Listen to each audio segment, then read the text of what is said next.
This is the Troll Patrol. Live. With Justin Freakin. Welcome to the Troll Patrol Live. It's a freaking State of the Union. It's your neighborhood news gimp. What is up clinically? Libertad, Sky Comet. So glad to see you all tonight. All here for Biden's, 20-minute speech. They are predicting it's going to be around 20 minutes. I said it's probably going to go 30, 40. Maybe 20 is all he really needs. What do you mean by roughage? As in like leafy green vegetables that will make you shit? Is that what you're talking about? Something else that will make you shit is Kellogg's cereal. Sky Comet is correct. Boycott Kellogg's. I don't really eat the Kellogg's cereal or any of the other products they produce. I'm not really a processed food kind of guy. But they something like 1,400 scabs are being brought in.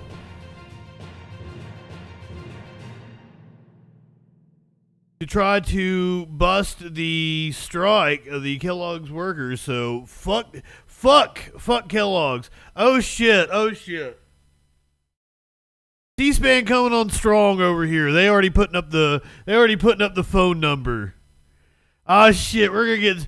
I was gonna do news, but we may have to do C-SPAN calls. God damn. Here's your meme of the day.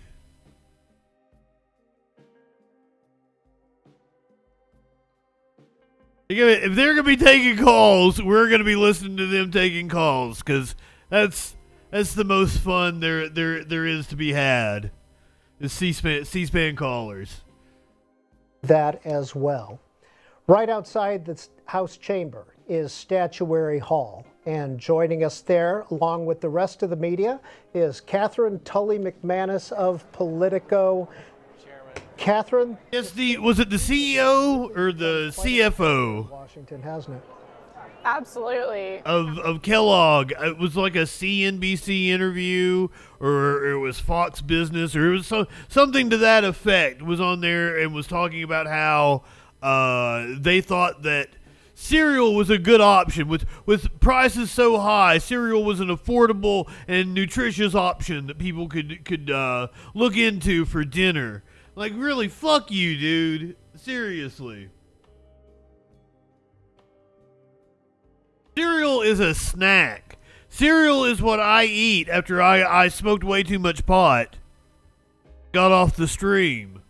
Cereal is not a replacement for dinner. And it's not nutritious at all. Especially, I doubt Kellogg's produces any kind of a cereal that has any kind of nutritional value.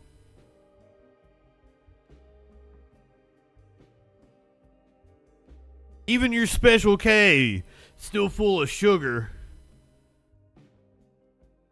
And I'm not against Special K. It's all right. Fuck Kellogg's. Next 4 years, if he wins.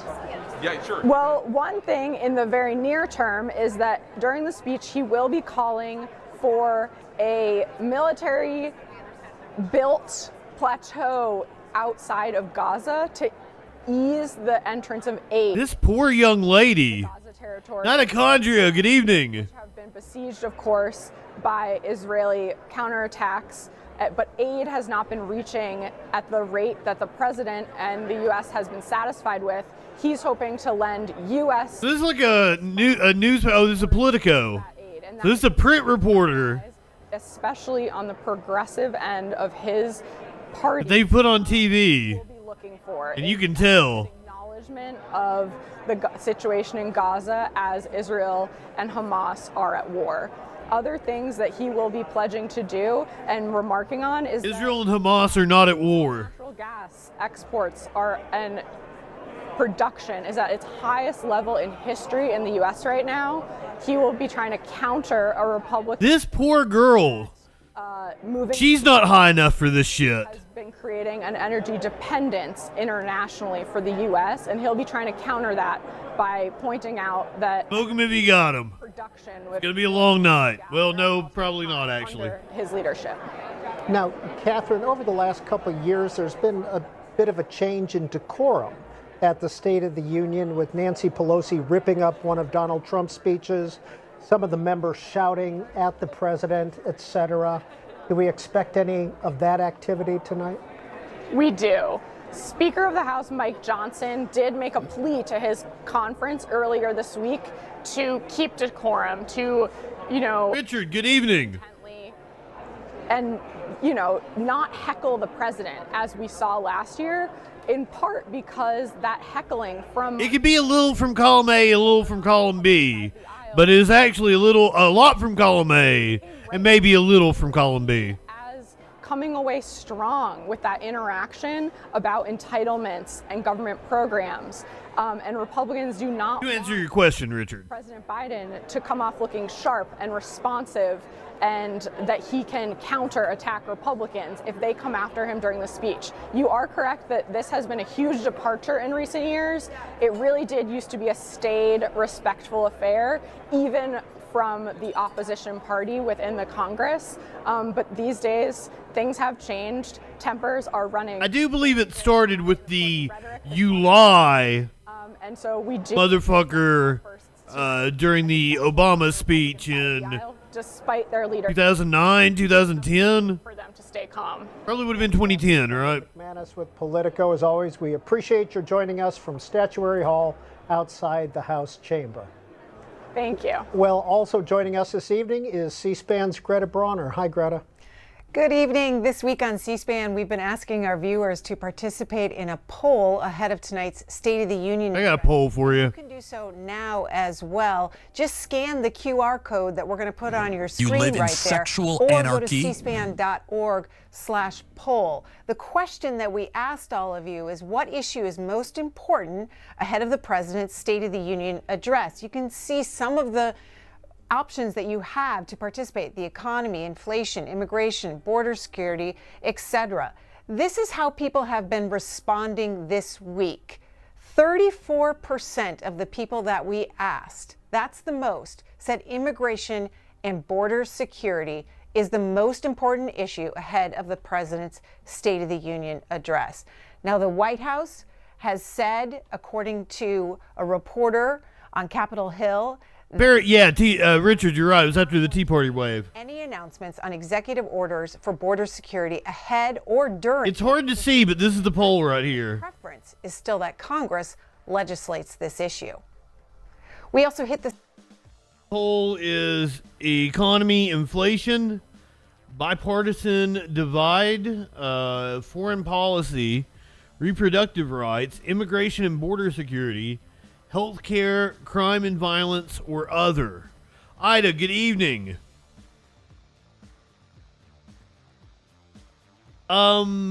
Jesus, what? I honestly don't know that I like any of these options. Because me personally, what is the thing that I care about the most? Healthcare would be one of my top priorities, but I know that's not like a priority of this government. We're not going to get any kind of healthcare reform, even if we do get a Biden second term. That would be one of my top issues, ending capitalism. We need reform, period. If I select other, can I, type in... I don't want to go to that. I don't want to go to that kind of. I'm saying healthcare. 4% of respondents said healthcare. 31% said immigration. 16 reproductive rights. 10% foreign policy. 11 bipartisan divided government. Looks like 16 or 10. I can't really tell. Maybe 18 on economy, inflation.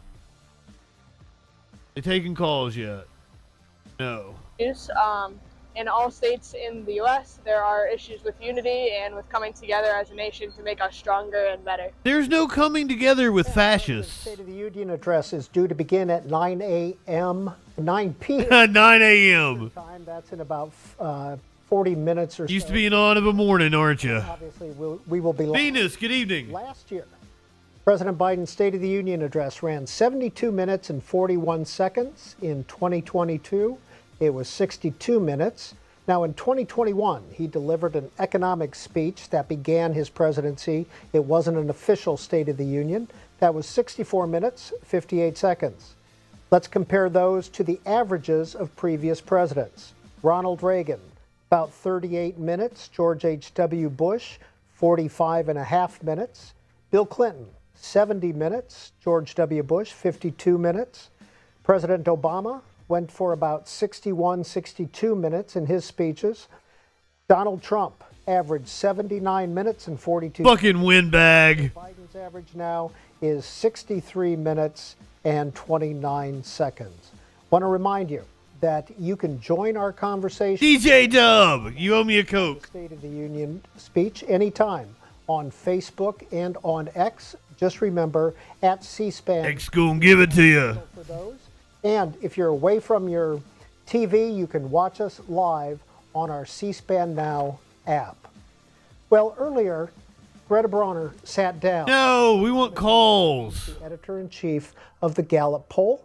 They had a discussion about the president. I've got it up on the other screen. Here, let me give you. This is your meme of the day. If you didn't see it, I've heard rumors that it's going to be around 20 minutes, but like clearly would be bucking the trend as you saw C-SPAN just lay out. I'm guessing around 40 minutes. Be shorter than his usual speeches, but he's still like they want to have him speak long enough to appear competent. Remember, this is a campaign event. This is like the kickoff for Biden 2024. So there are things that the Biden campaign wants to accomplish. Now here is going to be the interesting thing. Where's Warlord at? I haven't seen him peek in here yet. Oh, they just showed us the averages for like the last 6 presidents. Flash, good evening. And also compared it to Biden's last couple. One was a State of the Union and one was an economic event like when he first came into office. Purgatorus, good evening. Welcome. Welcome to the State of the Freakin' Union. Apparently, former President Trump is going to be fact-checking Biden live in real time, which is hilarious. But his 2024 opponent is ready to steal the show. Donald Trump announcing that he will be doing a real-time fact check on the president, saying, quote, "I am pleased to inform you that we will be doing a live play-by-play of crooked Joe Biden's State of the Union address." Trump is also giving this preview of what you can expect tonight. Man. Joe Biden is on the run from his record and lying like crazy to try and escape accountability for the horrific devastation he and his party have created. It's time to tell crooked Joe Biden, you're fired. Donald Trump continues to rattle the Biden campaign. According to a new report, Joe's advisors hope the State of the Union speech can cure Americans of what they call Trump amnesia. All right, Dana, I'll go to you first. Okay. I mean, how do you feel about the former president doing a play-by-play tonight? So I have mixed feelings. On the one hand, I love that they came up with something fresh and different and a way to make sure that the media is going to have to. It's hilarious. Point of view, but also he's doing it in a way that utilizes the method where people can get direct information right from him. A lot of people will be doing live fact checks tonight. So I think that it's creative.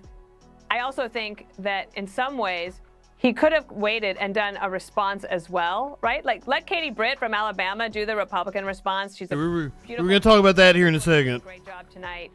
But then You senator from Alabama. could say, I know that Joe's in bed already, but I'm here to give you a speech at 11:15 at night. The other reason I'm just of mixed emotions is, you know, the phrase from Napoleon that when your enemy is in the process of destroying himself, let him do it. And I would assume vibe comments. inserting himself into the story tonight rather than just letting the chips fall where they may for an evening. I mean, I don't think it's going to be anything different. Like, he's just going to live tweet or live truth, right? They may utilize Twitter tonight. That may be the platform formerly known as Twitter.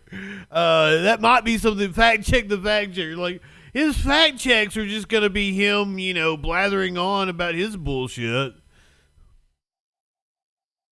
Not much of a fact check. Let's see if we're going to get some calls over here on C-SPAN. This is what we came for. Katie Britt. Here's a little. God damn it. She's in her first term as senator. She's 42 years old. Lives in Montgomery, Alabama with her husband and 2 kids. She's an attorney, graduate of the University of Alabama Law School. Now, Senator Britt worked for a long time for Alabama Senator Richard Shelby, who endorsed her when he retired from the Senate. Well, let's return to Greta's interview with... No! Yes, Katie Britt will be giving the rebuttal tonight. Welcome back. In today's Spotlight, all eyes will be on President Biden and his State of the Union address tonight. But Republicans are hoping to shift the focus to the lawmaker delivering the party's rebuttal. The GOP tapping Alabama Senator Katie Britt to deliver the party's response to the president's highly anticipated speech. Britt is the first woman to be elected to the U.S. Senate in her state and is one of 9 women in the Senate Republican Conference. She turned 42 just a month ago, making her one of just 5 senators, 5 under the age of 45. Sad. Star in the Republican Party. Many of Senator Britt's peers are looking forward to her rebuttal, and of course its timing coming one day after Alabama's governor signed a bill to protect in vitro fertilization access in that state after the Alabama Supreme Court's ruling. Let's bring back in my panel, Mike, John, Alencia, and LZ. John, Senator Britt... What in the fuck is this shit? Biden on many issues like abortion, immigration, and the economy. What do you I hate it. Messaging on behalf of her party will look like? And might tonight be an audition of some sorts for a larger leadership role down the road? Not to be indelicate to the good senator, but I'm not sure many people are going to pay attention to what the rebuttal argument is from the State of the Union address. So it's an honor to get it, I guess. But at the same token, I'm not sure it's going to move the needle one way or another much. It's an opportunity for the party to highlight an up-and-coming star, but that's about it. And I don't think it's going to make much of a difference for her career. And it's not going to make much of a difference in the overall narrative tonight, unless, of course, the president has a really rough night. So, Alencia, let's talk a little bit about why the GOP is putting up Senator Britt. Do you think she was chosen because she offers a split screen of sorts, a 42-year-old female Republican following after an... Many young Republicans have fallen flat on their face trying to give the rebuttal to a president. Marco Rubio comes to mind. What was that one woman? I'm not a witch woman gave it one year. Michelle Bachmann.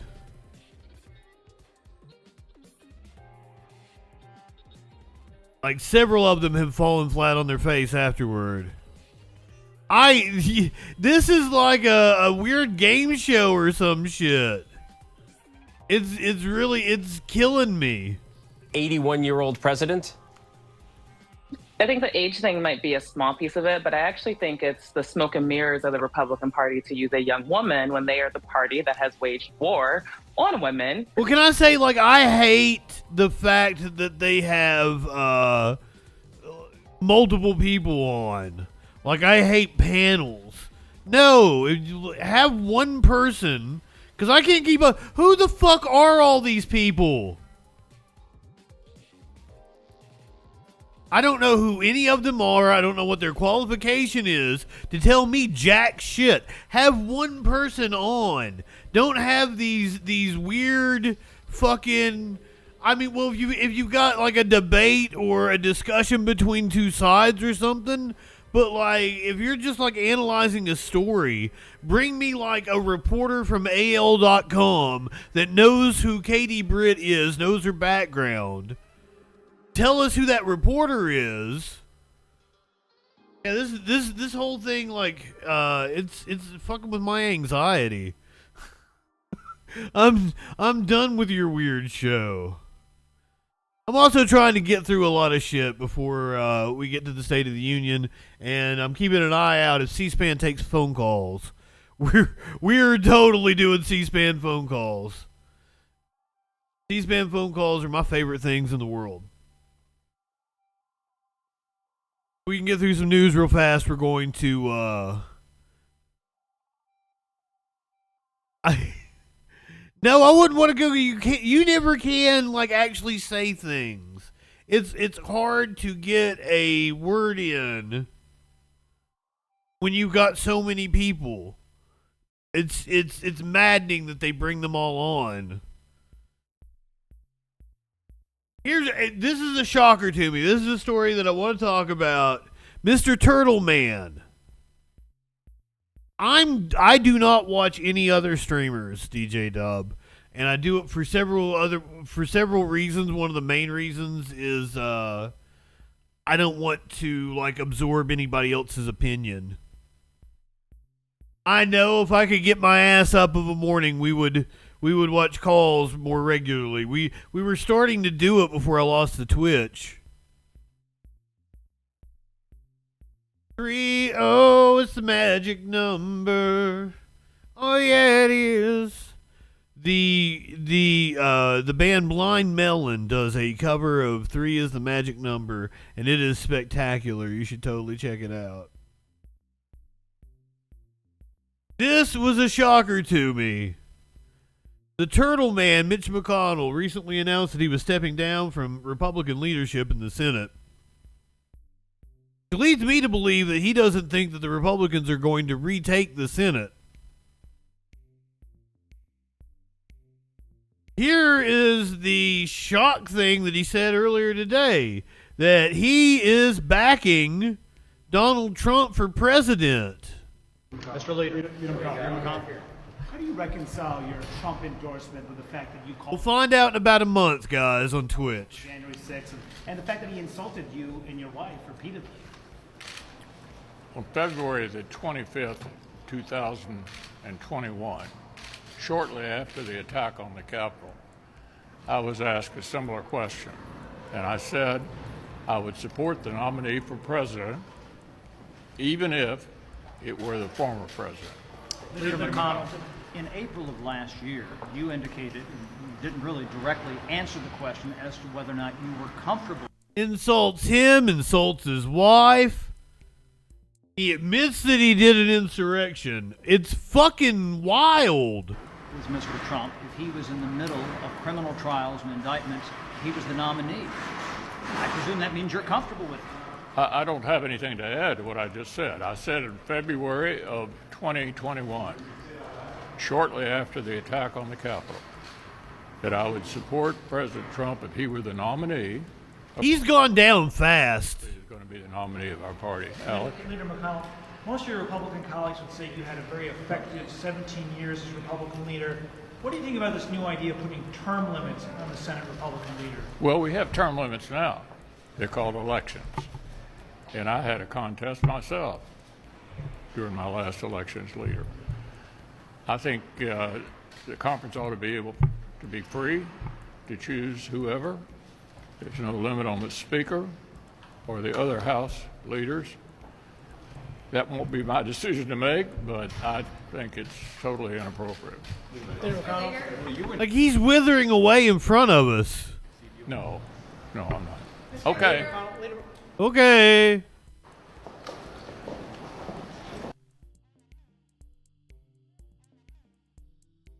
How soon? How soon, Sky Comet? We're all dying. We're all dying as we speak.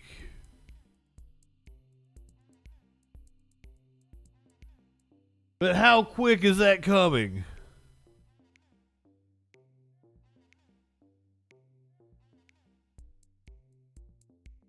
Do you guys know that Ted Cruz is demanding an apology? Ted Cruz wants an apology from Jen Psaki and Rachel Maddow. Ted Cruz going on Fox News to demand an apology from two MSNBC hosts. Will be unavoidable when he speaks this evening. And what he will be able to see from the lectern are lawmakers and some very special guests who've been victims of violent crime at the hands of illegal immigrants. Many on the left, like Democratic Texas Border Sheriff Danny Dominguez, say they have had enough. He's now joined fucking Danny Dominguez Cruz coalition. Here's a bit of video they just dropped. I've been elected sheriff, Democratic sheriff, for the last 28 years. I have 108 miles of border. And for the last 2 years, border security has gone out of control. The sheriff will be in the audience tonight as the guest of Senator Cruz, Republican of the great state of Texas. And I spoke with the senator just minutes ago.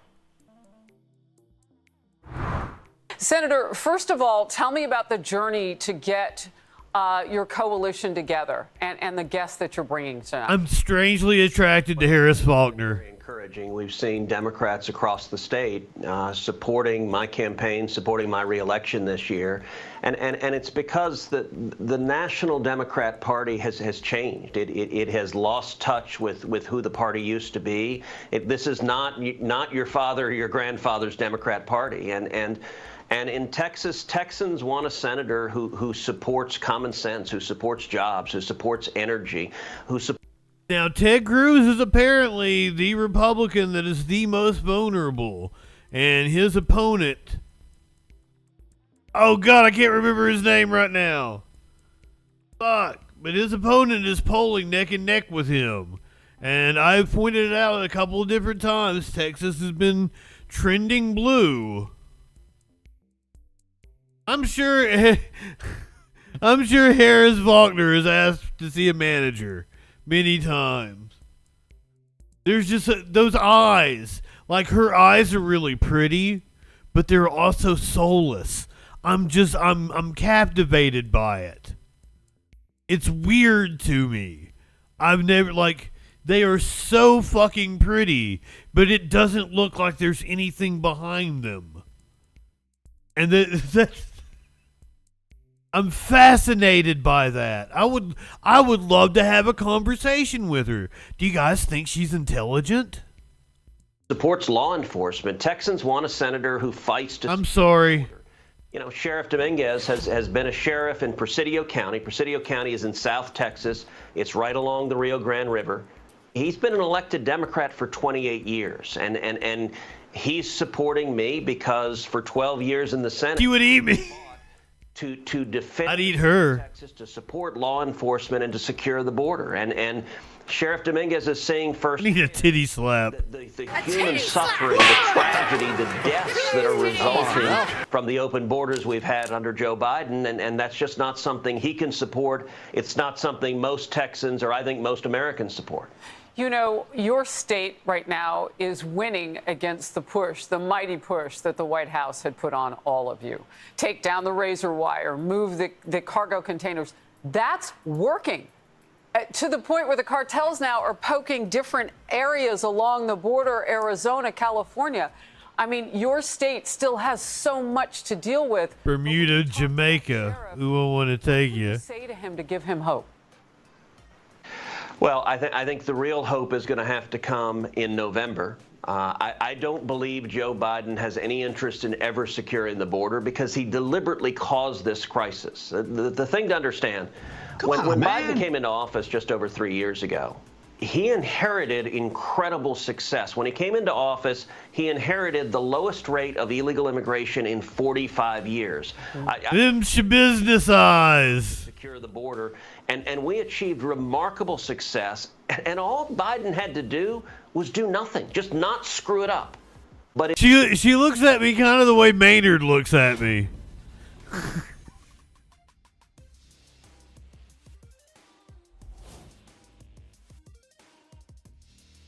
I don't know about Ted Cruz. I hope he gets defeated. His opponent, polling neck and neck with him currently. I'm keeping an eye on C-SPAN. All they're doing is watching the House chamber currently. Should they take phone calls? I'm going to C-SPAN. Instead, he deliberately broke the border. He made 3 decisions his first week in office that caused this crisis. He immediately halted construction of the border wall. He reinstated the disastrous policy of catch and release, and he pulled out of the incredibly successful Remain in Mexico agreement. That's what caused this crisis. And he did it deliberately. We're sitting here 3 years later, and more than 10.4 million illegal immigrants have streamed into this country, the bulk of them through Texas. And that is deliberate. It is man-made. And, you know, we've seen an amazing thing in the last year or so. We've seen Democrat mayors and Democrat governors in New York City, in Boston, in Chicago, and L.A., acknowledging this is a crisis. Eric Adams, the Democrat mayor. No. They were acknowledging Roman Reigns. Is destroying New York City. Well, he's right. But New York City has had 110,000 illegal immigrants come to it. Texas and the rest of the southern border, we've had 10.4 million. And this is a crisis, and it's a crisis that the president caused. It's a crisis Joe Biden could fix, but he doesn't want to. The answer is going to be winning in November. Well, we know that when numbers get that big, and by the way, I've been interviewing particularly black residents. He's putting me to sleep. I'm yawning over here. Soaked up by the illegals. Because fentanyl makes every state a border state. Yes. So Illinois has really dealt with that.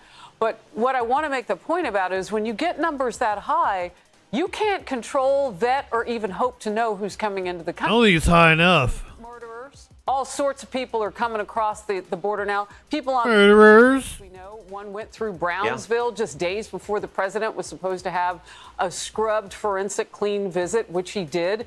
I don't even know if he knew who had just crossed the border.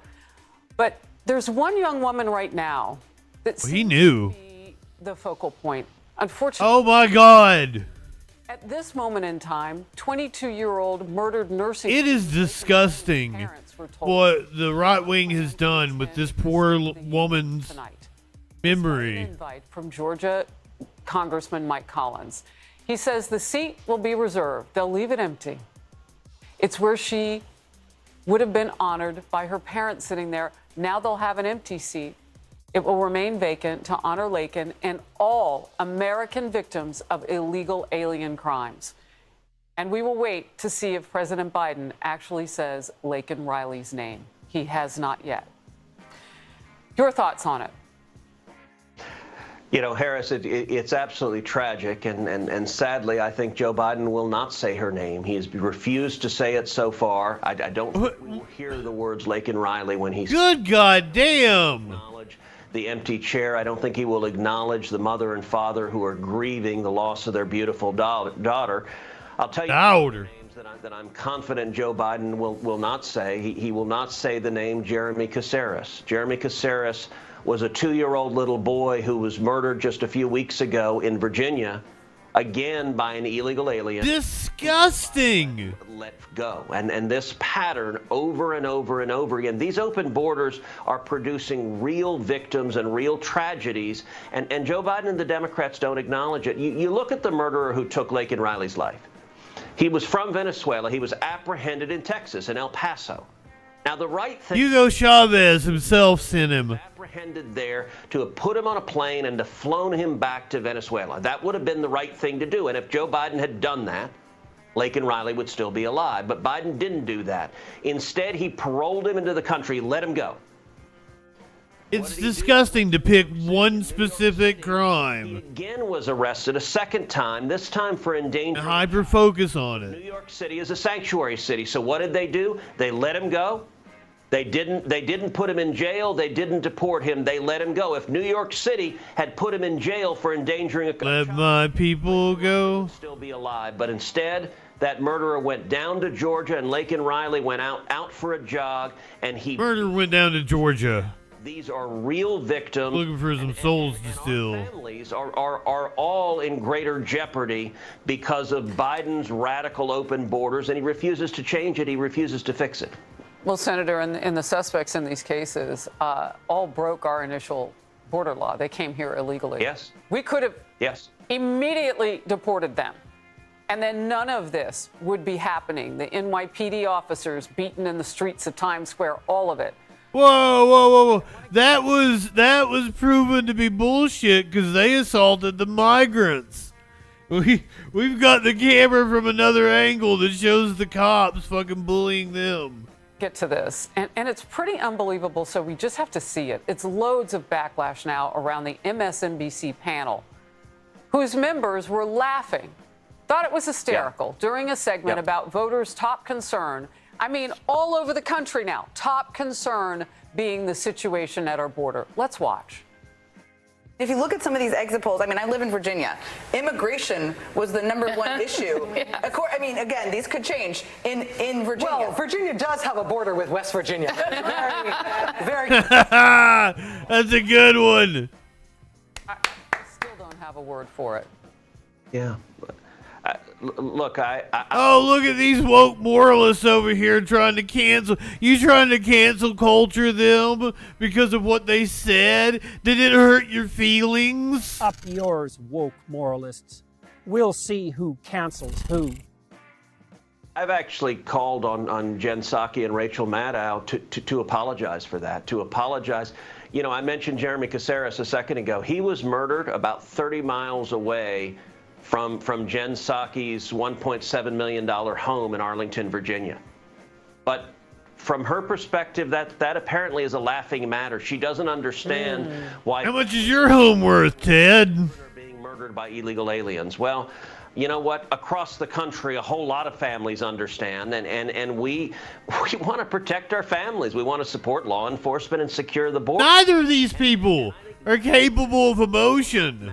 Of how out of touch the corporate media is they're sitting there laughing at who are these peasants to be worried about this, and that's really it's why so many people are understandably upset. Well, and it really drills home the issue that they don't understand that. Well, your viewers are upset because you tell them to be upset, and they're concerned about the border because you tell them to be concerned about the border. Like, they wouldn't have any knowledge of what was going on if you didn't, like, just yap about it nonstop all day. Like, it's insane that voters in Wisconsin are concerned about the open border that's not an open border. People on either side of the issue. Yeah. You know, we have American families who have come. Both these motherfuckers are millionaires. The right way. They're in danger too. I mean, they're new to American citizenship. We're all in this together. It is a big cauldron of hell right now for us. Yeah, look. A cauldron of hell. Yeah, look, there are a lot of residents who are really frustrated. We've seen a pattern with Democrat cities housing illegal aliens in airports. They're doing that. The vice president. Logan Airport in Boston. They're doing it at O'Hare Airport in Chicago. And Senate minority and Senate majority leader. Seeing in New York, they're housing. Making their way into the chamber. And the residents in the school, the kids who go to the schools and the parents are really upset going, why? The vice president.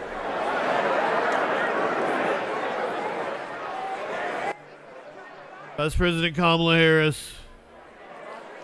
Senate Minority Leader Mitch McConnell. Senate Majority Leader Chucky Boy Schumer. Making their way into the chamber. I guess we're not going to get calls until after the speech. A cauldron of hell. Is that what she said? A cauldron of hell. We're all in a cauldron of hell.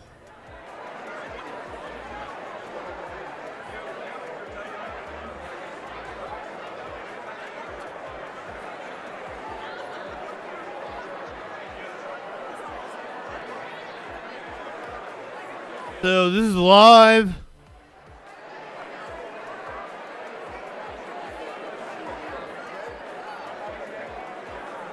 The House of Representatives. We're moments away from a joint session. We are moments away from a joint session of Congress being called. The President of the United States being invited.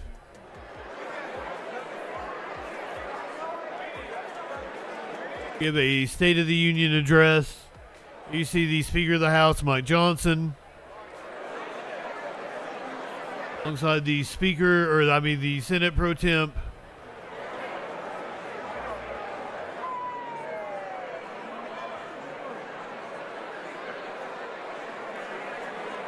Serving in her dual capacity.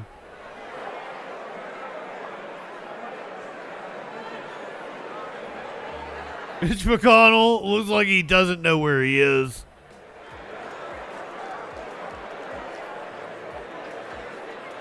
Chucky Schumer getting seated. There's a contingency of women wearing white.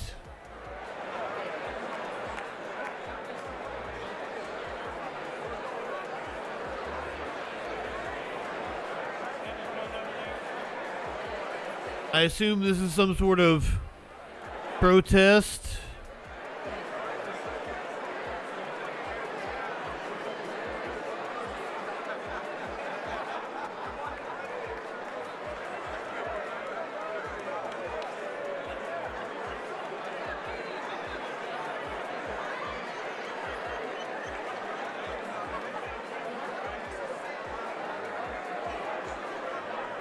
I see an article from 2019.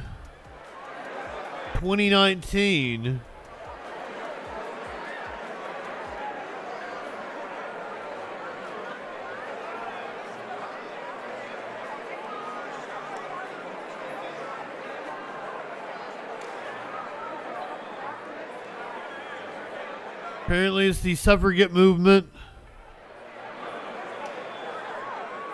It's just a symbol of women's voting rights and purity. They've been doing it for the last few years, apparently.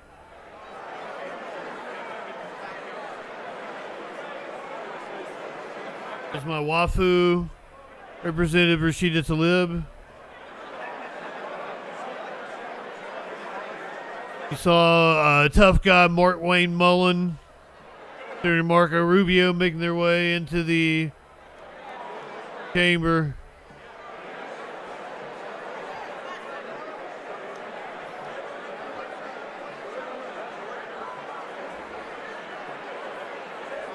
I sound like a Canadian at the Queen's. What?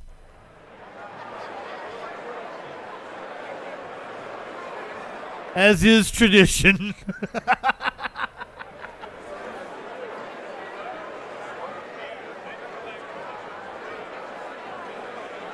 The dumbest Senator Tommy Tuberville, our good friend Lindsey Graham.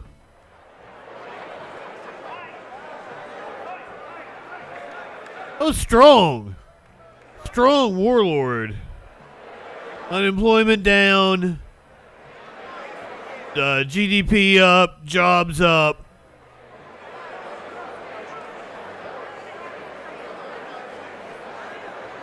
I was getting kind of sing-songy about it.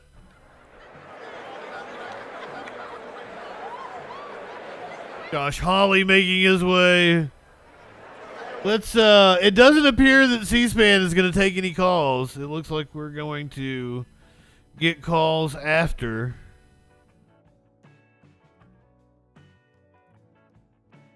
We'll do the bullshit after. I got some bullshit stories. We'll talk about Rihanna, Nick Swartzen.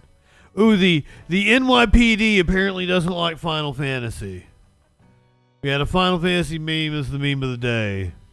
I've been in a Final Fantasy mood. Apparently the NYPD does not like Final Fantasy. A librarian in Wyoming. I've been trying to get Sparkles to move to Wyoming with me. Apparently, not a good place to move to. A librarian claims she was fired for pushing back against book bans. I have books all over the house. It's part of my problem. Sometimes picking a favorite book feels like choosing a favorite child. Right. Terry Leslie knows the feeling. Oh, there's so many good ones. But this librarian knows, even with a shelf full of fiction, Life of Pi was a big adventure. there are books that mirror her life. There probably is. I still feel very strongly that people need to be able to see themselves in the writing that they're reading about.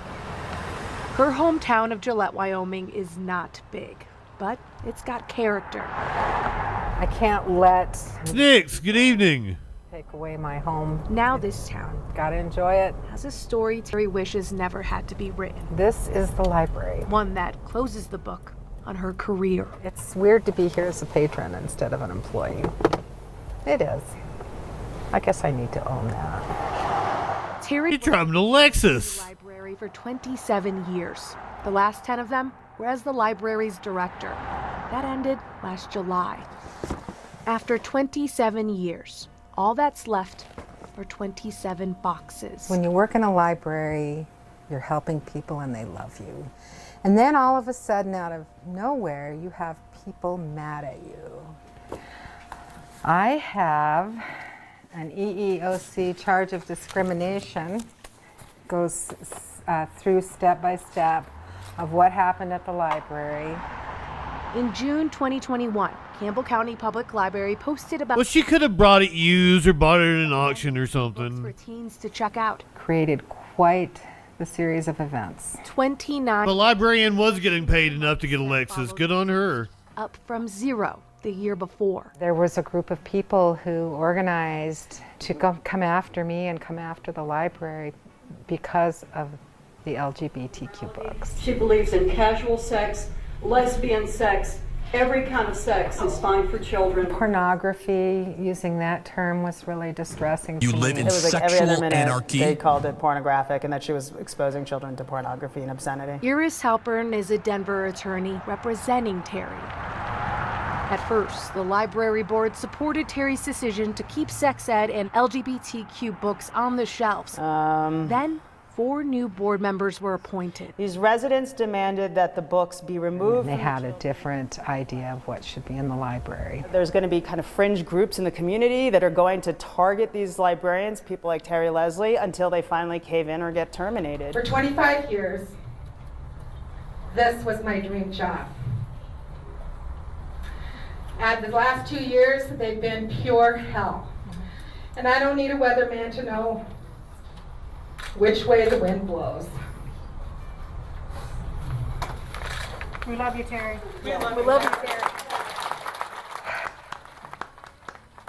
It's hard to describe, but you're coming to the end of a long fight. And was it worth it? Yeah. Look at all these people here who believe in the First Amendment, who believe in libraries. Look at what they're here doing. And so it makes me a little emotional, but it's great to have that support.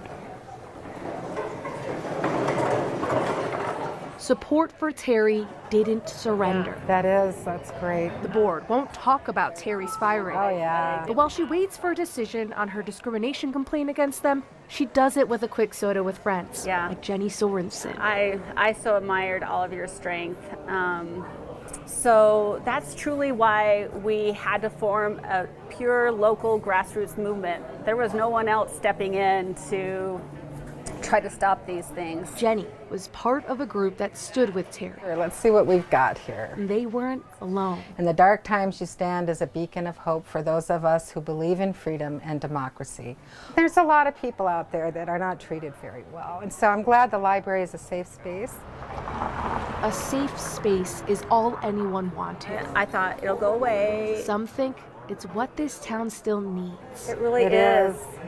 I could not have gotten through that without you guys. Even though Terry's story isn't finished, this chapter is one for the books. It's been a life experience, that's for sure. Yeah, one they'll never forget. That poor woman.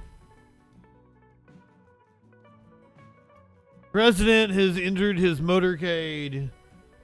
Just watched him exit the White House. There you can see him inside of the presidential vehicle.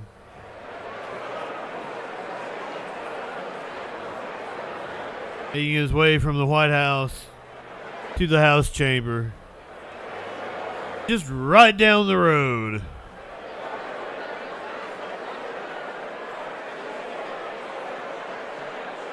The senator from Arizona, Mark Kelly.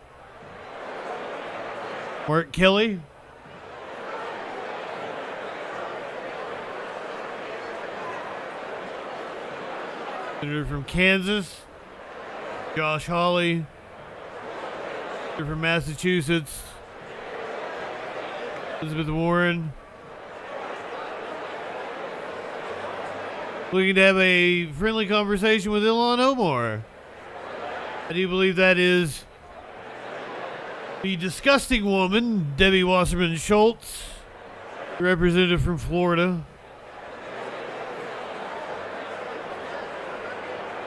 There is the House Minority Whip, Steny Hoyer. There's a lot of people in that building. There's 435 senators. 435 congresspeople. I always get the number wrong.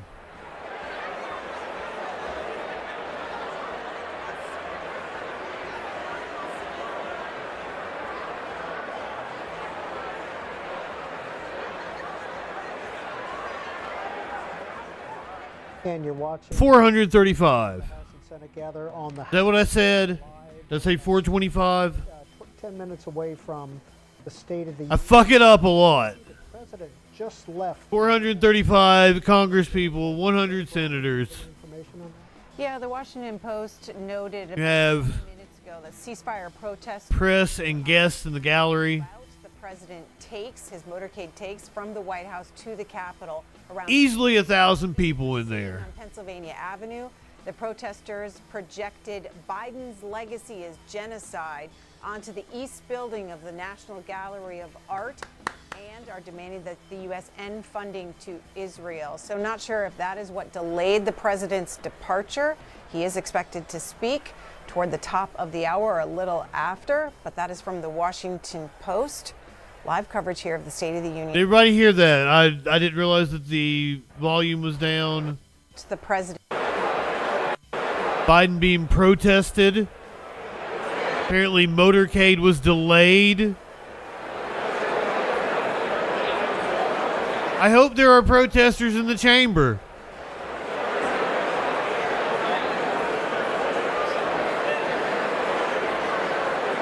Hey, yeah, that ribbon is awesome.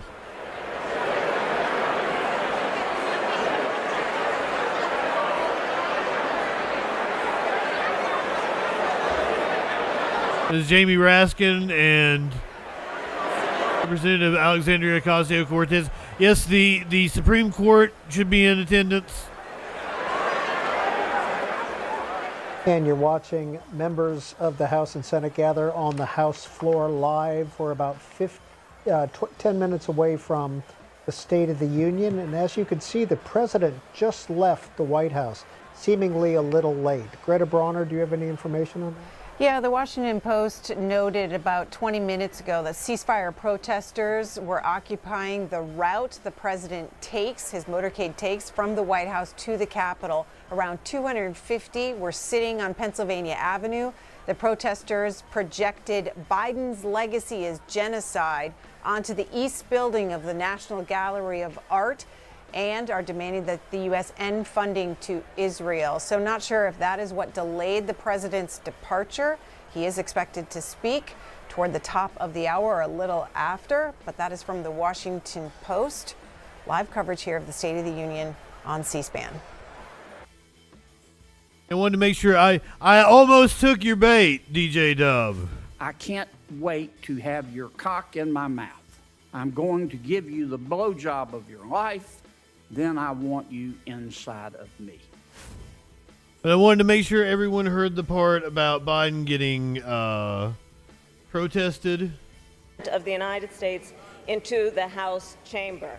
The senator from New York, Mr. Schumer. The senator from Illinois, Mr. Durbin. The senator from Washington, Mrs. Murray. The senator from Michigan, Ms. Stabenow. The senator from Minnesota, Ms. Klobuchar. The senator from Virginia. Get your libations ready, people. The senator from Wisconsin, Ms. Baldwin. The senator from Kentucky, Mr. McConnell.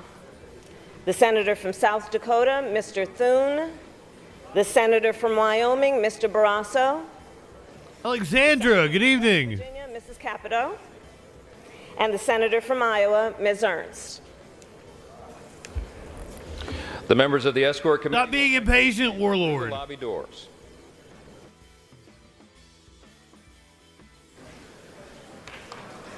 I will lay out. I will let Biden talk.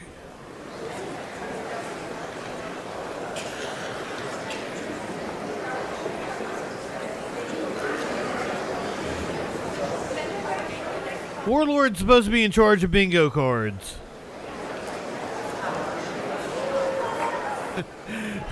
Clinically's cold pizza will definitely be hotter than Biden's speech.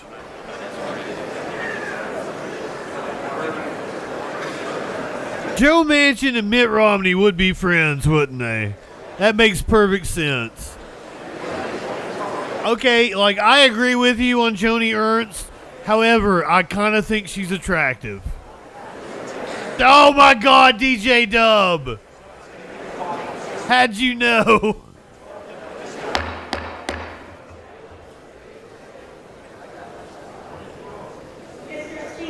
The Dean of the Diplomatic Corps.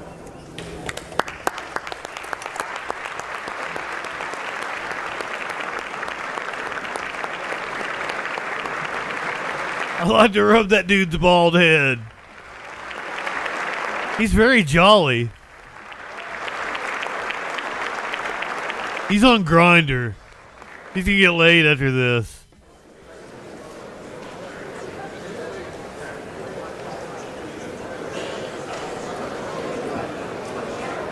I hate Mike Johnson. Luckily for us, he probably won't be Speaker of the House that much longer. I'm kind of amazed he's lasted this long.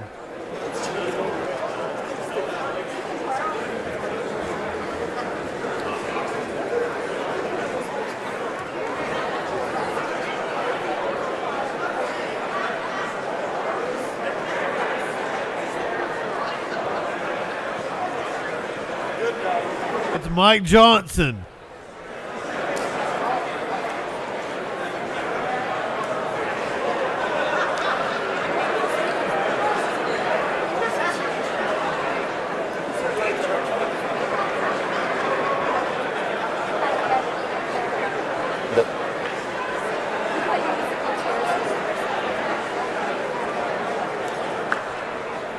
Wouldn't you be uncomfortable standing next to that motherfucker? Mike Johnson. Mr. I can't wait The to Chief have Justice your cock in and my Associate mouth. Justices I'm going to of the give you Supreme a Court. blowjob right Boo. then I want you inside. Boo.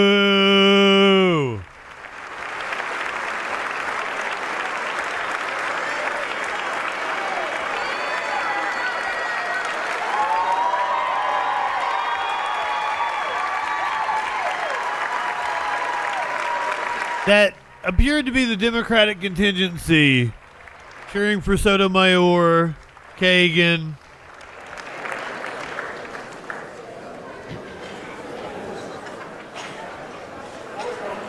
And there you see Ketanji Brown Jackson, the far left.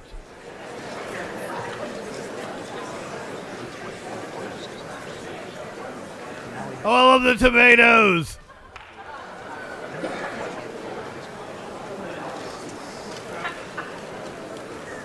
So I've really enjoyed what I've read of Ketanji Brown Jackson's writings.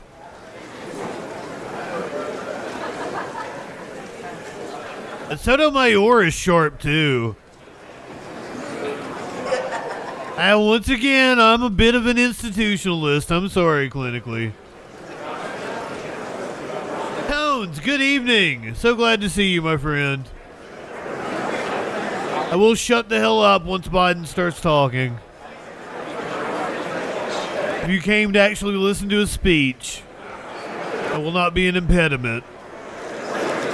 Because he's already got one of those. Oh! Badooch!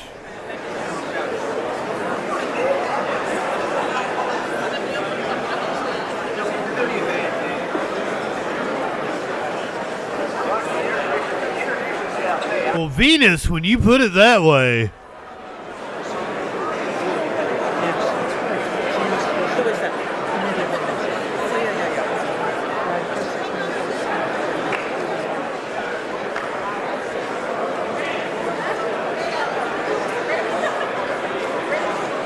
Oh, did I miss you earlier? I'm sorry, Tones.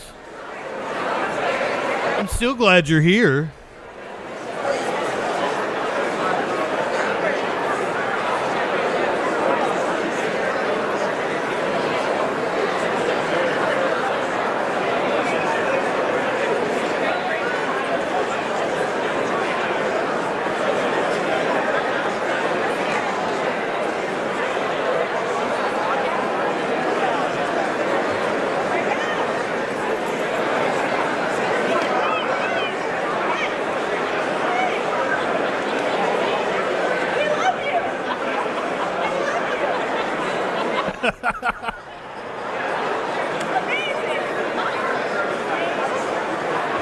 I would rush to DC myself to save Rashida Tlaib.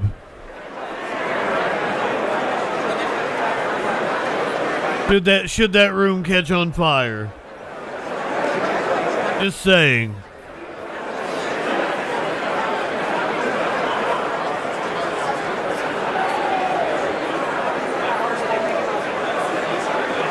Oh, this is your first State of the Union, Purgatorus?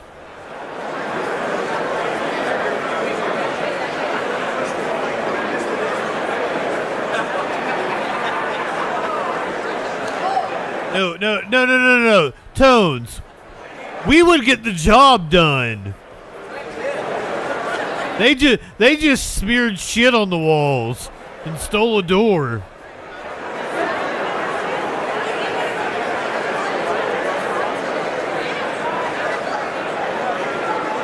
If you're just joining us, we are moments away from the State of the Union address. Biden has arrived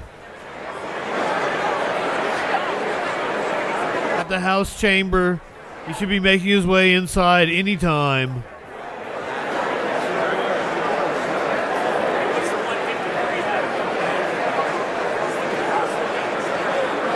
The delay gets worse as we go along. As is tradition. Wait, George Santos is there? What? Am I seeing things that no, I did not just see George Santos. What? How? What?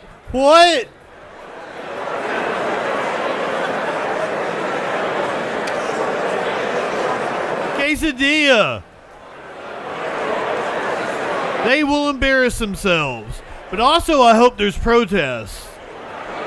So we're probably going to get rabble-rousers from the right. I thought Susan Collins died.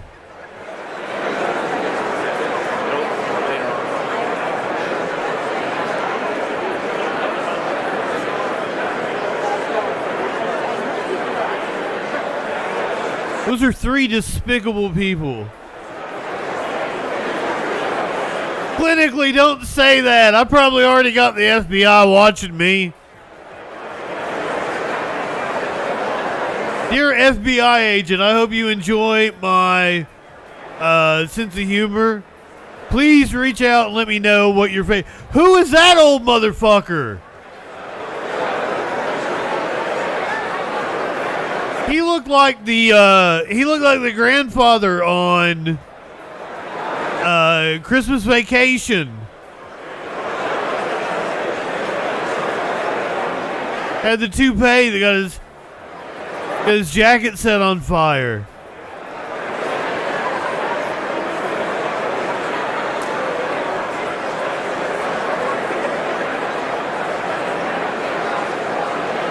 Throws his match in the sewer.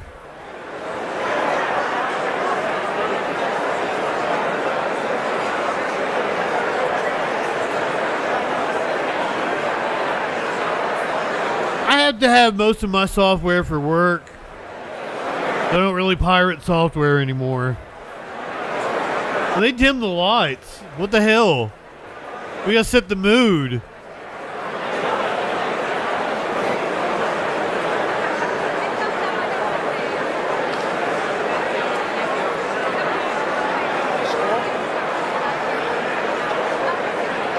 Oh, Alexandra, he was protested on the way. So there was a pro-Palestinian protest that confronted the motorcade. What, the National Museum of Art?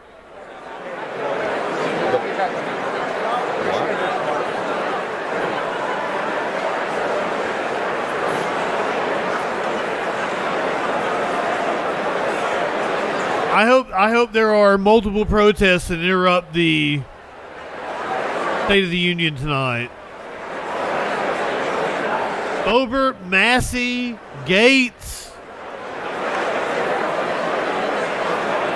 Jesus, those are some of the worst people in the world.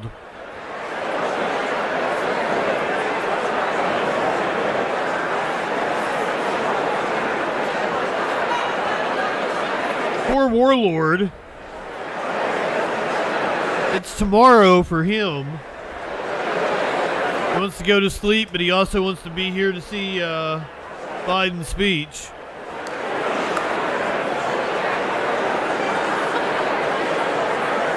And what is your weapon of choice should you duel? We are in the House chamber. This is a joint session of Congress.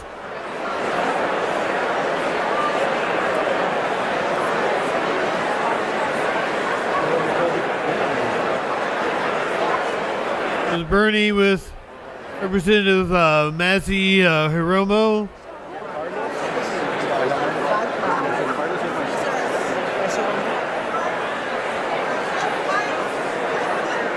Politically, it's spicy tonight.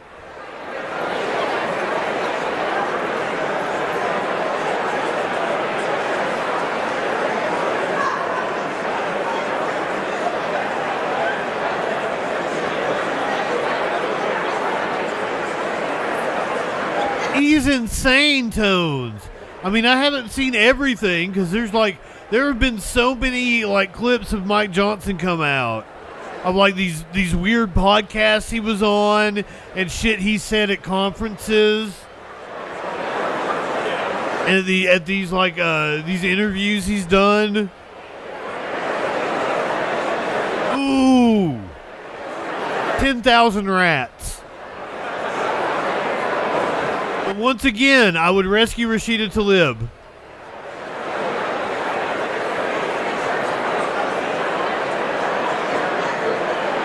I would run to DC myself.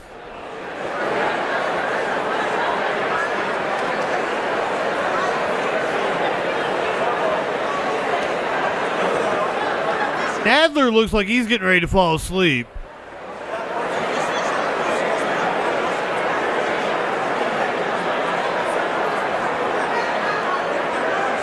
Are there insurrectionists? Is that who Holly is waving at?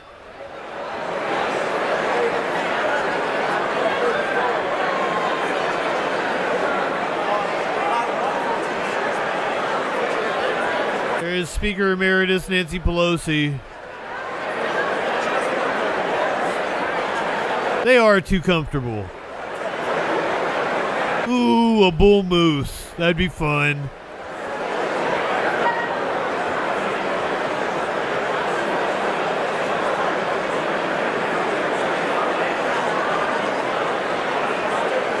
What about a rhino?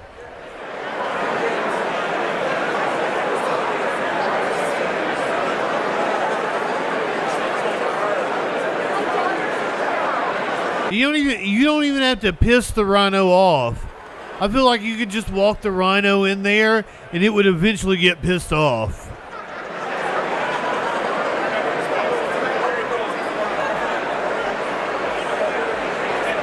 It'd be really cool if like China took over the broadcast. The CCP is like, you're all under our control now. What are you gonna do about it?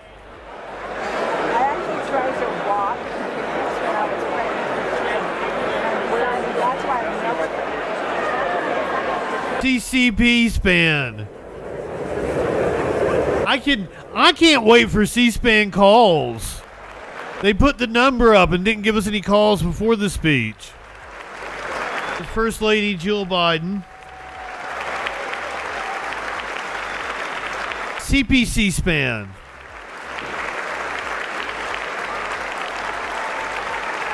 I'd like to strangle Steny Hoyer with my own hands. Can I say that on YouTube?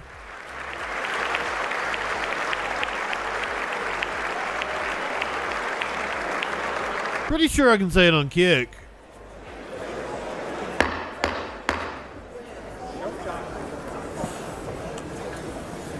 Mr. Speaker, the President's Cabinet.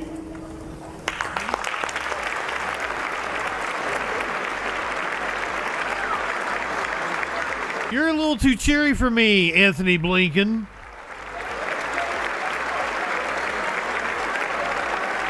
Your State Department is not doing too good a job right now.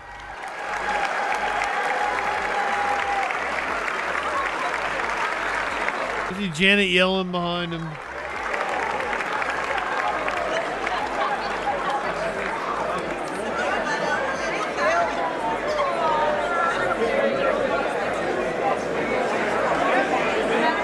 Austin is very intelligent.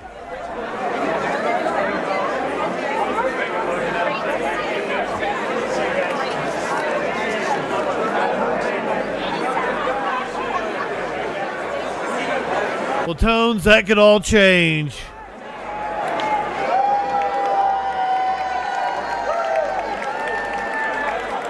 Come this time next year. Are you guys prepared? This could very well be Biden's last State of the Union speech. Well, it won't be a State of the Union. They don't do a State of the Union their first year. But he very well could address Congress.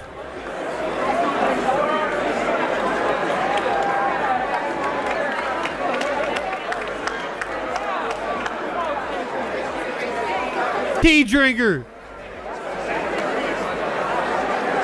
DJ Dubs are like, it just could be the last State of the Union speech. They fucking love the pomp and circumstance. They fucking live for this shit in Washington. You're in academia, you know this. The same kind of mindset.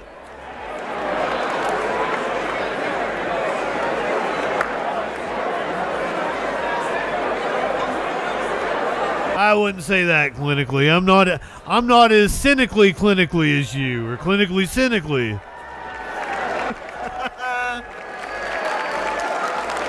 I'm also not high enough for this shit.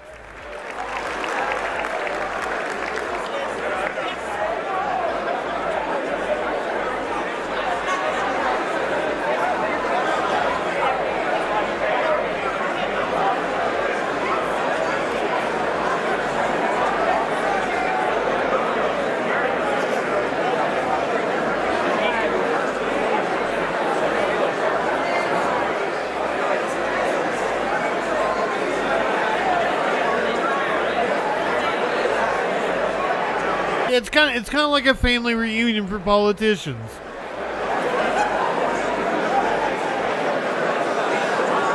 To get their little shindig.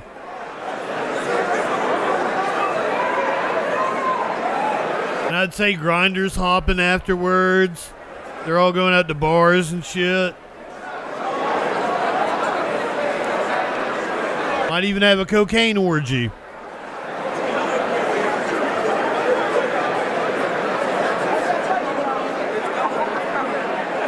Have you seen what's going on over in Britain?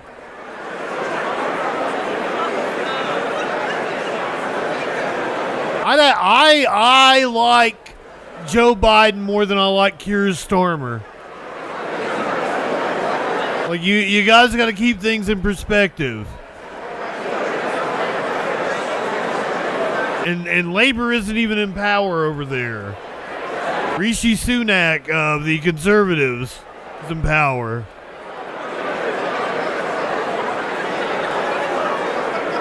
Lauren Boebert looks nice.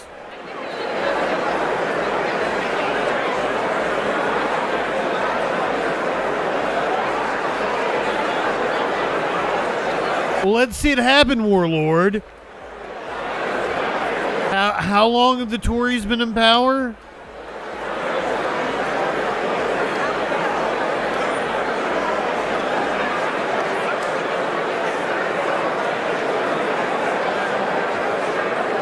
"15 dank years."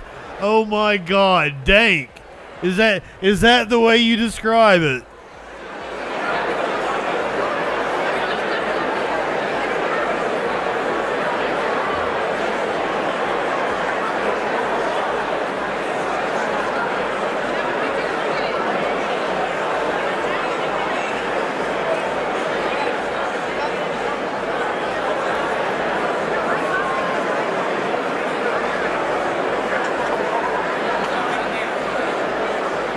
Is that fake tan?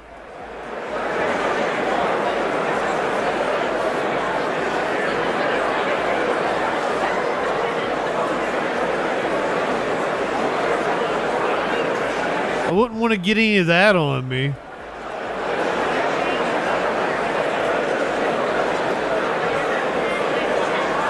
Libertad, did I say hi to you tonight? Good evening, my friend.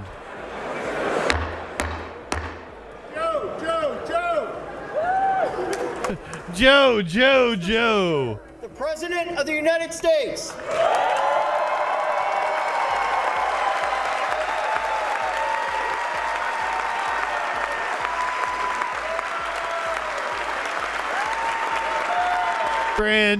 Brandon.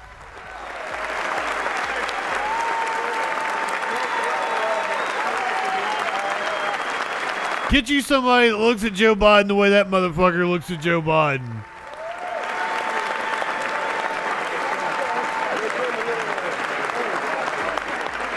Somebody spit in his face.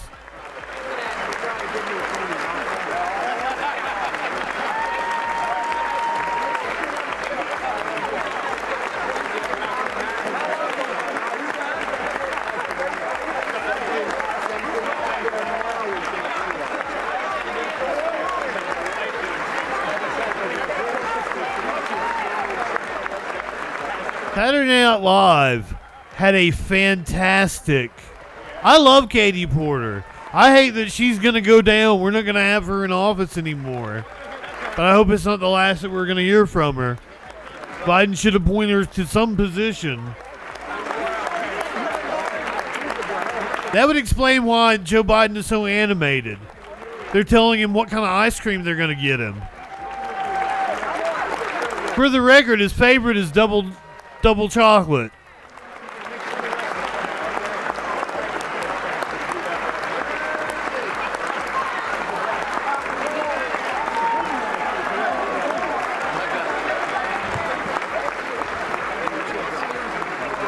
Ice cream is awesome. Mitch McConnell does not know where he's at.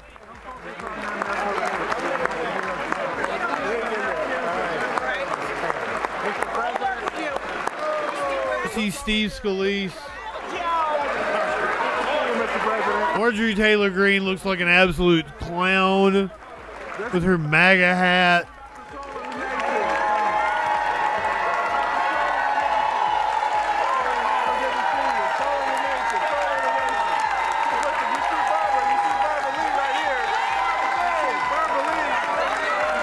multiple walking corpses.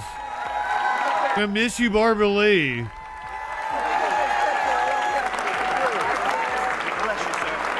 I also hope that's not the last we hear from her. Maybe Biden appoints her to something.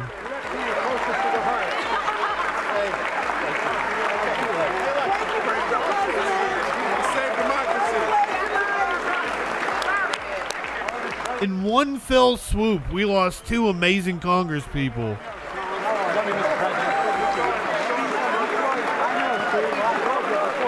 That hurts. That hurts an awful lot. And apparently Katie Porter's district is not a safe one for Democrats.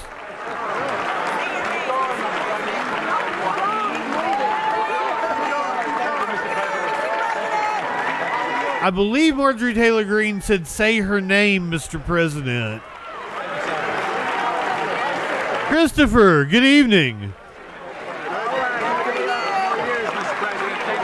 Oh, but this will be the first election in U.S. history where three strong candidates have a real shot. Biden, Trump, and Father Time. It's a toss-up. Oh!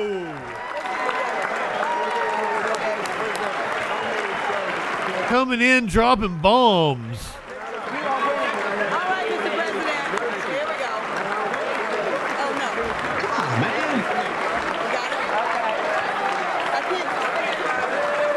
I don't know if he croaks before the election, but if he wins re-election, I would put money on him not surviving a second term.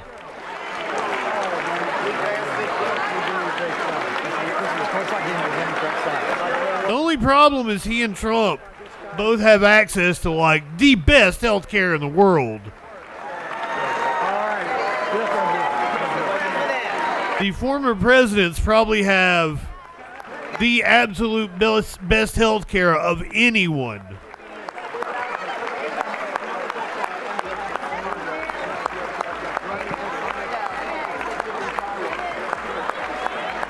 Well, the party is also pissed at her because she's been going off about the election being rigged. Rigged by money.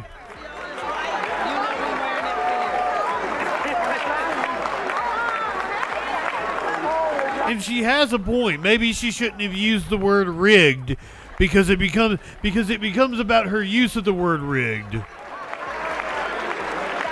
You know, the fact that Harris has been so strong on Gaza actually makes me think that, yeah, I would rather have Harris.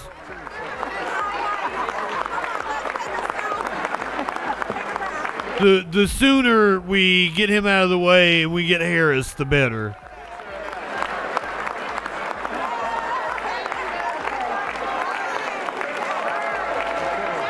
But then, unfortunately, she's going to want to run for re-election. And that's going to be an issue because she ain't likable.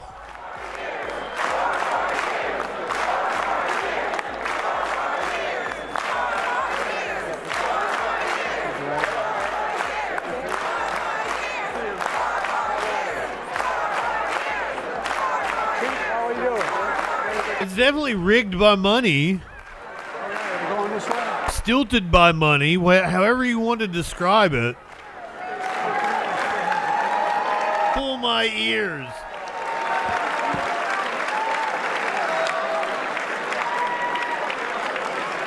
I don't know what we do about the Supreme Court.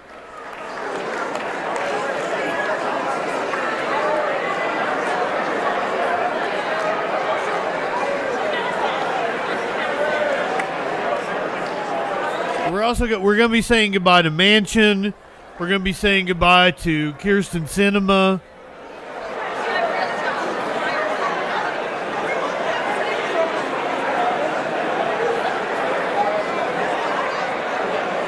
This is the fun part, Warlord.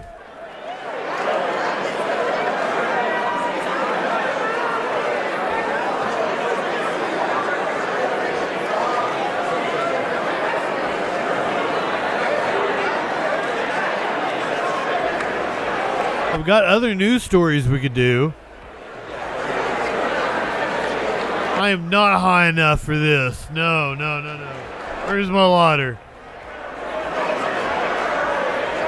We are live. I can't hit 2 times speed on this.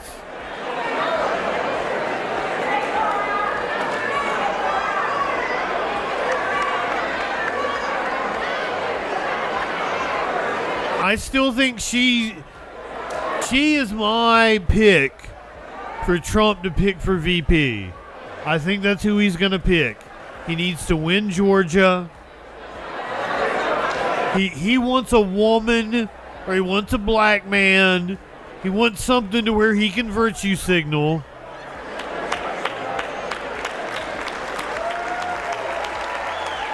Sky Comet hitting the sake.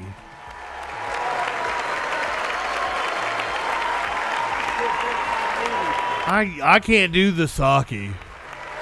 There you see Biden is giving a copy of his speech to the President of the Senate, the Speaker of the House.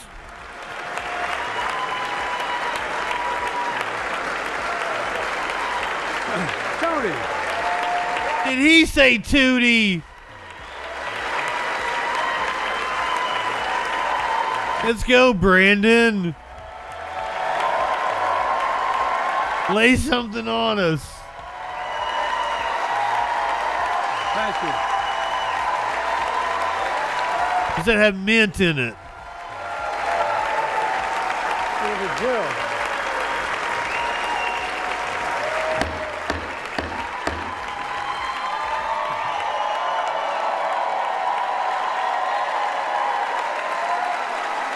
Good evening.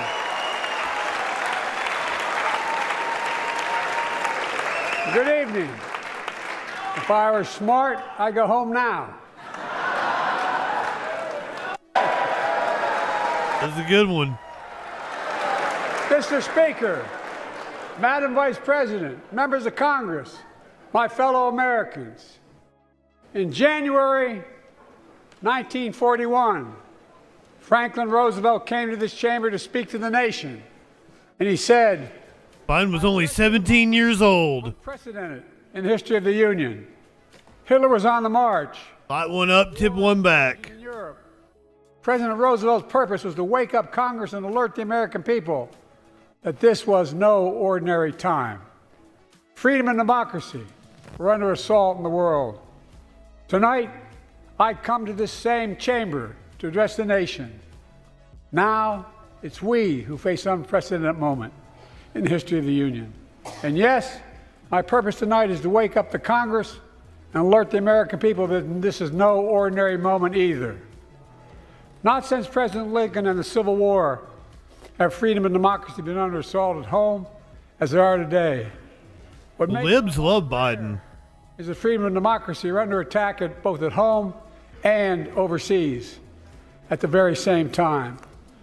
Overseas, Putin of Russia is on the march, invading Ukraine and sowing chaos throughout Europe and beyond. If anybody in this room thinks Putin will stop at Ukraine, I assure you he will not.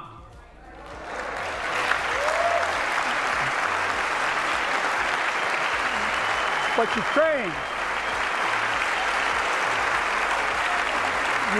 can stop Putin. Ukraine can stop Putin if we stand with Ukraine and provide the weapons that needs to defend itself. I couldn't stop Putin the other night because I had taco salad. That is all Ukraine is asking. They're not asking for American soldiers. In fact, there are no American soldiers at war in Ukraine, and I'm determined to keep it that way. But now, assistance to Ukraine is being blocked by those who want to walk away from our world leadership. It wasn't long ago when a Republican president named Ronald Reagan thundered, Mr. Gorbachev, I'm sorry, I apologize. Down this wall. Now,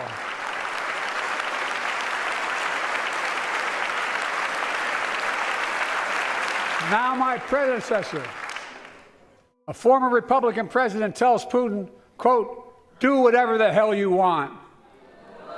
That's a quote. A former president actually said that, bowing down to a Russian leader. I think it's outrageous, it's dangerous, and it's unacceptable.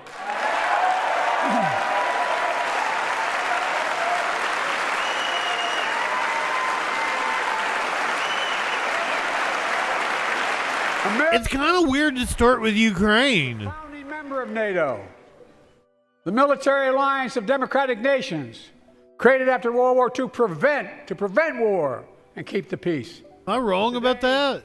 We've made NATO stronger than ever. We welcomed Finland to the alliance last year. And just this morning, Sweden officially joined, and their minister is here tonight. Come here, stand up. I guess this is why. It's like a diplomatic win for him.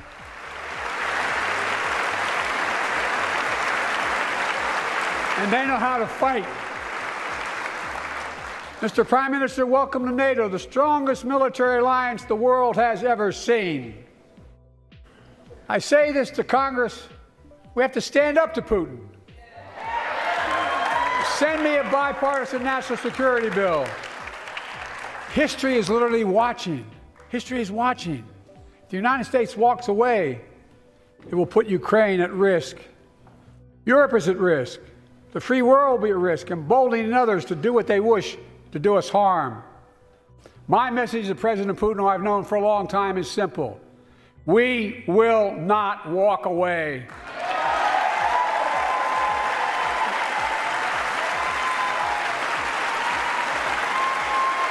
We will not bow down.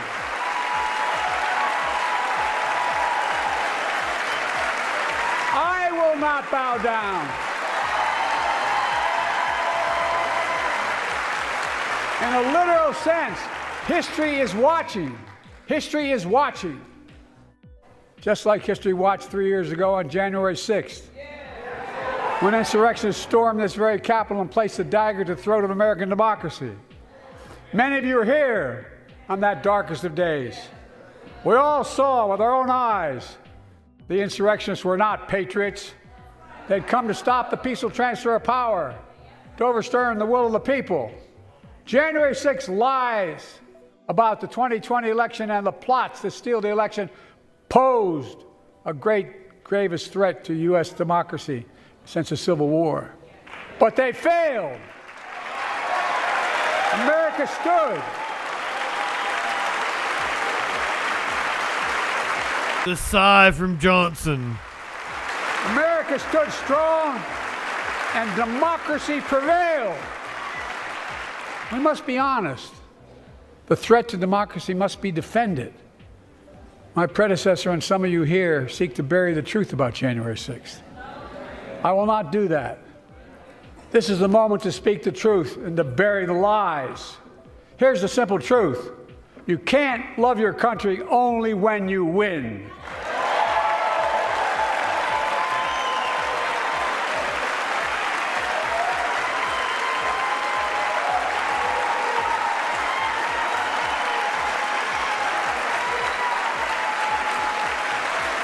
As I've done ever since being elected to office, I ask all of you without regard to party to join together and defend democracy.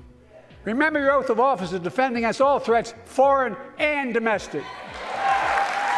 Respect free and fair elections, restore trust in our institutions, and make clear political violence has absolutely no place in America, zero place. Again, he's feisty tonight. I like it. It's not hyperbole to suggest history is watching. We're watching. Your children and grandchildren will read about this day and what we do. History is watching another assault on freedom. Joining us tonight is Latoya Beasley, a social worker from Birmingham, Alabama. 14 months ago, she and her husband welcomed a baby girl thanks to the miracle of IVF. She scheduled treatments to have that second child, but the Alabama Supreme Court shut down IVF treatments across the state, unleashed by a Supreme Court decision overturning Roe v. Wade. She was told her dream would have to wait. What her family had got through should never have happened unless Congress acts. It could happen again. So tonight, let's stand up for families like hers. To my friends across the aisle, don't keep this waiting any longer. That's what they're honoring, is like the women's suffragette movement.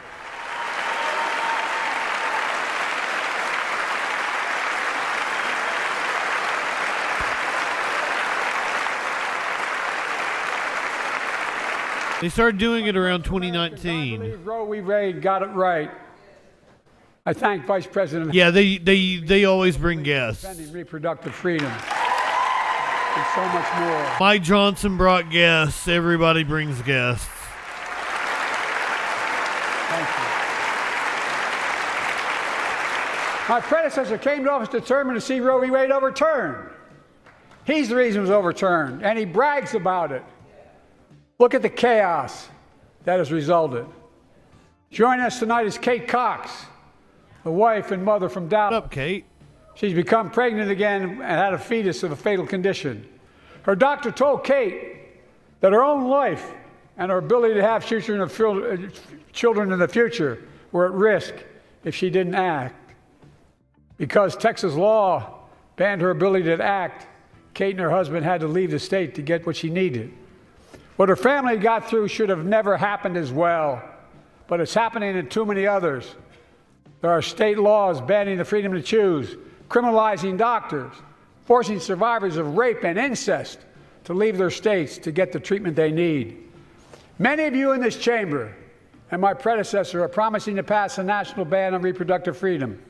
My God, what freedom else would you take away? Look, it's a decision to overturn Roe v. Wade. The Supreme Court majority wrote the following. Turn around and say it to the Christian nationalist over your shoulder. Women are not without electoral power. Electoral or political power. You're about to realize just how much you're right about that.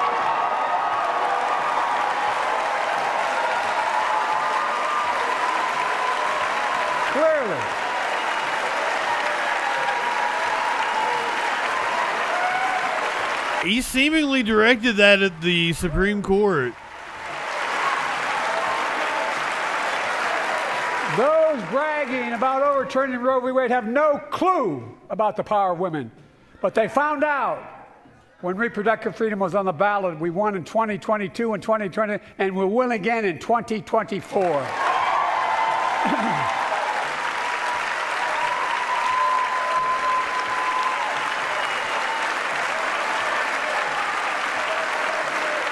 If you, the American people, send me a Congress that supports the right to choose, I promise you, I'll restore Roe v. Wade as the law of the land again.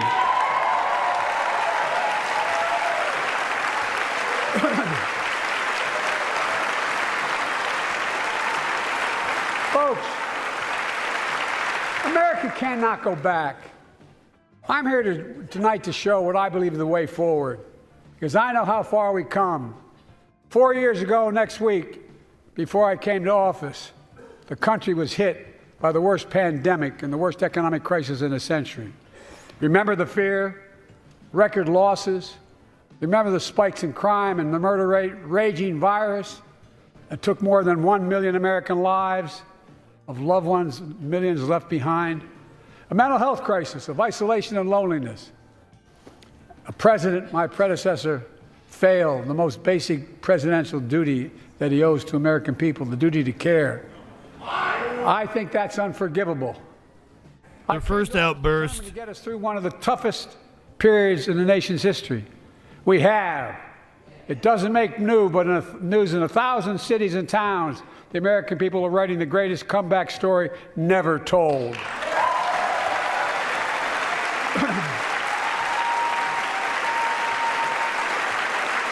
So let's tell the story here. Tell it here and now. America's comeback is building the future of American possibilities, building an economy from the middle out and the bottom up, not the top down, investing in all America, in all Americans, to make sure everyone has a fair shot, and we leave no one behind. The pandemic no longer controls our lives. The vaccine that saved us from COVID are now being used to beat cancer, turning setback into comeback. That's what America does. That's what America does. That is exciting. Folks, my inherited economy is on the brink. Now our economy is literally the envy of the world. 15 million new jobs in just 3 years, a record, a record. Unemployment at 50-year lows. A record 16 million Americans are starting small businesses, and each one is a literal act of hope. With historic job growth and small business growth for Black and Hispanics and Asian Americans, 800,000 new manufacturing jobs in America and counting. Where is it written we can't be the manufacturing capital of the world? We are, we will. More people have health insurance today. More people have health insurance today than ever before. The racial wealth gap is as small as it's been in 20 years. Wages keep going up, inflation keeps coming down. Inflation has dropped from 9% to 3%, the lowest in the world and tending lower.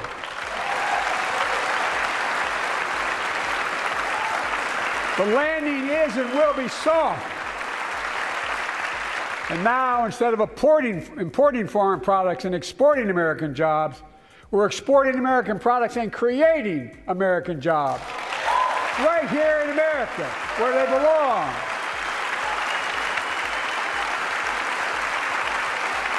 And fuck Kellogg's. And it takes time, but the American people are beginning to feel it. Consumer studies show consumer confidence is soaring. Buy America has been the law of the land since the 1930s. Past administrations, including my predecessor, including some Democrats as well in the past, failed to buy American. Not anymore. On my watch, federal projects, fuck you, Bill Clinton, like helping build American roads, bridges, and highways, will be made with American products and built by American workers.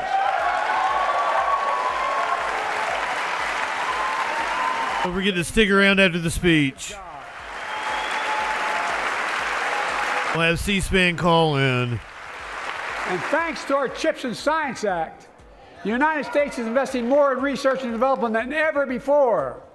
During the pandemic, a shortage of semiconductors, chips, that drove up the price of everything from cell phones to automobiles.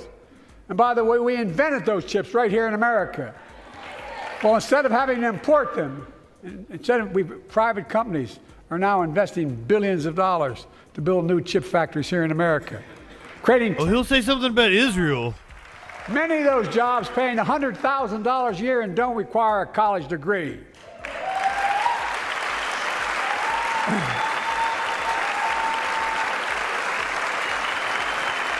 In fact, my policies have attracted $650 billion in private sector investment in clean energy, advanced manufacturing, creating tens of thousands of jobs here in America. Kellogg is bringing in scabs to try to break a strike, like 1,400. And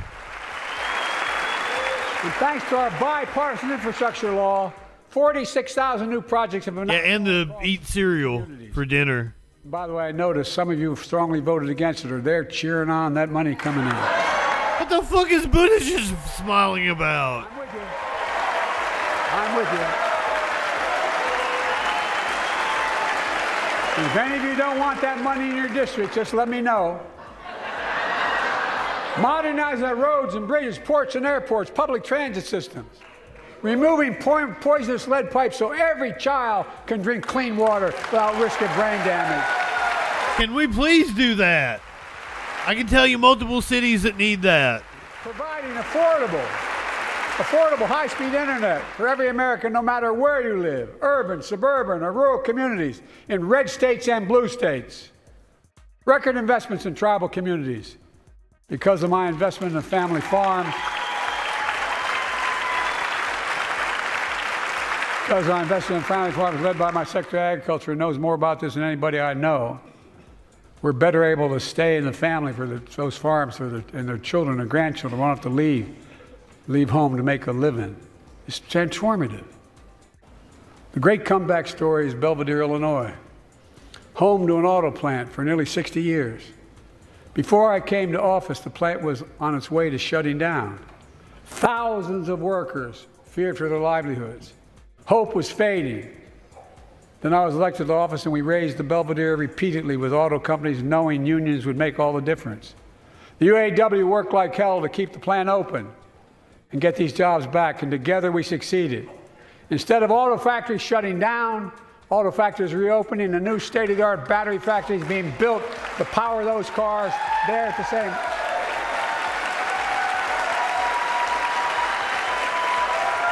Wait, you're slowing Biden down?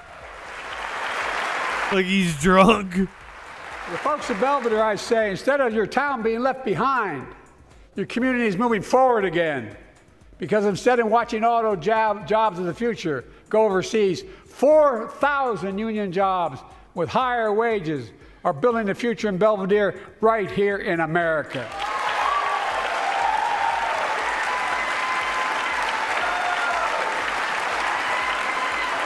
You see Sean Fain, UAW president. UAW President Sean Fain, a great friend and a great labor leader. Sean, where are you? I just said that.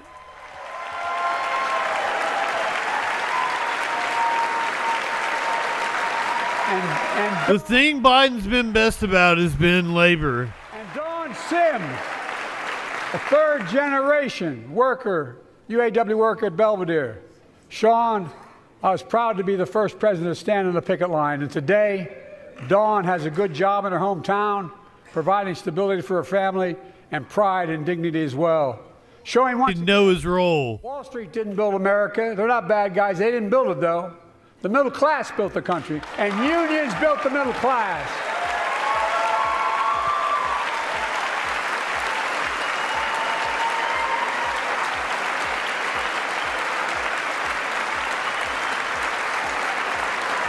I say to the American people, when America gets knocked down, we get back up. We keep going. That's America. Ain't that America? That's you, the American people. It's because of you America's coming back. It's because of you our future is brighter. It's because of you that tonight we can proudly say the state of our union is strong and getting stronger. That's the reason to vote for Biden. He's been very pro-union. His labor relation board has been excellent. Better than you could ask for. So if you're looking for a positive reason to vote for Biden, that's the reason. I do not shame you if you feel you can't vote for him. The future of possibility. Old Genocide Joe over here. We can build together a future where the days of trickle-down economics are over, and the wealthy and the biggest corporations always ask for more. All the tax breaks. And by the way, I understand corporations. I come from a state that has more corporations invested than every one of your states in the state of the United States combined. Yes, Delaware is where a lot of shady corporations are. But I grew up in a home where trickle-down economics didn't put much on my dad's kitchen table. That's why I determined to turn things around so middle class does well. When they do well, the poor have a way up and the wealthy still do very well. We all do well. And there's more to do to make sure you're feeling the benefits of all we're doing. Americans pay more for prescription drugs than anywhere in the world. It's wrong, and I'm ending it.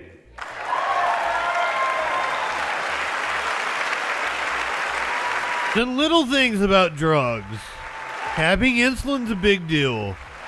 To the people that get insulin, that's a very big deal. I proposed and signed, not one of you Republican buddies voted for it.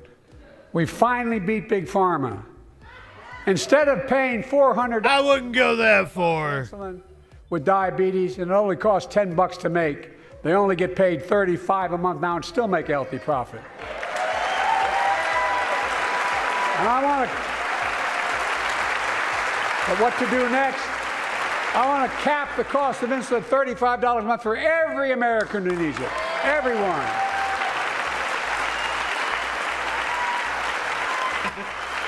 For years, People have talked about it, but finally we got it done and gave Medicare the power to negotiate lower prices on prescription drugs, just like the VA is able to do for veterans. That's not just saving seniors money, it's saving taxpayers money. We cut the federal deficit by $160 billion. Cut to Bernie. Because Medicare He'll applaud that.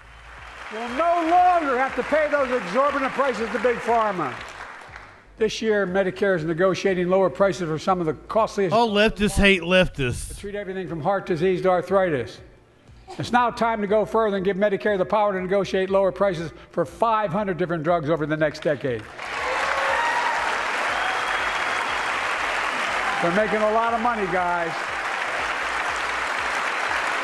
And they'll still be extremely profitable. Will not only save lives, it will save taxpayers another $200 billion.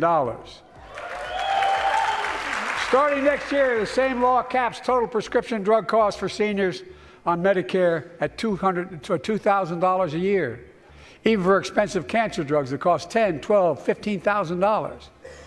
Now I want to cap prescription drug costs at $2,000 a year for everyone. Folks, he's been studious about wearing a mask at all times. But if you want to get in Air Force One, always wearing a mask. Toronto, Berlin, Moscow. Well, even Moscow probably.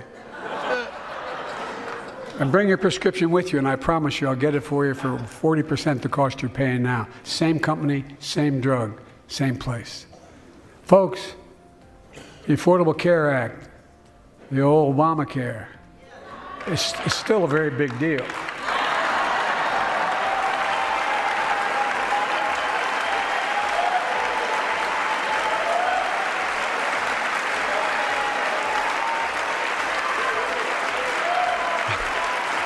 Over 100 million of you can no longer be denied health insurance because of pre-existing condition.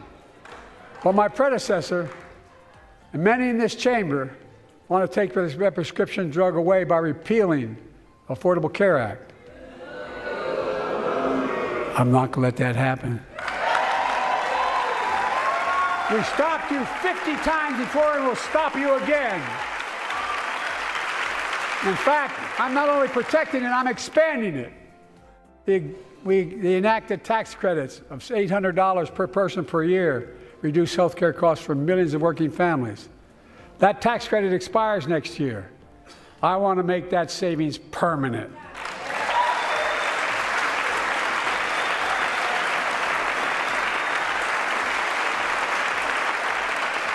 To state the obvious, women are more than half our population, but research on women's health has always been underfunded. That's why we're launching the first ever White House initiative on women's health research, led by Jill, doing an incredible job as First Lady. He's not that kind of doctor.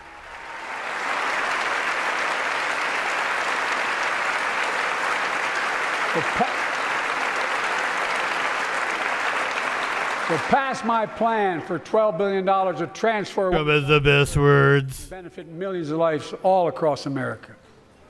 I know the cost of housing is so important to you. If inflation keeps coming down, mortgage rates will come down as well, and the Fed acknowledges that. But I'm not waiting.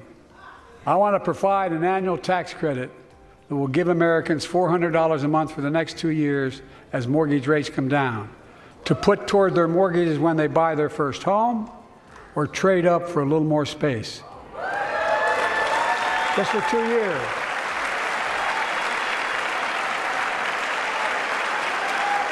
I kind of figured that, Joey. I was just making a jokey joke.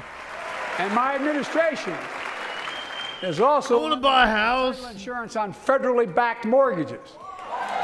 When you refinance your home, you can save $1,000 or more as a consequence. For millions of renters, we're cracking down on big landlords who use antitrust law, who break antitrust laws by price fixing and driving up rents. We've cut red tape so builders can get federally financing, which is already helping build a record 1.7 million new housing units nationwide. Now pass and build and renovate 2 million affordable homes and bring those rents down. No cancer yet. No mention of cancer. He has said he'll cure cancer in the past. To remain the strongest economy in the world, we need to have the best education system in the world.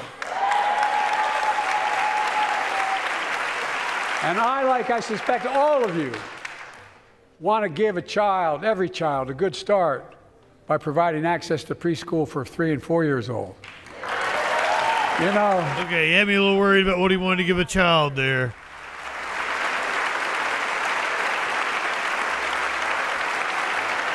I think I pointed out last year that children coming from broken homes where there's no books, they're not read to, not spoken to very often, start school, kindergarten, or first grade, having heard 1 million fewer words spoken. Well, studies show that children who go to preschool are nearly 50% more likely to finish high school, go on to earn a 2- and 4-year degree, no matter what their background is.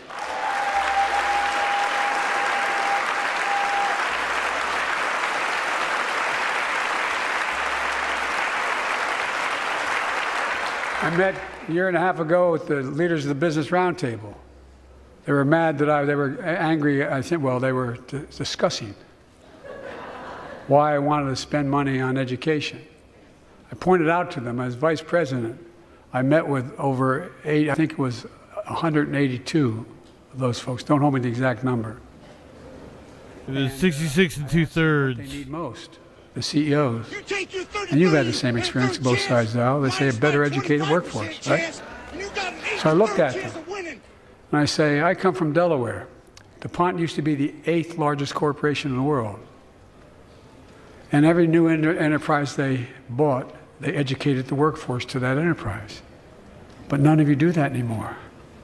Why are you angry with me providing you the opportunity for the best educated workforce in the world?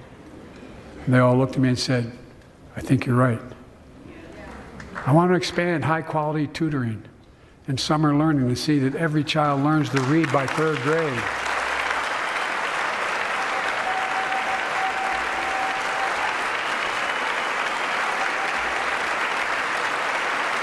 I'm also is our children's learning. Businesses in high schools, so students get hands-on experience and a path to good-paying job, whether or not they go to college. And I want to make sure that college is more affordable. Let's continue increasing the Pell Grants to working and middle-class families and increase record investments in HBCUs and minority-serving institutions, including Hispanic institutions.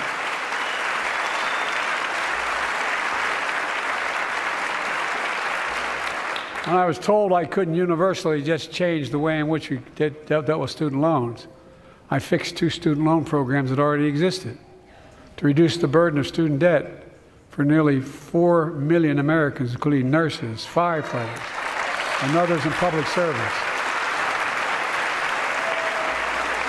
Like Keenan Jones, a public educator from Minnesota, who's here with us tonight. Keenan, where are you? Keenan, thank you. He acknowledges Roman Reigns. So they can go to college. Now he's able to help, after debt forgiveness, get his own daughter to college.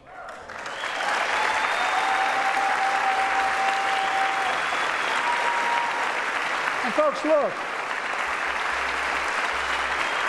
such relief is good for the economy because folks are now able to buy a home, start a business, start a family. While we're at it, I want to give public school teachers a raise.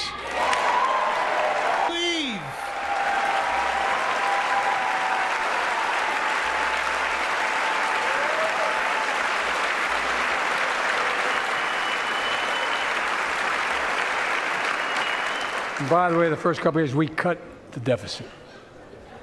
Now, let me speak to the question of fundamental fairness for all Americans. I've been delivering real results in fiscally responsible ways. We've already cut the federal deficit. We've already cut the federal deficit over $1 trillion. I signed the bipartisan deal. What was that Mike Johnson look? It's my goal to cut the federal deficit another $3 trillion by making big corporations and the very wealthy finally beginning to pay their fair share.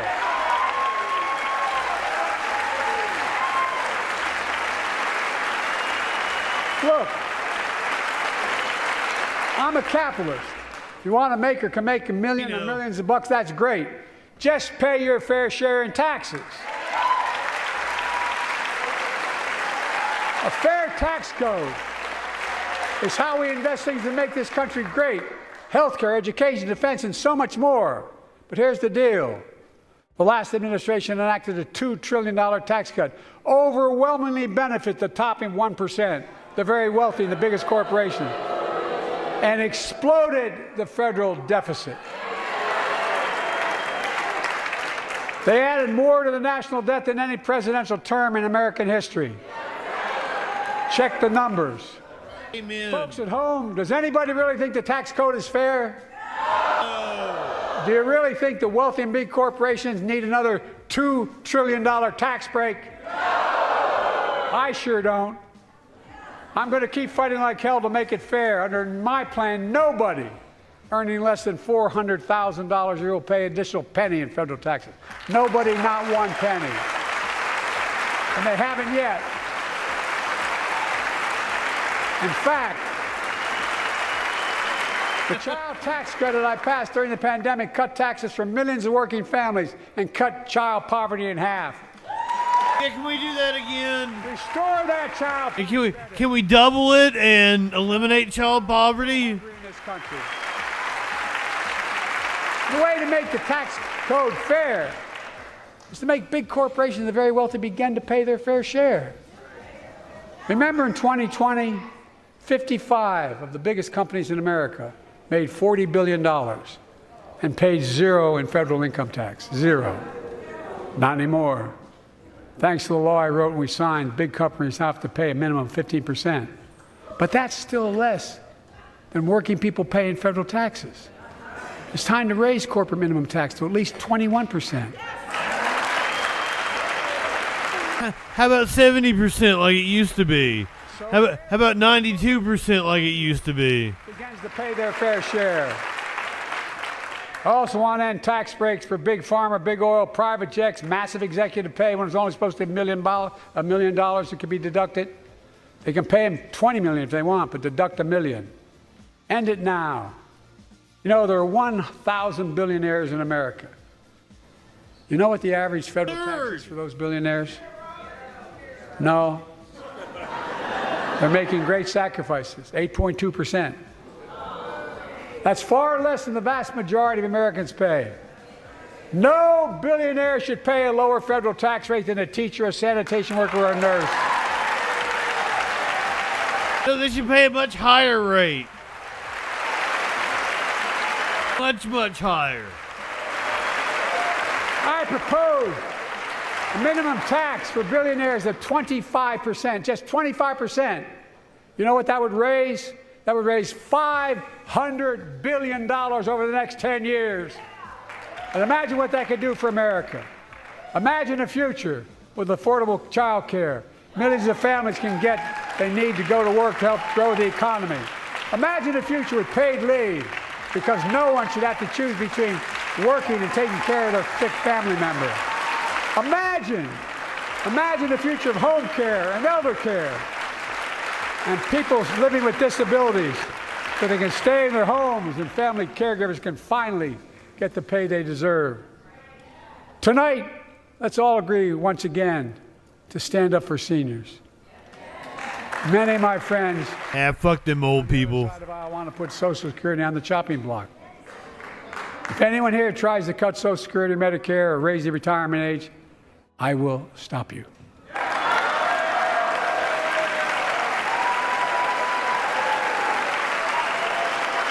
The working people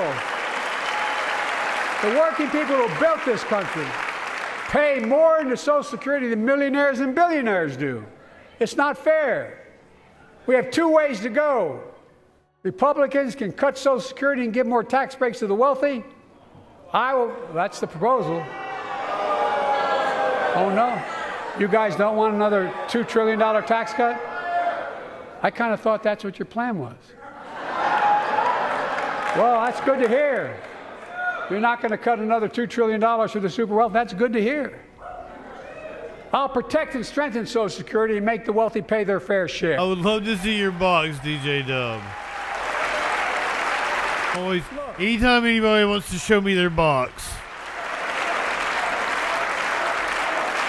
Too many corporations raise prices to pad their profits, charging more and more for less and less. That's why we're cracking down on corporations that engage in price gouging and deceptive pricing, from food to healthcare to housing. In fact, the snack companies think you won't notice if they change the size of the bag and put a hell of a lot fewer, same size bag. It's true. With fewer chips in it. No, I'm not joking. We've all seen it. Pass Bobby Casey's bill and stop this. I really mean it. Anybody that wants to show me their box, I'm totally into it.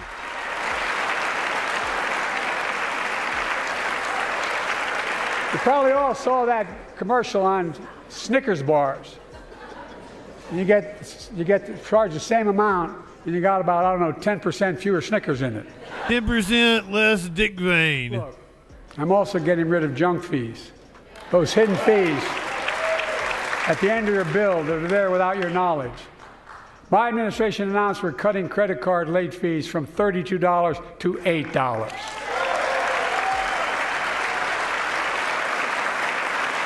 Banks and credit card companies are allowed to charge what it costs them to instigate the collection.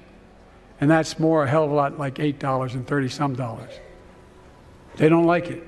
Credit card companies don't like it. But I'm You don't have permission to see Sky Comet's box. $20 billion a year with all the junk fees I'm eliminating. Folks at home,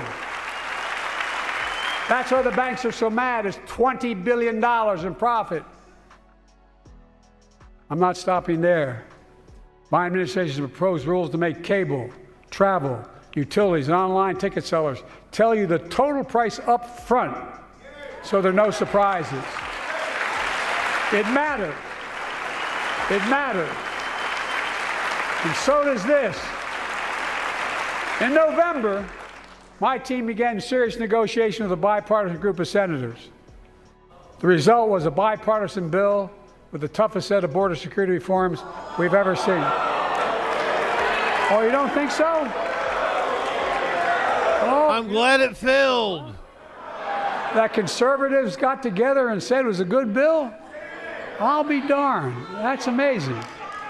That bipartisan bill would hire 1,500 more security agents and officers, 100 more immigration judges to help tackle the backload of 2 million cases, 4,300 more asylum officers, and new policies so they can resolve cases in 6 months instead of 6 years now.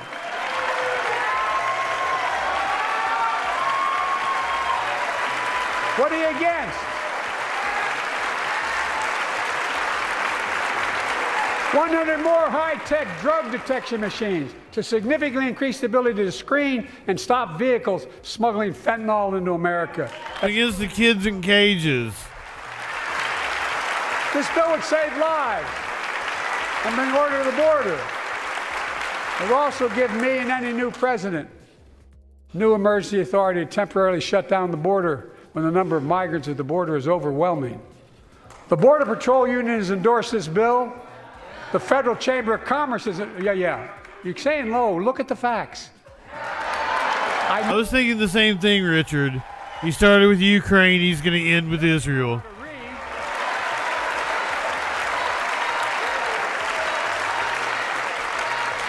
I believe that given the opportunity for a majority in the House and Senate would endorse the bill as well, a majority right now. But unfortunately, politics has derailed this bill so far. I'm told my predecessor called members of Congress in the Senate to demand they block the bill. He feels political win, he viewed it as would be a political win for me and a political loser for him. It's not about him, it's not about me. I'd be a winner, not really.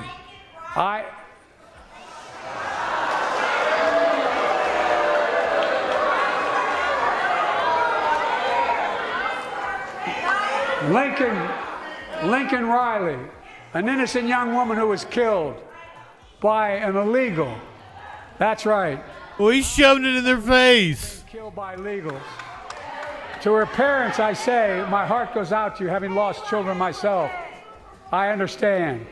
But look, if we change the dynamic at the border, people pay these smugglers $8,000 to get across the border because they know if they get by and let into the country, it's 6 to 8 years before they have a hearing. And it's worth taking the chance of the $8,000. But if it's only 6 weeks, the idea is it's highly unlikely that people will pay that money and come all that way, knowing that they'll be able to be kicked out quickly. Folks, I would respectfully suggest my Republican friends owe it to the American people, get this bill done. We need to act now. I mean, in terms of politics, that was probably a really good move. And Brandon's cooking tonight. And if my predecessor is watching, instead of paying politics and pressuring members of Congress to block the bill, join me in telling the Congress to pass it. We can do it together. But that's what here's what he will not do. I will not demonize immigrants saying they are poison in the blood of our country. I will not separate families. I will not ban people because of their faith. Unlike my predecessor on my first day in office, I introduced a comprehensive bill to fix our immigration system. Take a look at it. It has all these and more. Secure the border. Provide a pathway to citizenship for dreamers. And so much more. But unlike my predecessor, I know who we are as Americans. We're the only nation in the world with a heart and soul that draws from old and new. Home to Native Americans, and ancestors have been here for thousands of years. Home to people of from every place on earth. They came freely. Some came in chains. Some came when famine struck, like my ancestral family in Ireland. Some to flee persecution, to chase dreams that are impossible anywhere but here in America. That's America. And we all come from somewhere, but we're all American.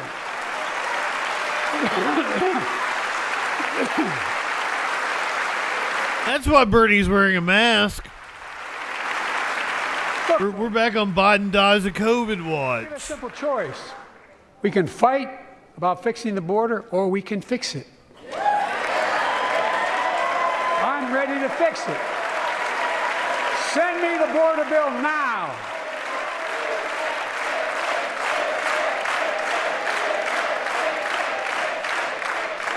A transformational moment in history happened 59 years ago today in Selma, Alabama. Hundreds of foot soldiers for justice marched across the Edmund Pettus Bridge, named after the Grand Dragon. Can we please rename that bridge? Claimed their fundamental right to vote. They were beaten, they were bloody, and left for dead. The John Lewis Bridge. John Lewis was on that march. Yeah, there you go.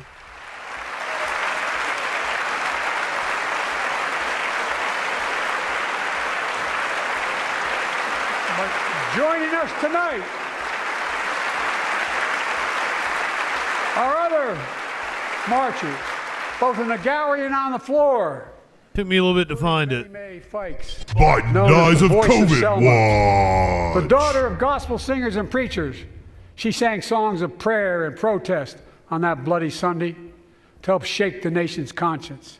5 months later, the Voting Rights Act passed and was signed into law.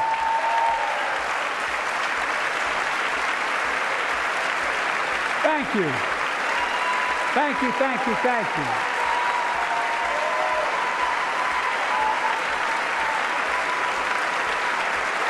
Yeah, basically it's called the Grand Dragon Bridge. But 59 years later, their forces take this fucking country. Voter suppression, election subversion, unlimited dark money, extreme gerrymandering. John Lewis is a great friend to many of us here. But if you truly want to honor him and all the heroes who marched with him, then it's time to do more than talk. Pass the Freedom to Vote Act, the John Lewis Voting Right Act. Alabama, that's why. And stop the Freedom to Come Act. The value of America, our diversity across American life. Banning books, it's wrong. Instead of erasing history, let's make history. I want to protect fundamental rights. Pass the Equality Act. I'll put some sunglasses on. Transgender Americans, I have your back. Bravo, mentioning trans people. The workers' rights. Raise the federal minimum wage, because every worker has a right to a decent living more than $7 an hour.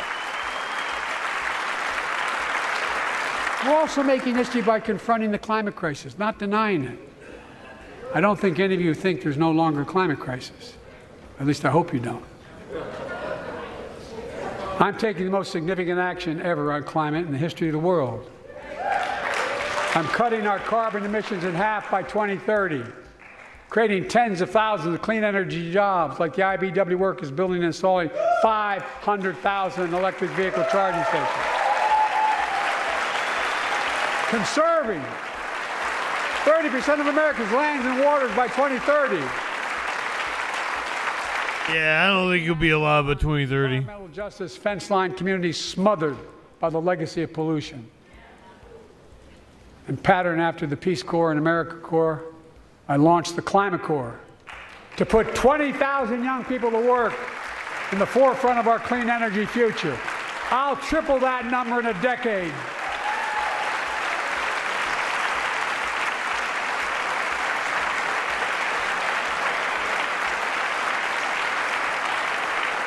To state the obvious, all Americans deserve the freedom to be safe. And America is safer today than when I took office. Year before I took office, murder rates went up 30%. 30% they went up. The biggest increase in history. It was then, through my American Rescue Plan, which every American voted against, I might add, we made the largest investment in public safety ever. Anybody know what he said? The sharpest decrease in history. Violent crime fell to one of its lowest levels in more than 50 years. But we have more to do. We have to help cities invest in more community police officers, more mental health workers, more community violence intervention. Give communities the tool to crack down on gun crime, retail crime, and carjacking.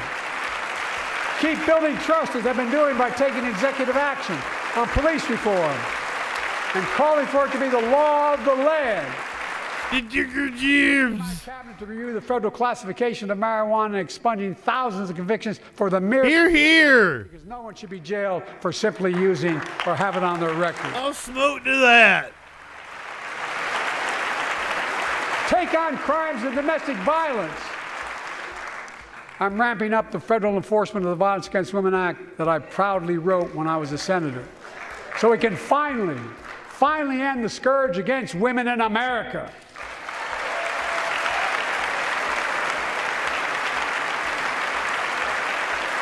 There are other kinds of violence I want to stop.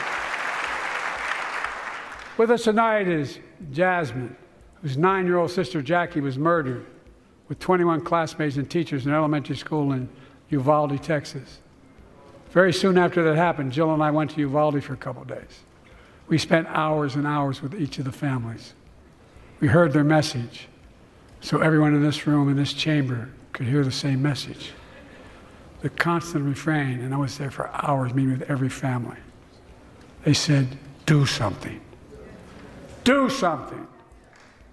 Well, I did do something by establishing the first ever Office of Gun Violence Prevention in the White House, that the Vice President is leading the charge. Thank you for doing it. You see where the cops went to a career day and set up?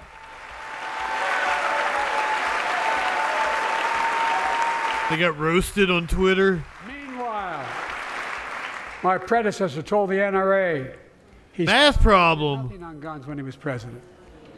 But then you take my 75% chance of winning. After another shooting in Iowa recently, he said, when asked what to do about it, he said, just get over it.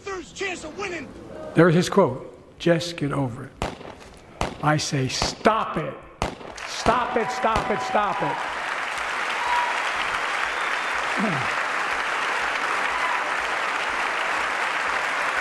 Well, when we're talking about school shootings, I always say gun safety law in nearly 30 years because of this Congress.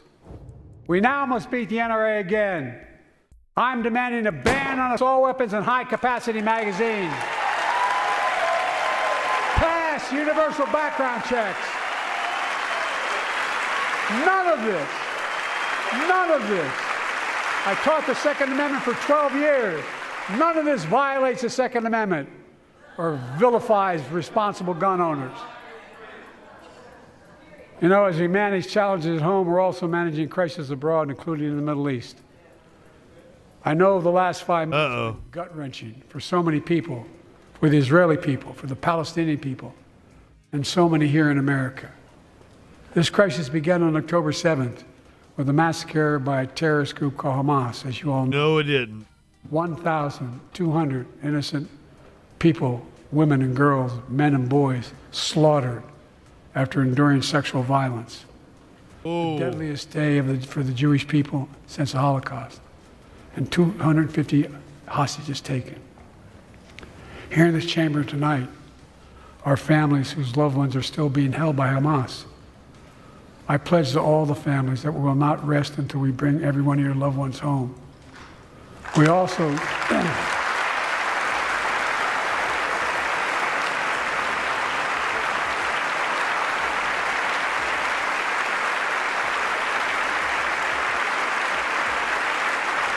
Here's looking at work around the clock to bring home Evan and Paul, Americans being unjustly detained by the Russians and others around the world.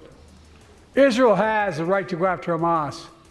Hamas ended this conflict by releasing hostages, laying down arms, could end it by releasing the hostages, laying down arms, and surrendering those responsible for October 7th. Yeah, something's wearing off. Excuse me, Israel has a added burden because Hamas hides and operates among the civilian population like cowards, under hospitals, daycare centers, and all the like. Israel also has a fundamental responsibility, though, to protect innocent civilians in Gaza.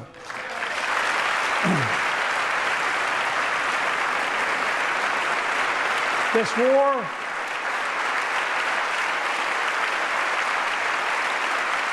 has taken a greater toll on innocent civilians than all previous wars in Gaza combined. More than 30,000 Palestinians have been killed. Looks like it's a genocide. Are not Hamas. Thousands and thousands of innocents, women and children, girls and boys, also orphaned. Nearly 2 million more Palestinians under bombardment or displacement. Homes destroyed, neighborhoods in rubble, cities in ruin. Families without food, water, medicine. It's heartbreaking. I've been working nonstop to establish an immediate ceasefire that would last for 6 weeks to get all the prisoners released, all the hostages released. Well, he made sure to condemn Hamas. And ease the intolerable and humanitarian crisis and build toward an enduring, something more enduring. The United States has been leading international efforts to get more humanitarian assistance to Gaza. Tonight, I'm directing the U.S. military to lead an emergency mission to establish a temporary pier in the Mediterranean on the coast of Gaza that can receive large shipments carrying food, water, medicine, and temporary shelters. No U.S. boots will be on the ground.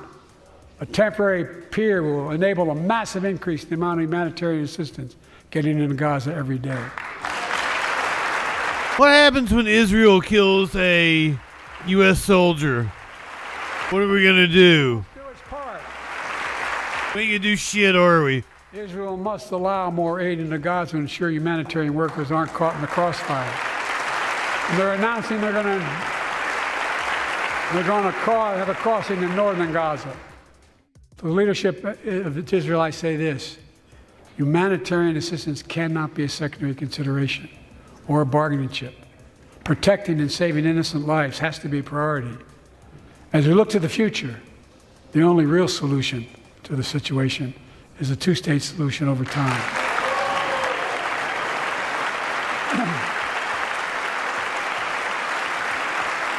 And I say this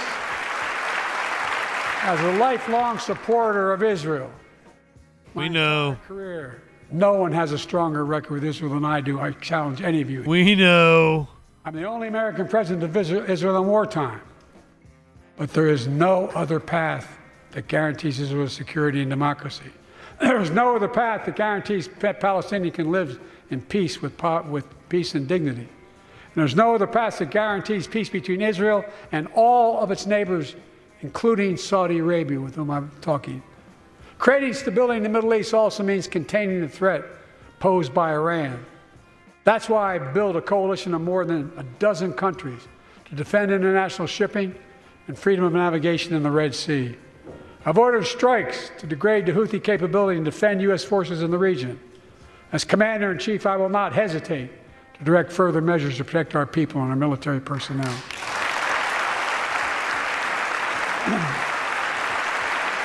Thank you for all the compliments on the shades. For years, I've heard many of my Republican and Democratic friends say that Israel is going to sell that property. And America's falling behind.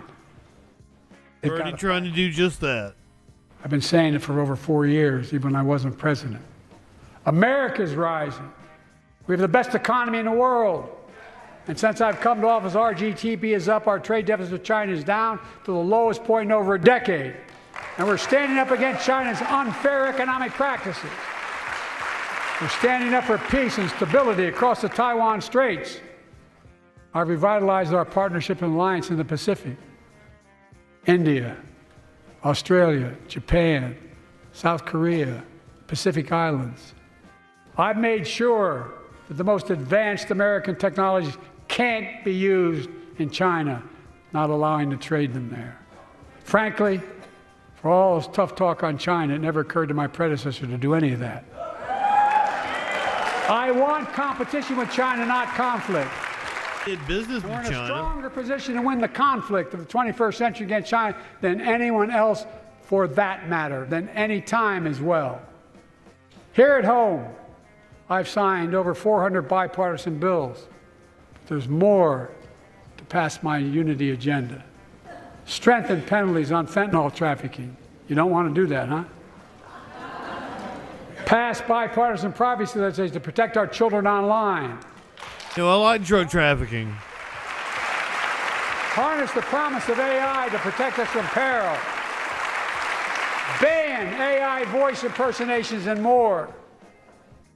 And keep our truly sacred obligation to train and equip those we send into harm's way and care for them. Correction. The thought of fentanyl. When they don't. Cop's worst nightmare. I personally don't want to do the drug trafficking, but I am for drug trafficking in general. That's why the song Support and Help of Dennis and the VA, I signed the PACT Act. One of the most significant laws ever, helping millions of veterans exposed to toxins who now are battling more than 100 different cancers. More drugs for veterans. But we owe them and their families support. We owe it to ourselves to keep supporting our new health research agency called ARPA-H. And remind us that we can do big things like end cancer as we know it. There you go. There's the cancer line. Drugs for dentists and DAs.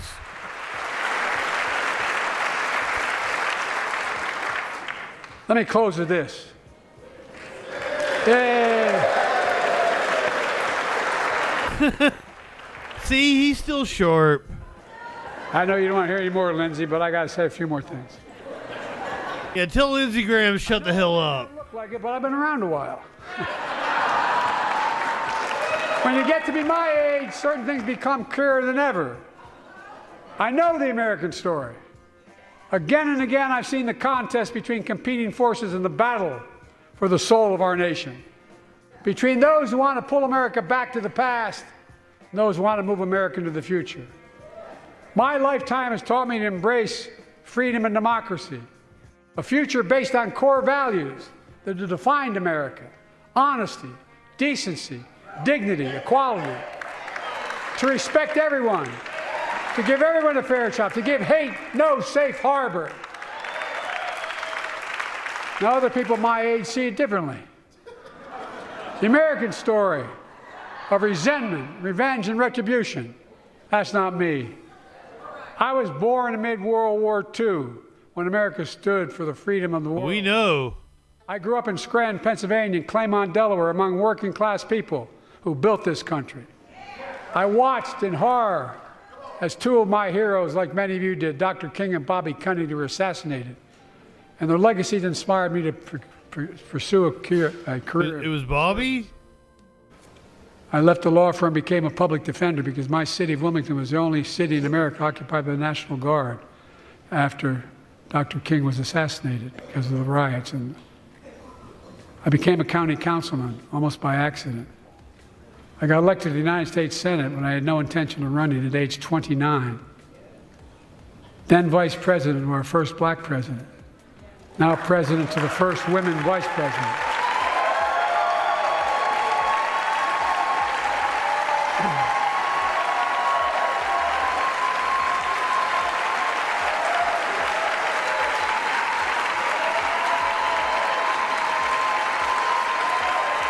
In my career, you don't have to get gay to live into communism.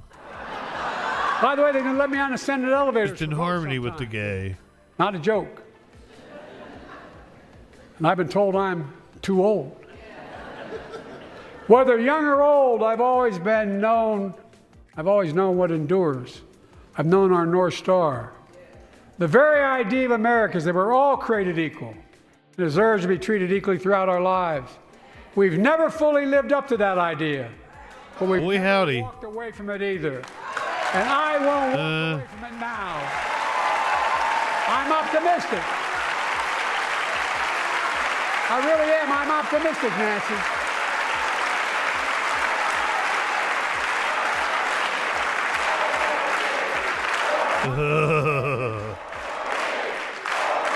The issue facing our nation isn't how old we are, it's how old are our ideas.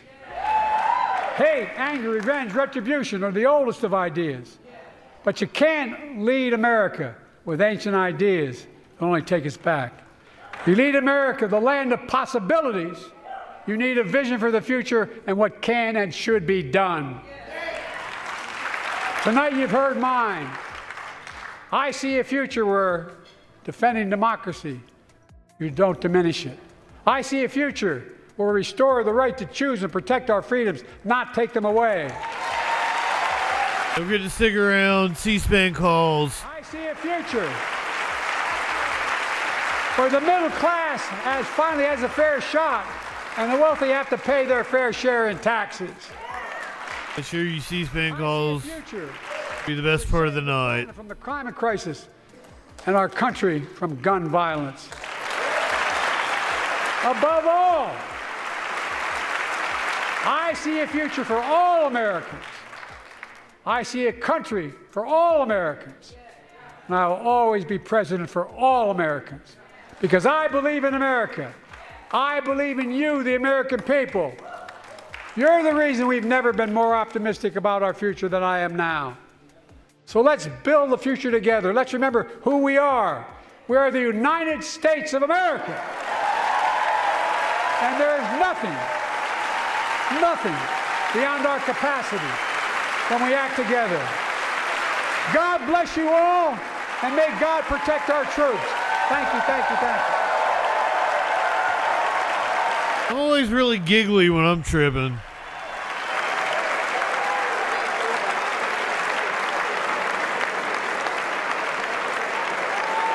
Mike Johnson is just such a creepy little bastard.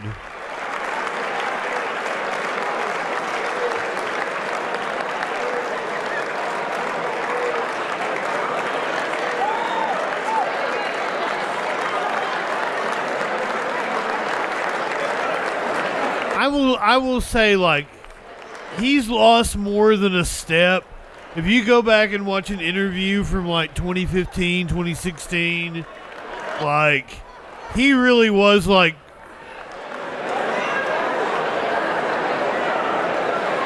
he was on the ball. Like, you know, he's still full of shit. He always had gaffes.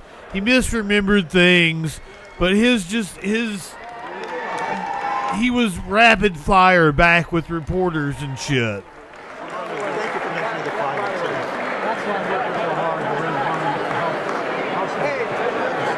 But like the little quips, anytime he gives a press conference and we watch it, he's clearly an old man, but like a reporter will catch him off guard and he has a fucking good comeback.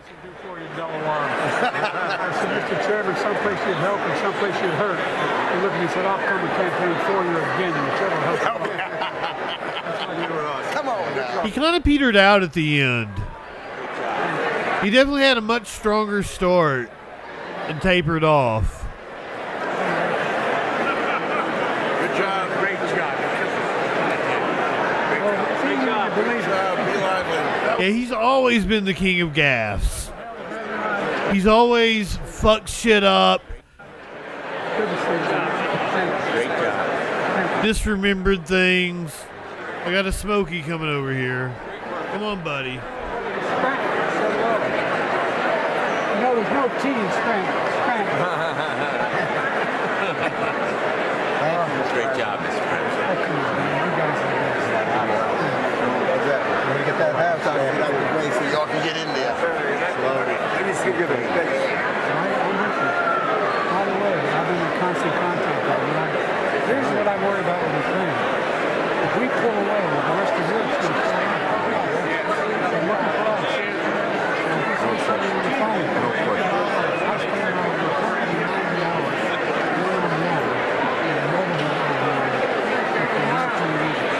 Go ahead, light one up, tip one back. It's all right to have a little fun before you hit the sack, Sky Comet. Glad you could join us for this.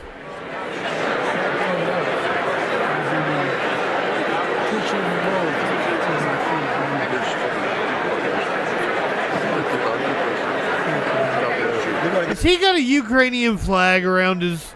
Good job on the border. I mean, he could be Ukrainian. Oh, yeah, I'm sticking with it. No, I really mean it. No, really. Thank you, sir. And this guy with you does too. I would hope, because if he's just an American that's really supportive of Ukraine, Nobody's going to talk about cotton. it's kind of embarrassing. You were on fire, too. I kind of wish sometimes there was cognitive impairment. You did well. Very good.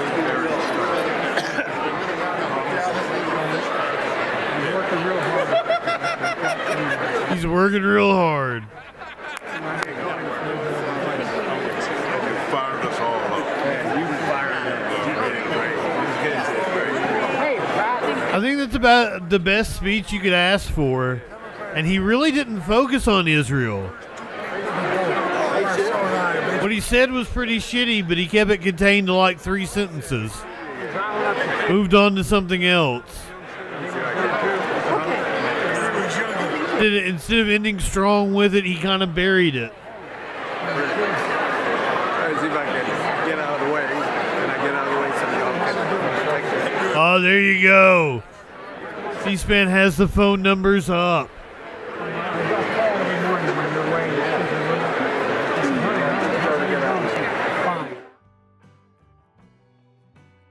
All right, we're gonna end the C-SPAN there. We're gonna try to cover just I've got just a couple more stories here. We're gonna take C-SPAN calls. My favorite thing in the whole wide world is C-SPAN calls. Such a nerd. An Army sergeant has been charged with transmitting sensitive information to China. What the fuck? Breaking news out of Nashville, where federal prosecutors have just unsealed an indictment against an Army sergeant who they say transmitted sensitive military information to a co-conspirator in China. NBC News investigative correspondent Tom Winters joins me now with more. So, Tom, what do we know? What's the latest here? Well, Kristen, the FBI arrested Corbin Schultz, who's apparently a sergeant and a U.S. Army intelligence analyst this morning at Fort Campbell in Tennessee. The arrest is part of an ongoing investigation since June of 2022. And according to the indictment, Schultz has been stealing U.S. military secrets and providing it to a co-conspirator based in Hong Kong for approximately $42,000 in cash over that time period. The list of what he stole is fairly incredible, including and I'm just reading from the information we're getting as it's coming in, literally as I speak to you, Air Force tactics and techniques and procedures. Is 42 grand worth it? I feel like I could have got a lot more money out of that. Like, what the fuck? The F-22 fighter aircraft, that's one of the most sophisticated military aircrafts anywhere on the planet. Talking about techniques and procedures for certain helicopters, as well as the U.S.'s capabilities and understandings of what would happen if China attacked Taiwan. The U.S.'s understanding of what that might look like from the Chinese side and what type of response could be there. Obviously, that could be potentially helpful to this co-conspirator based in China if he's sharing that information or, in fact, is a member of the Chinese government. For the Chinese government to understand what the U.S. thinks it will do would be obviously incredibly important. There's some other details and information in here as well, but he did possess obviously a clearance to access this information and appears to have been doing it all for cash. They don't explicitly say that he passed this along to the Chinese government, but we're still waiting for the 25-page indictment to be unsealed. So we only have a limited amount of information from the press release at this point. He's expected to appear later, either today or tomorrow, in a court in central Tennessee, so that's the Nashville region. This press conference called just several hours ago, presumably following this arrest. He was arrested on an indictment, meaning that this investigation's been going on for some time, and as I mentioned, was arrested at Fort Campbell. So more digging and information for us to gather. But Kristen, I think taking a step back here and looking at this in totality, we've had a week of potentially really troubling information involving the U.S. military and its secrets. You remember earlier this week we had the sentencing for Jack Teixeira, the guilty plea of Jack Teixeira. He was arrested approximately a year ago with sharing top. Yeah, that was that dude in Texas, right? Very serious secret information online on the online platform Discord, which authorities were able to track him down to that. We had another member of the U.S. military charged for sharing information over a dating app with somebody based in Ukraine, including what the U.S. was doing or knew about with respect to Ukraine military capabilities and our understanding of what's going on in the conflict there. And now you have more information, this time going to another potential U.S. adversary in China.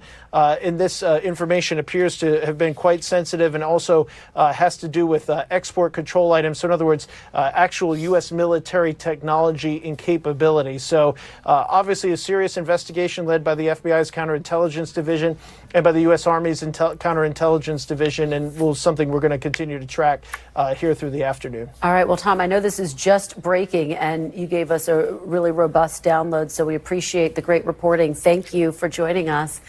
Thanks for watching. Stay updated about breaking news. Well, first off, shut up, Lester. But did she say robust download? Did she say he just gave us a robust download? Smokey, what's going on, buddy? You can't be hitting my microphone like that.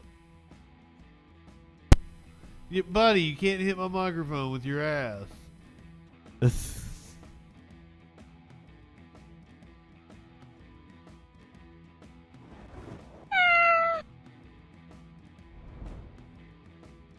He's your smoky butt.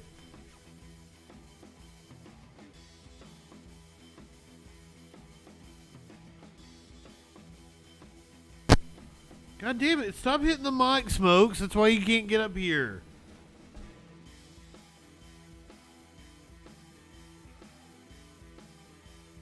He ass juiced on me earlier today. I hate it when he does that. Like he gets all fucking ass juice. Like, ew. He got up here like just as soon as I sat down to start working. He gets up in my lap and ass juices on me. So then like I have to like get up, like go wash myself off and stuff. Damn it, Smokey. The chamber is clearing out quickly. Biden's still in there, still going strong. Holding court inside of the House chambers.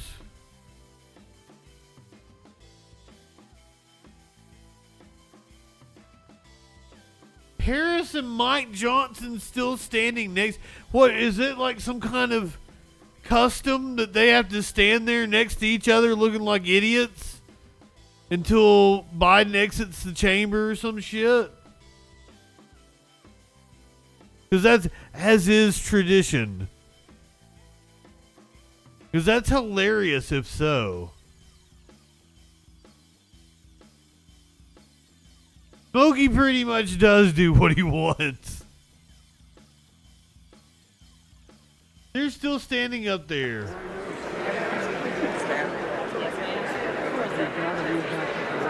Can you take this? Yes. How are you, ma'am? Good. I saw you earlier. How's everything going? Yeah, good.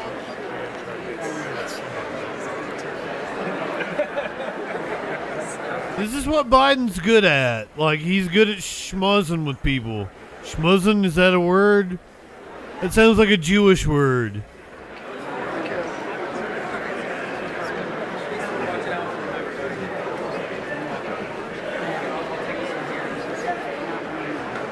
Schmoozing. That's nice. Where is she? Maybe I can find out where to see her. All I got left is like bullshit stories. I'm so proud of you. How are you doing? I don't want to do bullshit stories until after, New Mexico. So much yes. You knocked it out. They even get an animal video. Text from everybody at home watching you saying, wow. I didn't. How dare I? Jumping up and down saying, phenomenal. In Houston, Texas. Yes, sir. And we got Miss. Third. Okay. He's going to take her number? Yeah, that would be amazing. That would be amazing. Wait, what? Is Biden getting numbers? Is that what I just heard? Sir, Where are you going? Why are you a... Sir, you're a little old to be getting numbers. So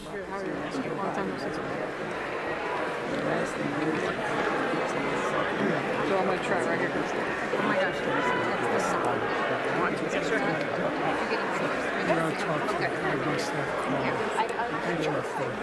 Yes, sir. HR 40.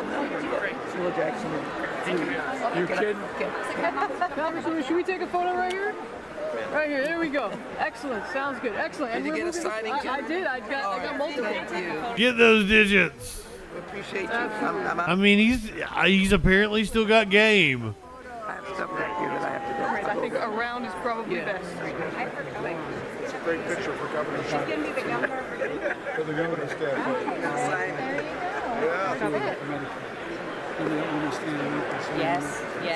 Yes. He understands.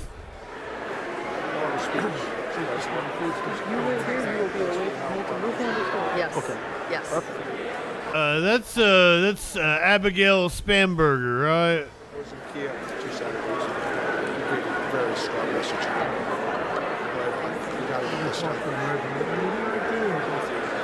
I mean, we can only hope.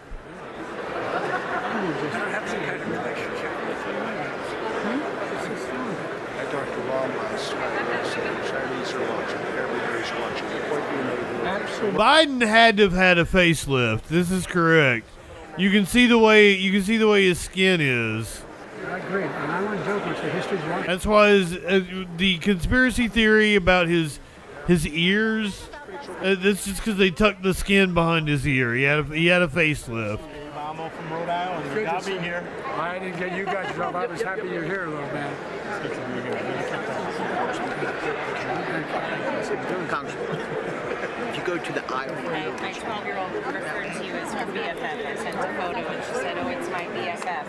Do me a favor. She said, don't forget to tell him he invited me to the White House. Well, I did. You did. Oh, I know. Did she say her BFF? Okay, who do I talk to?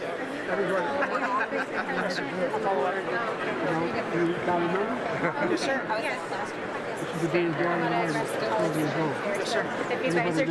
I don't know shit about surgeries. It's very clear he's had a facelift. Beyond that, I can only speculate. Mr. President, former Congressman from Detroit, and what you've accomplished for those people is sensational, it really is. Sensational. You're doing it. Tonight, this was the most tremendous. I've been to 8 State of the Union addresses, and this is the best one. Thank you for being for the country. Said he's been to 8 State of the Unions. He thought this was the best one. This is my best friend. I love it. Mr. President, a very important Yes. message. My daughter, Brett, met you at the member picture. You were so kind. You held her up. She said, what do I call Johnson and Harris both look incredibly uncomfortable. insisted that I give you the painting. She painted of you. Yeah, apparently everyone who is seated at the well I'm here. apparently needs to... What in the fuck is that drawing? We'll give you time. I frame all these Well, she is enamored with you, and it makes parenting hard because you said. Okay, it's his kid. His kid drew it. I thought that was Joe Biden's notes. Yes, sir. And I'll put on the back. The information is on that. Thank you. Mr. President, you kicked ass. That was so good. Kicked ass.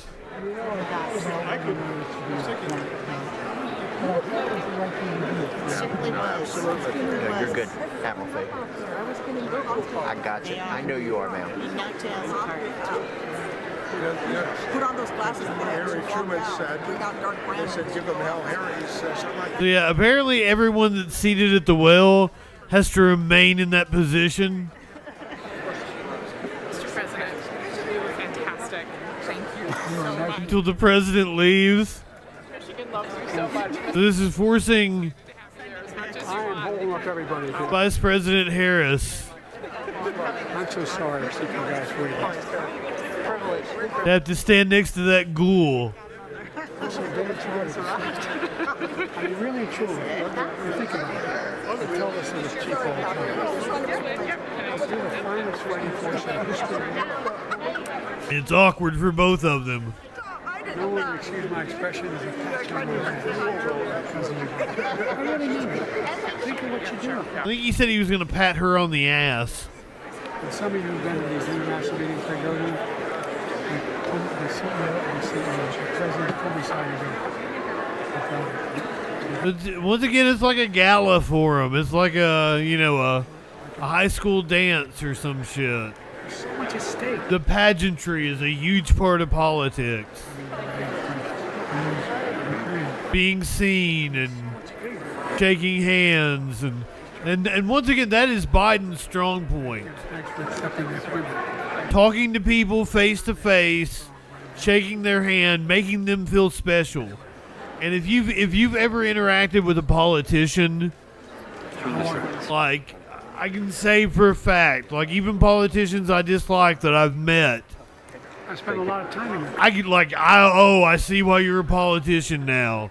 Like things like they will remember your name. They'll meet you I was worried she wasn't going to. at at a Rotary event, and then 3 years later they'll still remember your name, call you by your name, ask you how your brother is doing or whatever, because he was in the hospital last time. Thank you so much, sir. He really shouldn't be touching people. I keep telling this guy, hey, look at his pecs.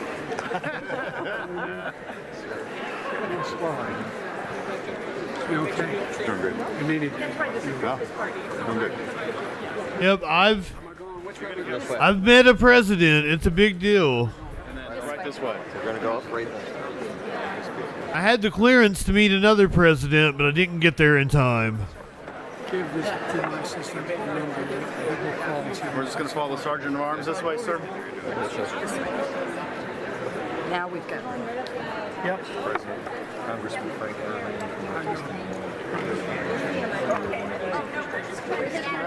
How are you? Fine, and you? I'm well, thank you. Very well.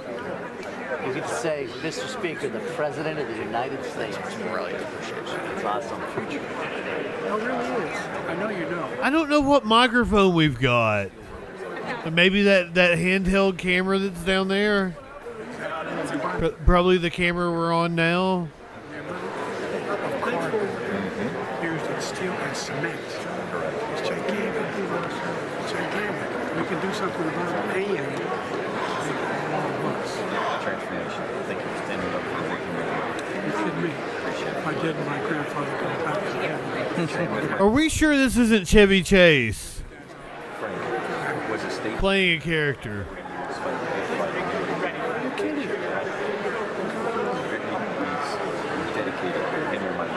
My great-grandfather was the first Catholic elected to the state senate in Pennsylvania. Actually, the second. He was elected to the state senate. And they accused him when he was running of being a Marley McGuire. I'm kind of concerned about Biden having some kind of respiratory issue. He coughed multiple times throughout that speech. Biden dies of COVID. Wow.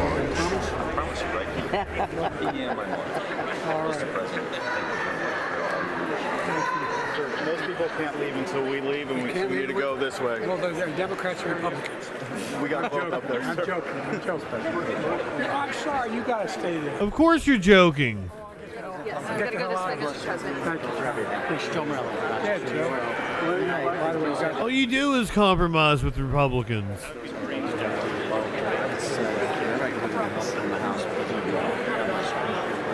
That's a short man. I know. Do you have his shins blown off like cotton? I talk about you all the time. you have no idea.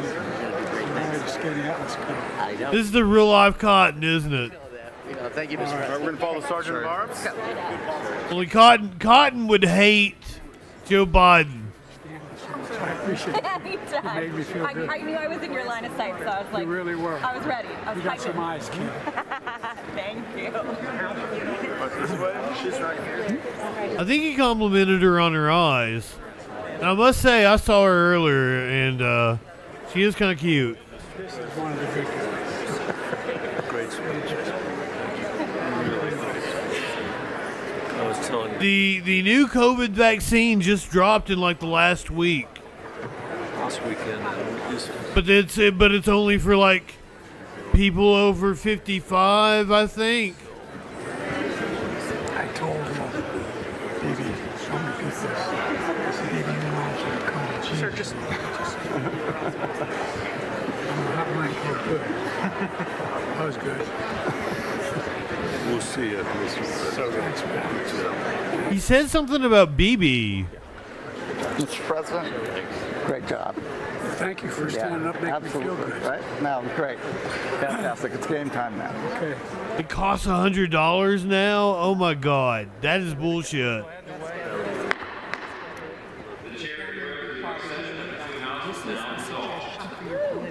The House will come to order.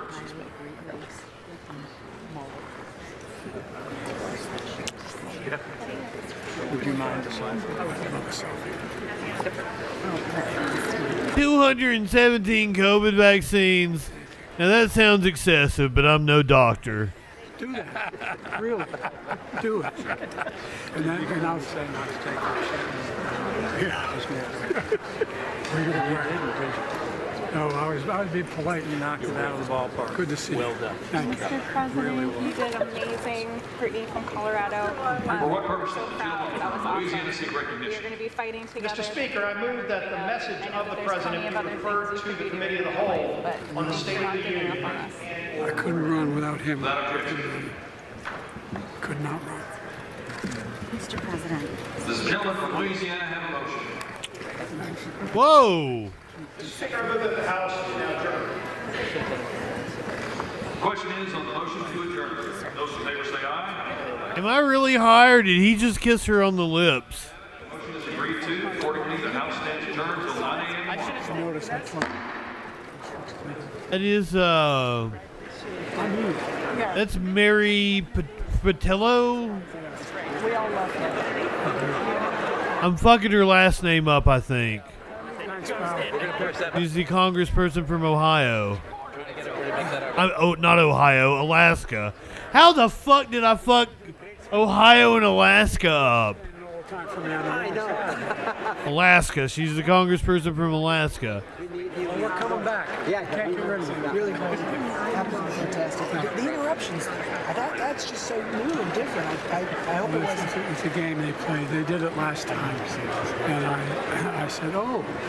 And I got them all together. I said, you're not going to cut Social Security. And when I said, anybody going to cut Social Security, raise your hand. I might. I got to refill one. We got calls coming. It's going to be worth it. People are saying you kicked butt back home. They texted me saying he kicked butt tonight. Yeah. As long as I'm with you, I'm okay. What'd you guys think? Everybody seemed to be pretty positive about the speech, right? My guest is an immigrant Army veteran from the Gulf War. He went from 30% to 100%. His husband now gets benefits. He says, I've got a couple of fun stories for afterwards. Some palate cleansers. The Pack he died. Yes. Being a quarter mile from a burn pit for a year. Yes. Did you see Rihanna? College and other things. He had a performance for like an Indian billionaire. People are saying she ripped him off. So, thank you, Mr. President. Hi, Mr. President. Oh, thank you, Venus. Welcoming you to Georgia on Saturday. I'm coming down. I know. I'll be with you. All right. I love doing this shit. I wish I was still 5 nights a week. That's my problem. Well, we love it. Thank you. And we're going to bring it home for you on sir. Tuesday. I didn't do it. No, you didn't. I swear to God, I didn't do it. No, I'm glad you had us to talk to. Me making really inappropriate and sometimes really stupid jokes. the residents there, part of the wood that was salvaged. So I said as chair of the forestry committee, what I'm asking. The Putin joke at the beginning, that one really was.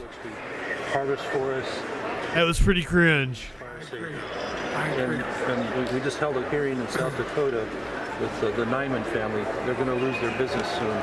If we don't have them, the Forest Service will never, ever keep up by themselves. We've got to have the private sector. We've got to increase the pace and scale of forestry. I appreciate it. You know, I've been there in North Dakota, too. Yes, sir. I mean, I've flown over more. They're going to lose their business. Timber burned to the ground. It's killing the wildlife. And make up the entire state of the state of Maryland. And by the way, a million-acre fire in my district. Yes, and by the way, if you notice you fly over in a helicopter. He did a much better job than I thought he would. And I didn't have rock bottom expectations for him, right?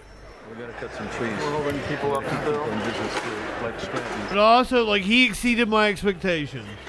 They say in Scranton.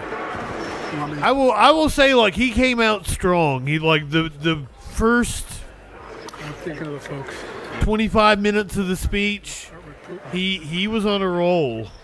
Thank you, sir. Thanks for listening. Thanks. Okay. Towards the middle, he started getting a little tongue-tied. Delaware. But then he also had some good banter with the crowd. And we have fire school anyway. We got a ton at home. My parents hated politics. On getting firefighter pay like that from Women's Bill. Good. We'll be good on that. They would have never watched this shit. I'm an anomaly in so many ways. Can you say hi to my niece? With my family. Marissa. Hey, Marissa, how are you? Well, this is cute. He's wearing his Irish shirt. You got your Irish shirt on? All right. We got St. Patty's Day coming up. We got a great We got to continue walking out. You got the speakers team here. Thanks. He slithers out. Pleasure to meet you. He's pretty in and out.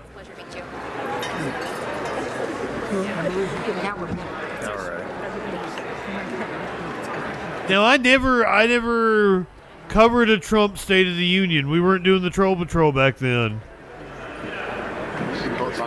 Just a reminder, we're coming up on the 4th anniversary. April 20th will be the Troll Patrol Live 4th 20 anniversary spectacular.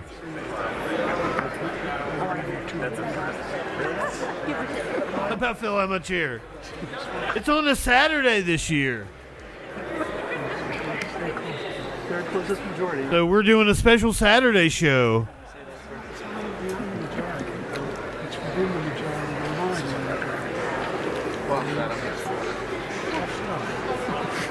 $4.20 on a Saturday. We appreciate that, sir. Stick right this way. Right here, sir. Yep. Okay. Now we gotta go. Right this way. We're straight out. Straight out. Straight out. All right. Straight out. We got Team Clyburn over here. You're looking good, man. Oh, so are you? So are You're you? looking good. You always look like that. I know. Oh, he is looking good. Let's go shopping. I'd like to. Yeah. So this is Lindy. Let's go shopping. Team Clyburn. Yeah. How are you? Good to see you again. Hey, he's fucking pimp. Joe's not wrong about that. Yeah. Good man to work for here. Look at him. White butt. The sharp shit. That's a sharp suit, and he's wearing it well. Oh, wow.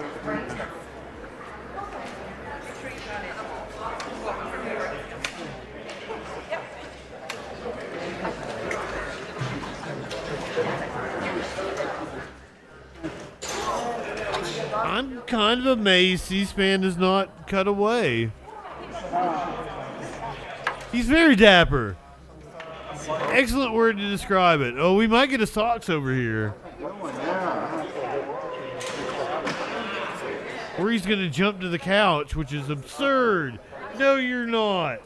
Don't do. Oh, my God. The president outlasted the House session, and they turned down the lights, and President Biden took over a half an hour to work his way off. You're like 14 years old. I don't have fucking vet money. We're in session up until the end there. Don't be doing that shit. Has had now since 1979. Katie Britt, the Republican from Alabama. Oh, yeah, we've got the rebuttal. I forgot. We'll be playing that for you in just a few minutes. In the meantime, President Biden will be in Philadelphia tomorrow and Atlanta on Saturday for campaign events. Want to get your reaction to the president's speech and eventually to the Republican response. 202 is the area code, 748-8920 for Republicans, 748-8921. They've changed their set since the last time we watched. 748-8922.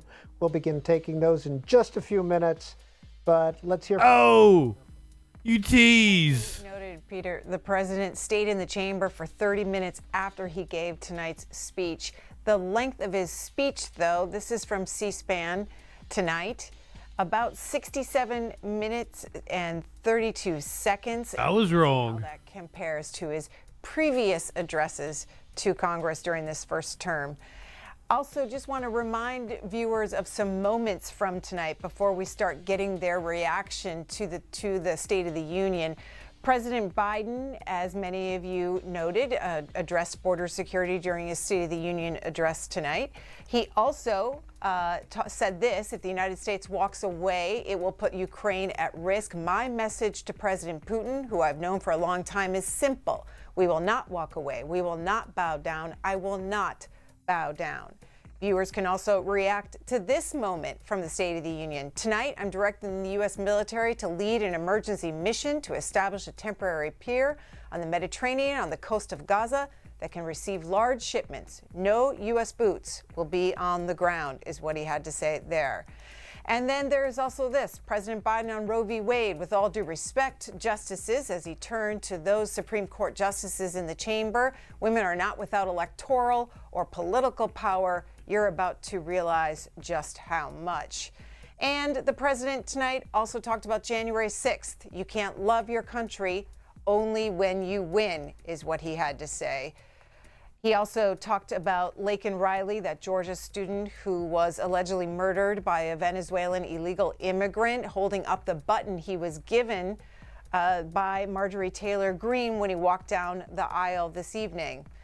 And I didn't expect that, but that's probably a good move. another chant of 4 more years after Biden declared the state of our union is strong and getting stronger. This from a political science professor, Christina Bellantoni, who notes that Biden's prepared remarks in 2023 were 7,256 words. Tonight's remarks, 6,458 words. Exclamation points in his 2023 prepared remarks, 0. Tonight, there were 80. Peter?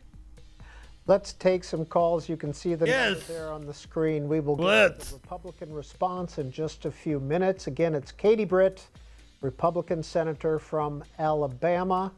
Henry in Minneapolis, what did you think of the president's speech? Henry, you with us? Come on, Henry. Not hearing him. Sorry about that. Let's try Michael out in Washington State, in Selah, Washington. Michael, you there? Yes, I'm here. Please go ahead. What did you think of the president's speech? Well, you know, it was nice to actually see him cognitive. I don't know what they did different there to get him all pepped up like that. But, you know, there's a couple of issues with the border and everything, and he's talking about guns killing people. But yet we had a Washington State trooper here in Washington that was killed by an illegal alien that came across and had none of his documentation now going through there. Then he's disrespecting the Supreme Court justices in front of the nation. What's that say about, you know, his respect towards the laws? And I'm a blue-collar, hard-working blue-collar worker, and to hear him talk about January 6th again, where that's all discredited of what they've been saying, and us hardworking Americans are seeing this, and we're really getting tired of the lies. You know, if you're going to pass a bill, then stop adding all the beef to the bill and get it passed. That's Michael, a Republican in Selah. I disagree. I'll say, where's the beef? Even though the House chamber is finally emptied out, Statuary Hall I like beef. is still very present there. Members of Congress are there. And if you tune into C-SPAN 2, if you're interested in hearing more about what members of Congress thought about the speech, tune into C-SPAN 2. You can watch the members there. Cody, Frisco, Texas, Independent Line. Cody, how'd the president do tonight? Yeah, hi. Thanks for having me on. I think he did well on a lot of points, but I have to say that the comments about the Israel-Gaza situation are just out of control. Building a pier, this is grandstanding. Man, the U.S. has blocked every resolution for a ceasefire. Good on Cody. It's grandstanding. Building a pier while investing $14 billion into the weapons that are creating the Gaza suffering. That's just unreal. And just the level of hypocrisy is just unreal. And I hope the American people see that. Wendy is next, a Republican in Caddo Mills, Texas. Wendy, good evening to you. Good evening. The speech tonight, I was very disappointed. What I'd like to see is I'd like to see our military step in and take control of our country or do something. Biden has lied. He wants a military junta. It was just ridiculous. And, us people out here, I'm from a small town. There's people calling me needing food. There's people desperate out there. The more and more that they leave him in office or elect him, it's just getting too bad. And, he didn't even mention hardly anything about the economy. Our economy's failing. It's terrible. And I demand that the military step in and do something about this. Demand. No one's doing anything. Wendy, what would you like the military to do? I'd like them to step in and drain the swamp. That's what I want to happen. That's Wendy in Texas. Browner has more reaction. Wireless mic. From tonight's State of the Union address, many folks saw the president's cabinet come down the center aisle before the president came into the chamber. Before they arrived at the Capitol, the Interior Secretary snapped a selfie with her and the rest of the cabinet, saying they're grateful for another year with an. She called for a military junta to take over. Achieving the president's ambitious goals. The only cabinet secretary not in that picture was the Education Secretary, Miguel Cardona, because he was tonight's designated survivor. And then there is also this from Eli Stokel reporting yesterday that the president's cabinet first met on the State of the Union back in December. President Biden saw the first full draft in late February, and there have been dozens of revisions since then. Also, you might have noticed that not all of the Supreme Court justices were in the chamber tonight. 6 out of 9 from Doug Adams of the most contemptible. The ones that were missing were Clarence Thomas, Samuel Alito, and Amy Coney Barrett. And also this literally the most contemptible. Punch Bowl News. Usually the Speaker of the House introduces the president by saying, "Members of Congress, I have the high privilege and the distinct honor of presenting to you the President of the United States." Doesn't happen always, but usually, and avid C-SPAN viewers will notice that it did not happen tonight. Jake Sherman says it could be that Biden just started without waiting for the introduction. Peter? Lynn's calling in from Cottonwood, California. Democrat. Lynn, how did President do tonight? I thought that he did exceptionally well.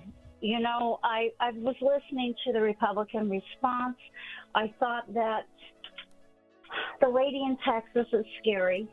And, you know, he has done so much. I do not think that we should have troops on the ground. I do appreciate that President Biden in Israel is going to go and do something and get humanitarian aid in there. I appreciate that he pointed out the fact that Israel has a right to defend itself. However, the carnage in Gaza needs to stop. He didn't use carnage. I did. And I really think that that's the case. But, you know, he has done so much for our economy. That's the other thing. Our economy is booming.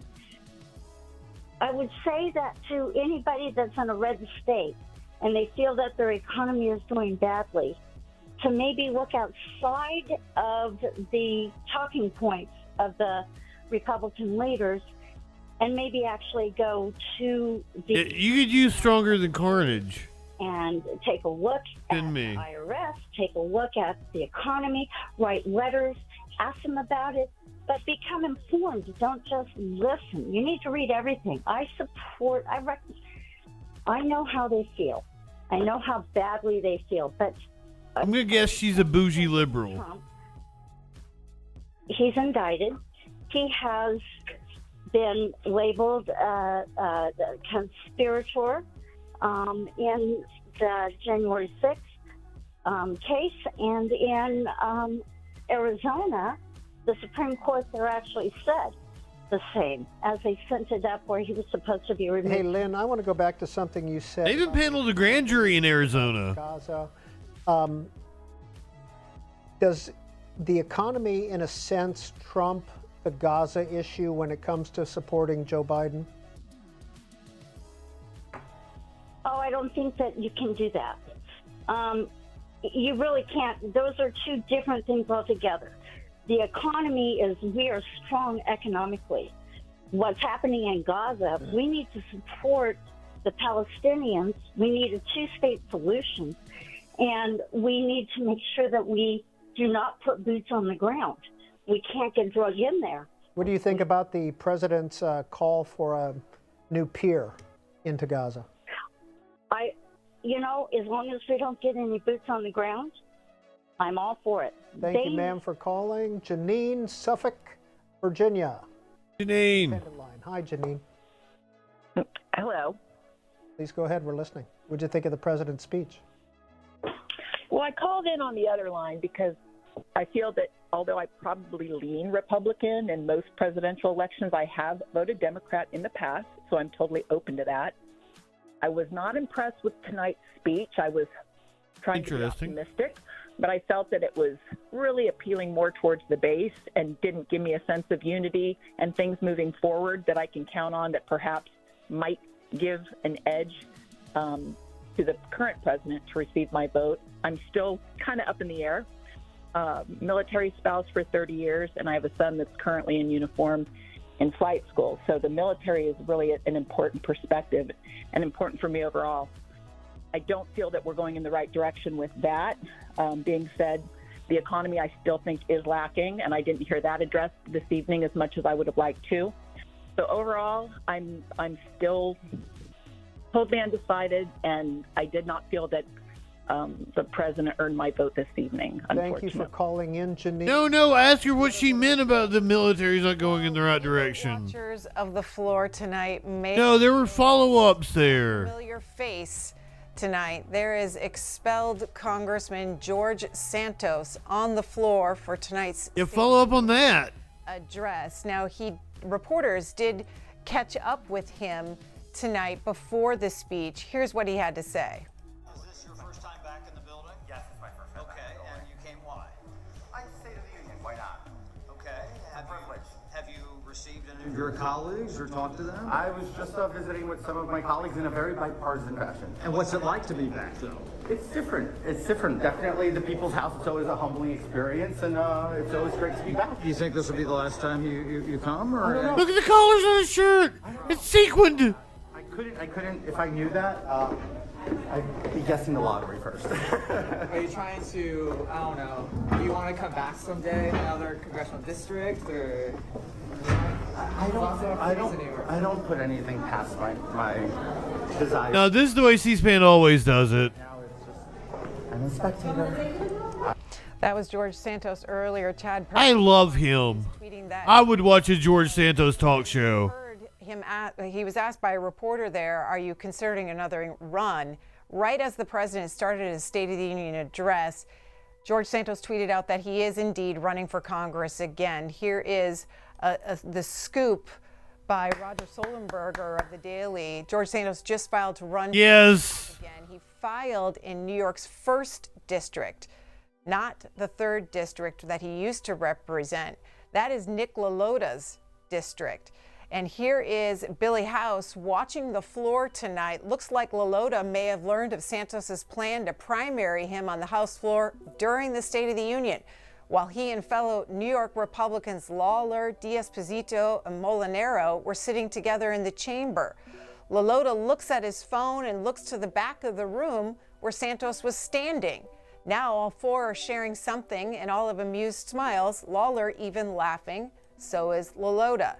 LaLotta then responds to Santos's challenge to raise the standard in Congress and to hold a pathological liar who stole an election accountable. I'd led the charge to expel George Santos. If finishing the job requires beating him in a primary, count me in. Yes, I love it. Your calls. Lincoln's calling in from Pittsburgh. Democrats line. Lincoln. What up, Lincoln? What did Biden do tonight? I love foreign policy, and I think that Biden needs to take a much, much stronger stance against China. China is on the back foot, like he said. They're having problems with population growth, GDP growth. Their property market is collapsing, and we have an opportunity to do the same thing we did to the Soviets to them. Ronald Reagan's arms race against the Soviet Union forced them to devote a large amount of their economy to the military, and it collapsed their economy. We can do the same thing with China. We can form the Southeast Asian Treaty Organization. We need to work with India and Taiwan and supplant ourselves into Asia. That's how we can secure U.S. hegemony for years to come. And I think he needs to make that a priority. But otherwise, Lincoln, are you studying foreign policy in school? Yes, I am. Actually, I'm going to American University in D.C. for international relations. And right now, I'm taking a gov class in my high school. Mrs. Klein, if you're watching... He's a high schooler. And what high school? Oh, that's cute. I go to Fox Chapel Area High School in Pittsburgh, PA, and I love it there. It's great. Well, we appreciate you watching C-SPAN. We appreciate you calling in. Josh, Granville, Michigan, Independent Line. Josh, what do you think? What up, Josh? I thought the speech was great. I come from West Michigan. This is Grand Rapids. This is Gerald Ford country. Been a Republican stronghold back when my grandfather was my age and younger. Anyone ever said Gerald Ford country? Is that a thing? Folks that cared about small government. And I find the complete 180 a little concerning with the Republicans. They're not the Republicans that I grew up on. They've seemed to shy away from truth. It's concerning. 4 years ago, around this time, the nation was down in terms of the economy, jobs. We didn't know what was happening with COVID-19. We didn't know what to do. And I remember Donald Trump sitting, I believe it was the Situation Room when they were recording this, I could be incorrect, saying with his hands, it's like magic, it's going to disappear, and talking about injecting bleach and all types of nonsense. The bleach was later. Biden has figured out a way. You said it was going to disappear like magic early on, though. Members of Congress, bipartisan, we haven't heard that in a long time, figured out a way to revive the economy again. All right, Josh, we're going to have to leave it there. We appreciate See you, Josh. From a state that could be the Republican rebuttal in the 2024 election. Well, President Biden, after he finished speaking about an hour ago, took 30 minutes greeting people and talking to people on the floor of the House. We're waiting Katie Britt, the senator from Alabama. Toward the end of that talk, the president kept talking with people. We stayed with it, of course, here on C-SPAN. Of course. And in the meantime, as is tradition, there was a Republican response. Senator Katie Britt, first termer, Alabama. She talked about 20 minutes ago or so. What? We missed it? And we're going to play that for you now in its entirety. Why did we know? Good evening, America. My name is Katie Britt, and I have the honor of serving the people of the great state of Alabama in the United States Senate. However, that's not the job that matters most. I am a proud wife and mom of 2 school-aged kids. My daughter Bennett and my son Ridgway are why I ran. Ridgway! I'm worried. Sounds like a convenience store. And the future of children in every corner of our nation. And that's why I invited you into our home tonight. Like so many families across America, my husband Wesley and I just watched President Biden's State of the Union address from our living room. And what we saw was the performance of a permanent politician who has actually been in office for longer than I've been alive. One thing was quite clear, though. President Biden just doesn't get it. He's out of touch. Under his administration, families are worse off, our communities are less safe, and our country is less secure.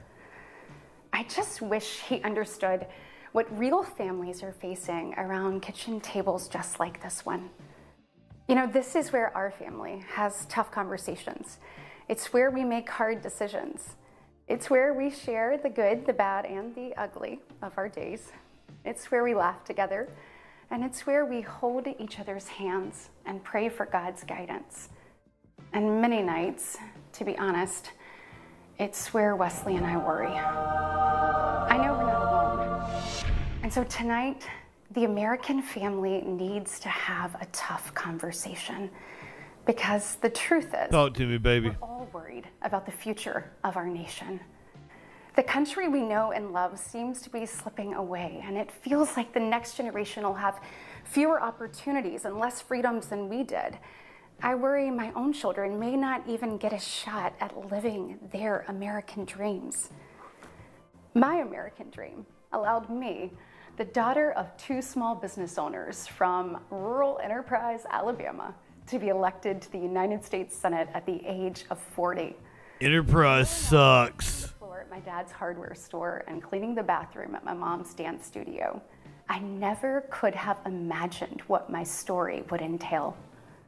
To think about what the American dream can do across just one generation, in just one lifetime, it's truly breathtaking. But right now, the American dream has turned into a nightmare for so many families. The true, unvarnished state of our union got really serious. ends with this. Holy shit. Families are hurting. Our country can do better. And you don't have to look any further than the crisis at our southern border to see it. President Biden inherited the most secure border of all time. But minutes after taking office, he suspended all deportations, he halted construction of the border wall, and he announced a plan to give amnesty to millions. We know that President Biden didn't just create this border crisis, he invited it with 94 executive actions in his first 100 days. When I took office, I took a different approach. I traveled to the Del Rio sector of Texas. That's where I spoke to a This is off-putting, story with right? She had been sex trafficked by the cartels starting at the age of 12. She told me not just that she was raped every day, but how many times a day she was raped. The cartels put her on a mattress in a shoebox of a room, and they sent men through that door over and over again for hours and hours on end. Jesus! We wouldn't be okay with this happening in a third world country. This is the United States of America, and it is past time, in my opinion, that we start acting like it. President Biden's border policies are a disgrace. This crisis is despicable. And the truth is, it is almost entirely preventable. From fentanyl poisonings to horrific murders, there are empty chairs tonight at kitchen tables just like this one because of President Biden's senseless border policies. Just think about Laken Riley. In my neighboring state of Georgia, this beautiful 22-year-old nursing student Disgusting. went out on a jog one morning, but she never got the opportunity to return home. She was brutally murdered by one of the millions of illegal border crossers President Biden chose to release into our homeland. Y'all, as a mom, I can't quit thinking about this. I mean, this could have been my daughter. This could have been yours. And tonight, President Biden finally said her name. But he refused to take responsibility for his own actions. Mr. President, enough is enough. Innocent Americans are dying, and you only have yourself to blame. Fulfill your oath of office, reverse your policies, end this crisis, and stop the suffering. Sadly, we know that President Biden's failures don't stop there. His reckless spending dug our economy into a hole and sent the cost of living through the roof. Yes, you're gonna think she nailed it. We have the worst inflation in 40 years and the highest credit card debt in our nation's history. Yeah, that's true. Hardworking families are struggling to make ends meet today. And with soaring mortgage rates and sky-high childcare costs, they're also struggling to how to plan for tomorrow. The American people are scraping by while President Biden proudly proclaims that Bidenomics is working. Goodness, y'all, bless his heart, we know better. I'll never forget stopping at a gas station in Chilton County one evening. The gentleman working the counter told me that after retiring, he had to pick up a job in his 70s so that he didn't have to choose between going hungry or going without his medication. Yeah, it fucking sucks. He said, I did everything right. I did everything I was told to do. I worked hard, I saved, I was responsible. He's not alone. I hear similar concerns from fellow parents, whether I am walking with my friends or whether I'm at my kids' games. But let's be honest, it's been a minute since Joe Biden pumped gas, ran a carpool, or even pushed a grocery cart. I don't know about that. The rest of us see our dollar and we know it doesn't go as far. We see it every day. And despite what he tells you, our communities are not safer. For years. No, crime is at its historic low. And defunded the police, all while letting No one's defunded the police. walk free. The result is tragic, but foreseeable. From our small towns to America's most iconic city streets, life is getting more and more dangerous. Not true. Unfortunately, President Biden's weakness isn't just hurting families. Safe as it's ever been. He is making us a punchline on the world stage. No. Look, where I'm from, your word is your bond. But for 3 years, the president has demonstrated that America's word doesn't mean what it used to.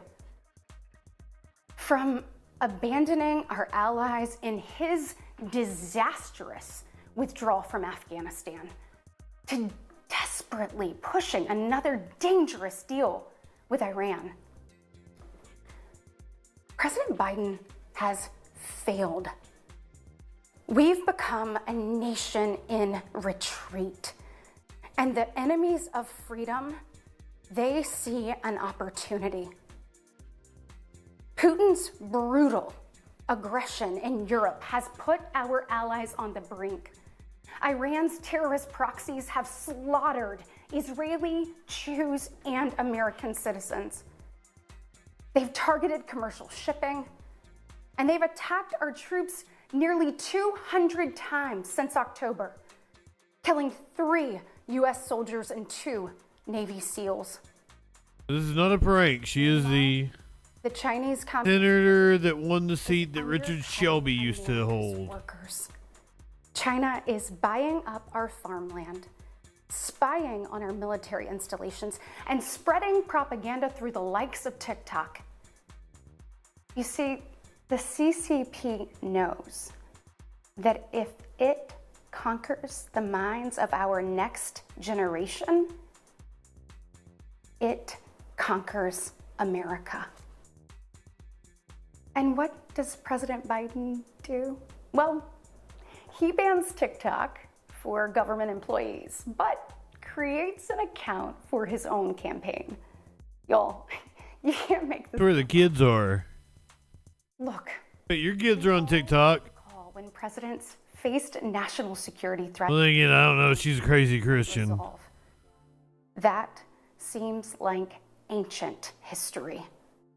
Right now, our commander-in-chief is not in command. The free world deserves better than a dithering and diminished leader. America deserves leaders who recognize that secure borders, stable prices, safe streets, and a strong defense Did she win? It might have been 2020. cornerstones of a great nation.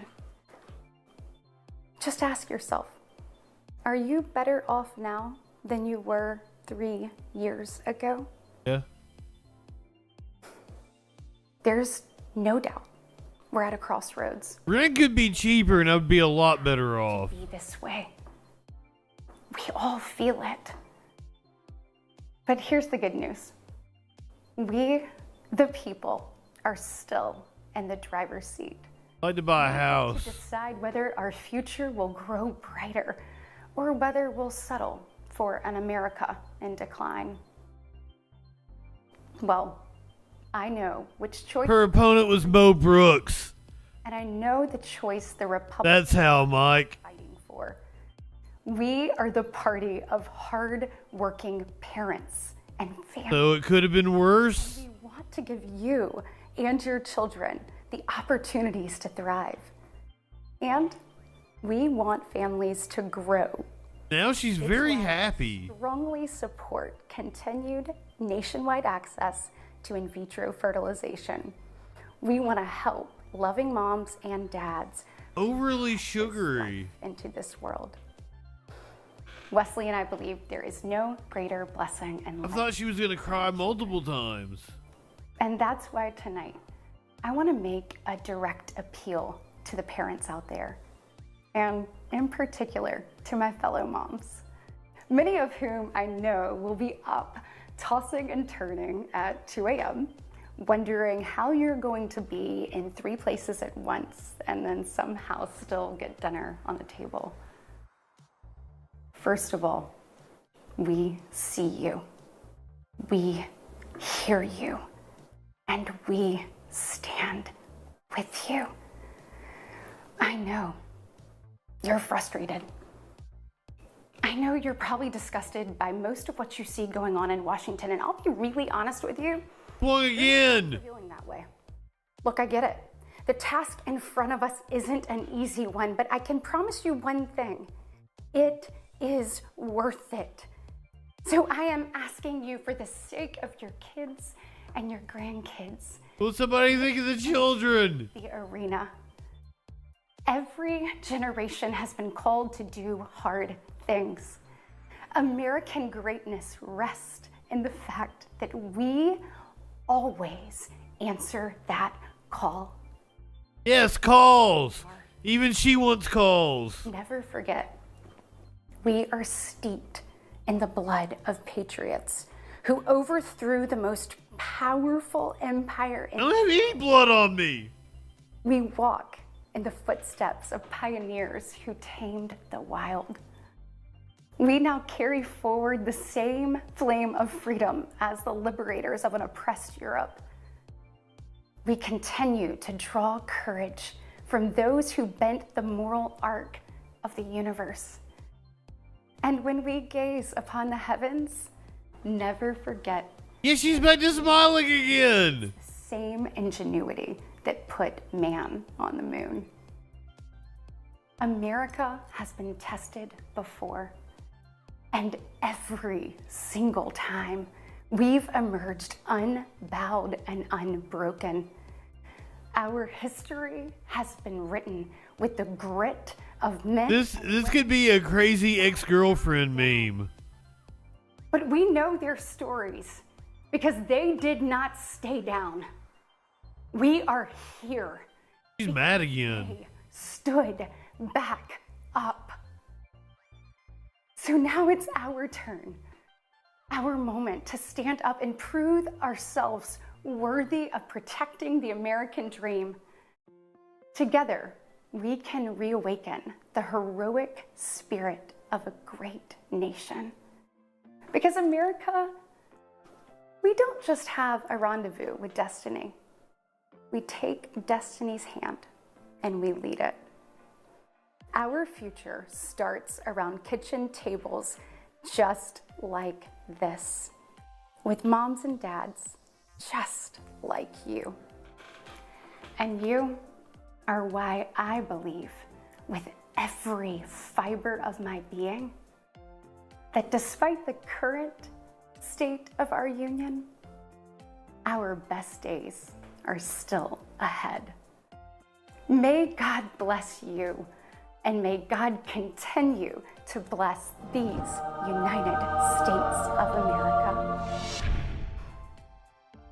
And that was Senator Katie Britt, Republican of Alabama from Montgomery, giving the Republican response. That was just like a high school drama, like both the state of overdoing it. And the Republican response. We will re-air in about 20 minutes or so after we finish taking your phone calls, hearing your views about both of these. Another 20 minutes.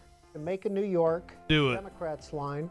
What did you think of the president's speech, and what do you think of the state of our union? Well, Whoa, no! Oh, C-SPAN! Oh, why you do me like that? What the hell? Hold on. If they're still on, I got an account.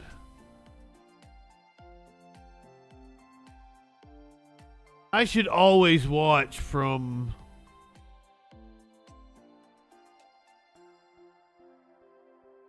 the page, because this happens. Hi, Dalton. good evening. How are you? How are you? I'm good. Give us your response to the State of the Union address, Well, Dalton. Come on, Dalton. I kind of enjoyed some of what I heard. The one thing that I have disabilities and stuff. I don't let that stop me. And then also work. And right now my hours are limited. Like I'm working retail. But one thing that I wish that the president would have done is at least made it where people who work hard jobs, even retail, customer service, at least are equally paid, not just equally paid, but even if you have a disability, yes, you can at least have equal work hours like everyone else. Without being penalized for your disability? Yes. Exactly. Or just having your hours cut short because they need to make numbers. Fucking Goodwill takes advantage of the disabled. Several companies do. Ohio Democrats line. Ashton, good evening to you. How did the president do? What did you think of the Republican response? Hi, good evening. Thank you for taking my call. It went great. I think it went great. He always does a great job when he gets up there and talks. Billy? Well-spoken. Part make your nuts jiggle, baby.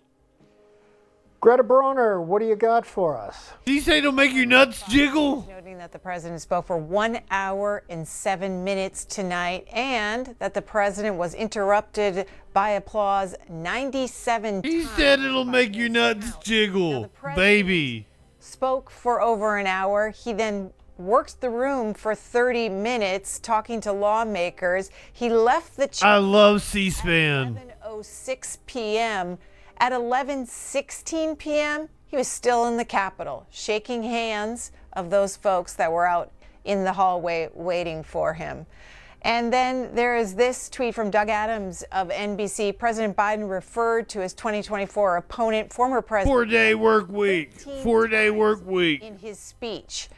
And of Politico, Natalie Allison notes that the former president, who was reacting to the State of the Union in real time on Truth Social, posted 48 times during Biden's speech by her count.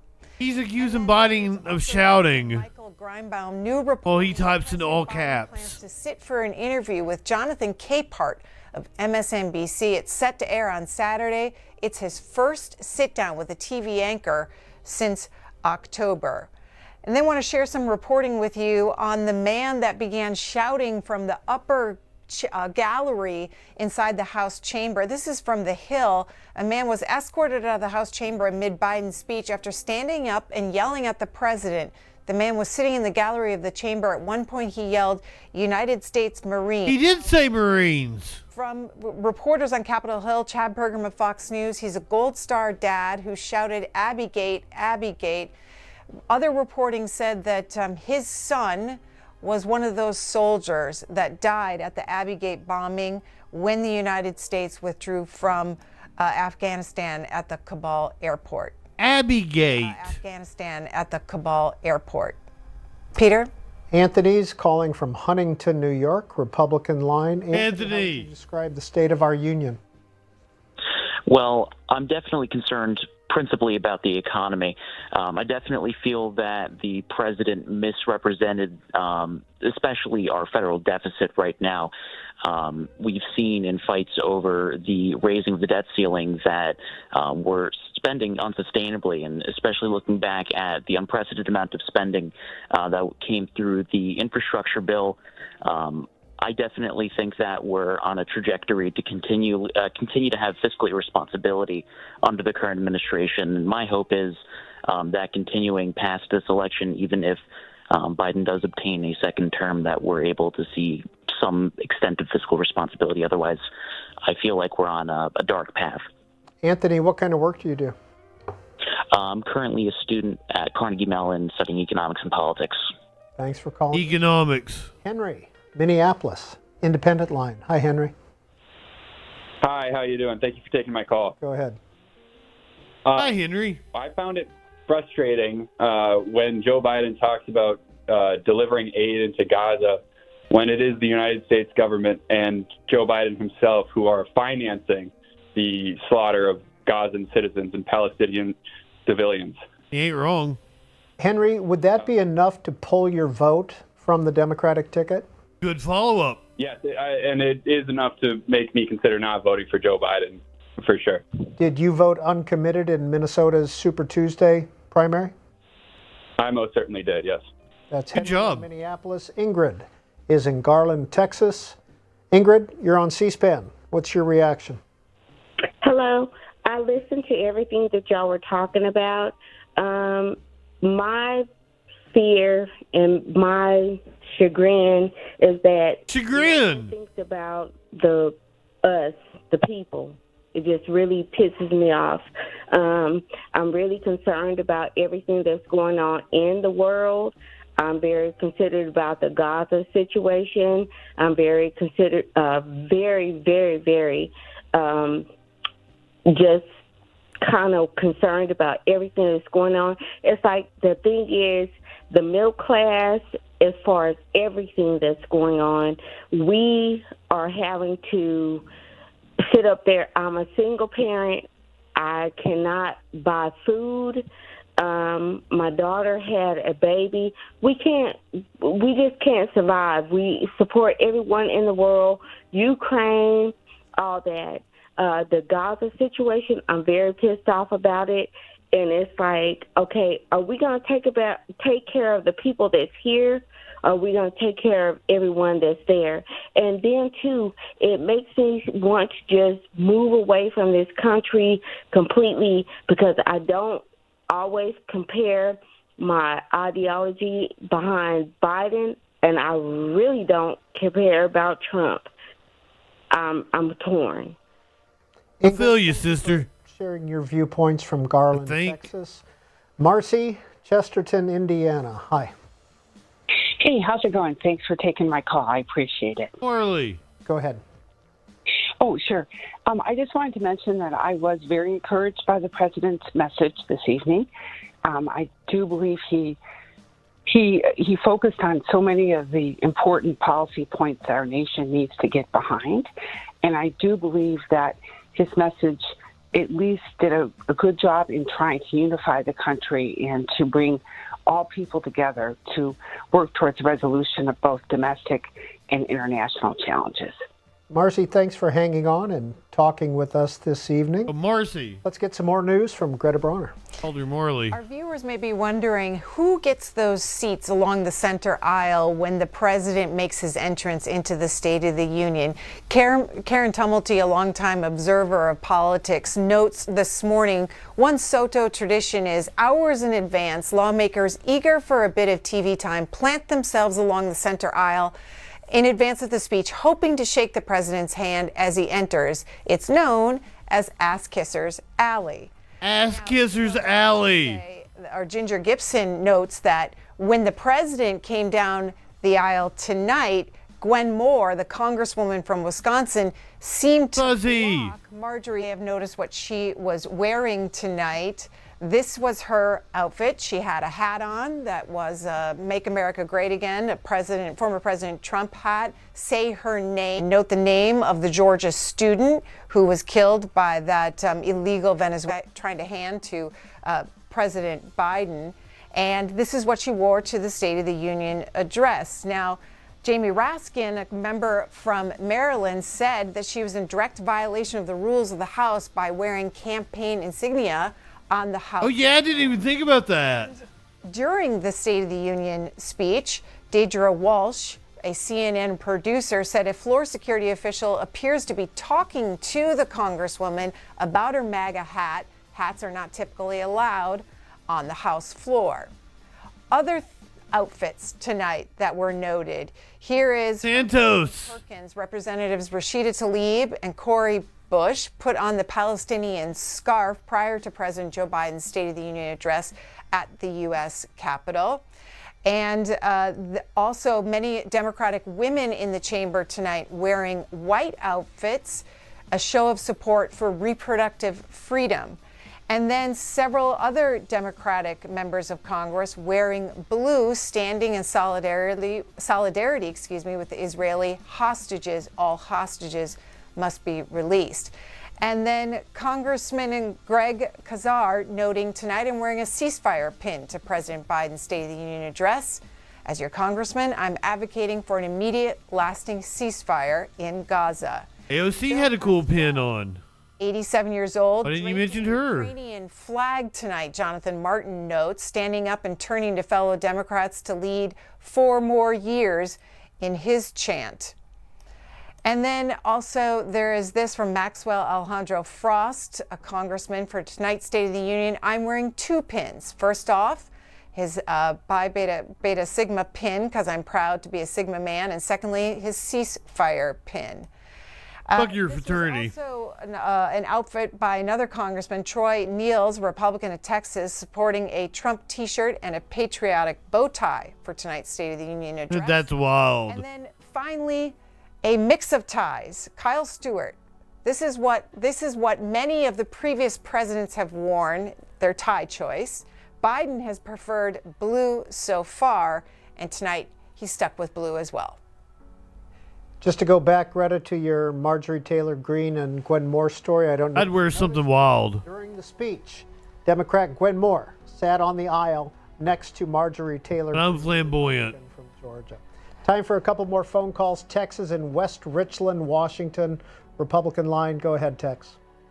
Yeah, I was concerned about the State of the Union totally. We have 3 branches of government that aren't following the Constitution, and we're so far away from that we can't do anything. And so what we need to do is get back to that Constitution. We actually need to go back and pick up the Constitution and have our government stand with the Constitution. And we need to bring the branches of government back under that Constitution like it's supposed to be. You know, it's there. We sent them up there. Article 6 says they have to support this Constitution. They're legally bound to it. And we, the people, demand that they follow it. Then this trouble goes away. And they take care of the people of America first. That's Tex in West Richland, Washington. This is Chad. Thank you, Tex. San Jose, California, Democrat. Chad, how would you describe the state of your union? Well, I think I'm pretty far left, liberal, but I thought he did pretty good. I have a general fear of career politicians, but I think we're doing okay.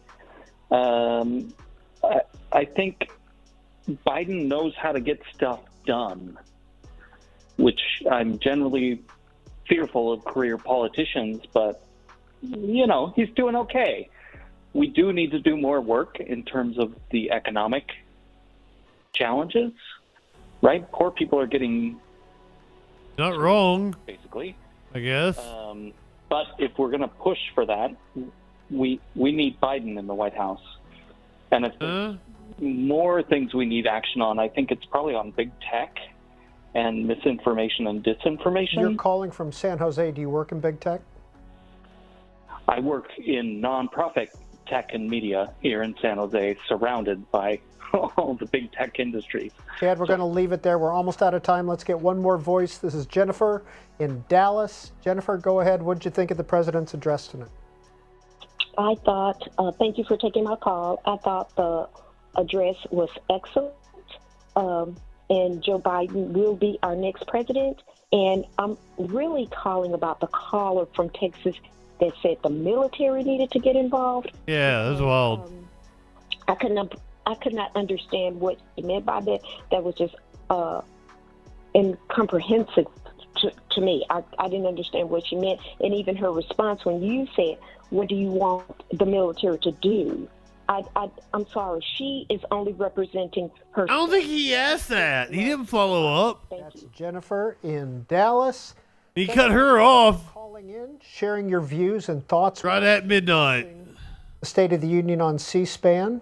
This conversation will continue tomorrow morning, 7 a.m. on the Washington Journal. Your calls, texts, social media. Too early in the morning.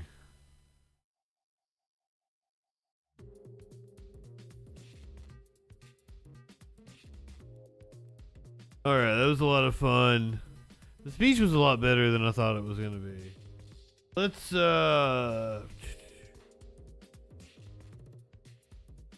I just got stupid shit left. We're just going to do a couple of stupid stories. Apparently, comedian Nick Swardson was escorted off the stage at his own performance. This is some wild shit happening. Let's go. Refund! Refund! Let's go. Who here knows who Norm Macdonald is? Let's go. I mean, they turned the lights Yeah. and turned off the switch. Funnier than you, probably. And they turned off his mic. This is wild. Now they turned off his mic.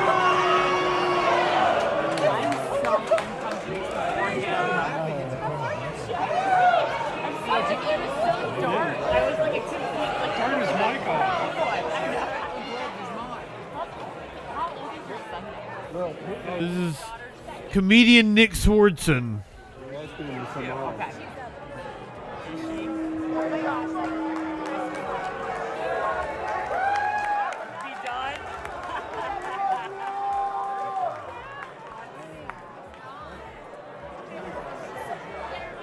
Hi. Good evening. My name's Justin. I'm the Director of Operations. We've decided to conclude the show early in the best interest of those who bought tickets. We apologize for what you've seen tonight. Please email the box office. We'll be responding to inquiries and processing credits and refunds. We apologize. Thank you very much. I'll be in the lobby if you have questions or concerns. Please email the box office. Thank you very much. Apparently they are speculating that he was under the influence and no condition to perform. Swardson addressed Sunday night's debacle, writing, "Just casually woke up on TMZ. Travel tip, don't drink and take edibles in high altitude. Fuck brain diarrhea." Apparently he did bomb that bad. TMZ's gotten a hold of an email sent to ticket holders for Nick's show on Sunday, and the apology from Vilar Performing Arts Center continued in writing. The message from them read, "We apologize for the negative experience you may have had at the evening's performance with Nick Swardson. Unfortunately, the show did not meet the Vilar Performing Arts Center's standards as a world-class presenter of the performing arts. Therefore, all tickets will be refunded to the original payment method. Please accept our sincere apologies." Apparently he pulled the Scott Hall. And he was sad about Norm Macdonald. Nick appeared determined to continue the show despite things obviously going not so great, as he shouted at the crowd, "Let's go," over and over again. During his set, brief as it was, he also mentioned late comedian Norm Macdonald. So apparently, he couldn't even really get any bit of a set out. Some attendees expressed their discomfort over Swardson's unruly display. Others cheered on the comedian, but Swardson was eventually guided off the stage. His mic was cut and spotlight turned off. Well,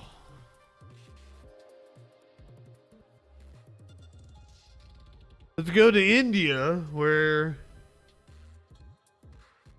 apparently some people are saying Rihanna didn't put on a very good show for a Indian billionaire, saying that she ripped him off.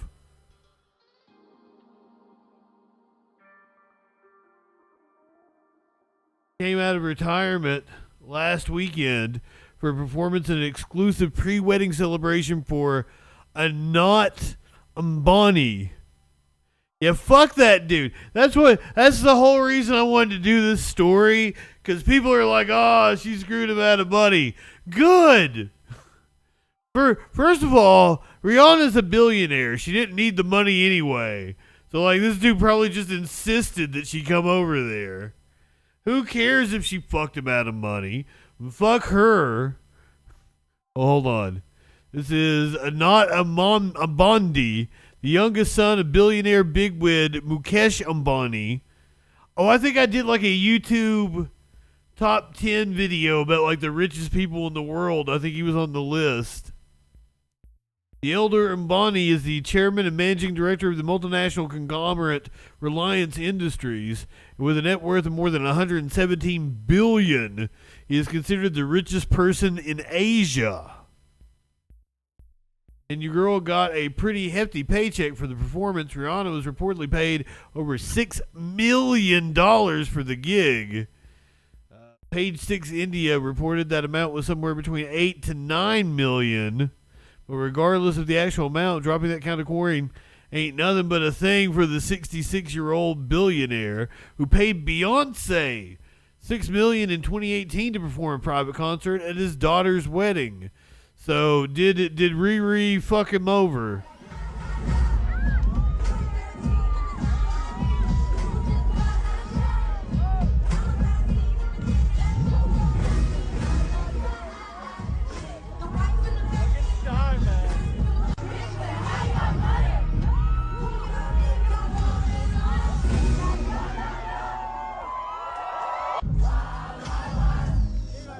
Oh, what were they expecting her to do?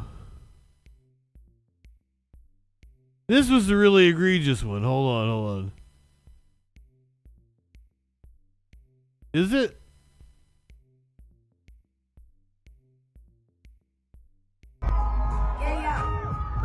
God damn it.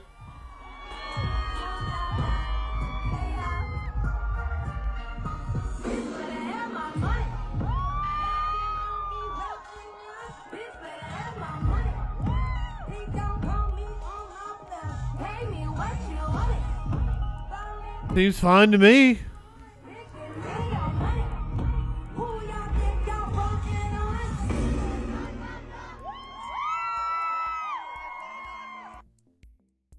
I don't know what to expect.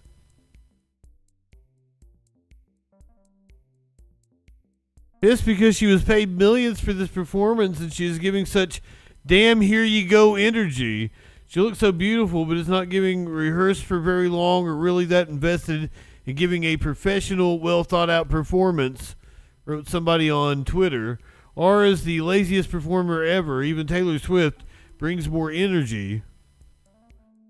Some said she looked pregnant. Yeah, wasn't she just pregnant? I don't know. Like, and also, like, good for her. If she doesn't, she ain't giving a fuck that a billionaire is paying her that much. Once again, she's a billionaire herself.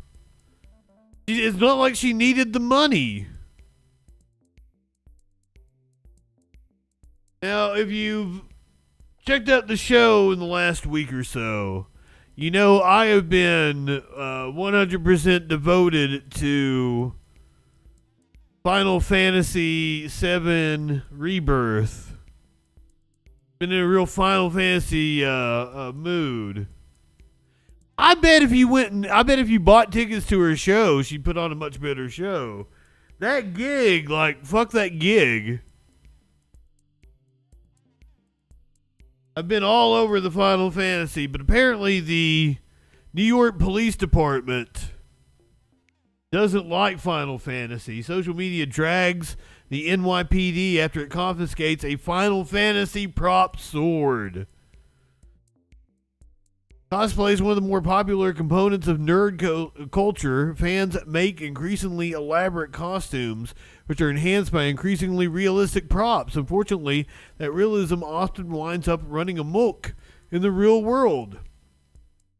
More realistic firearms and bladed weapons create safety concerns, especially at conventions or in public spaces.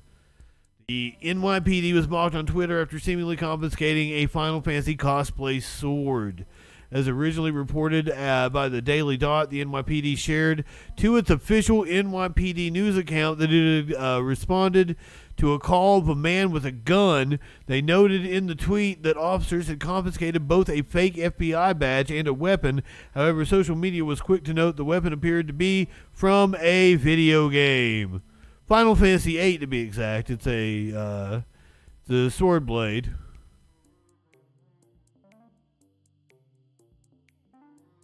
Thanks to their swift response and help from the community, an individual currently on probation possessing this weapon and a fake FBI shield was safely apprehended and taken to jail.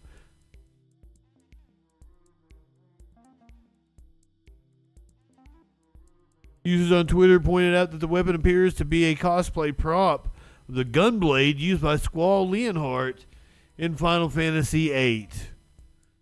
PlayStation 1 RPG from 1999, as well as appearances throughout the Kingdom Hearts franchise, where they call him Leon.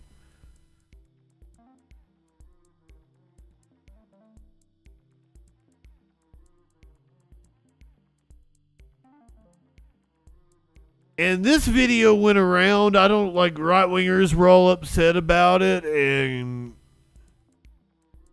Christians were all upset about it. This is really, I don't know what the deal is, but I saw it again today. And I noticed something about it that I didn't notice when, like, I only casually saw it before. You see all these girls dancing. I don't know why this got people in a tizzy. Last week or something. Going back and watching it again, I noticed they've all got the big dumb cups.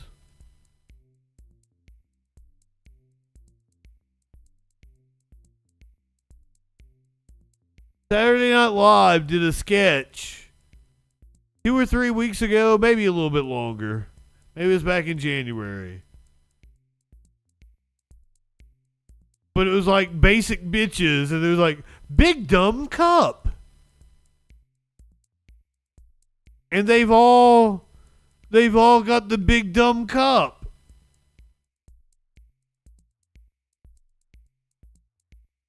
Seriously, that Saturday Night Live skit was hilarious. Big dumb cup is the name of it.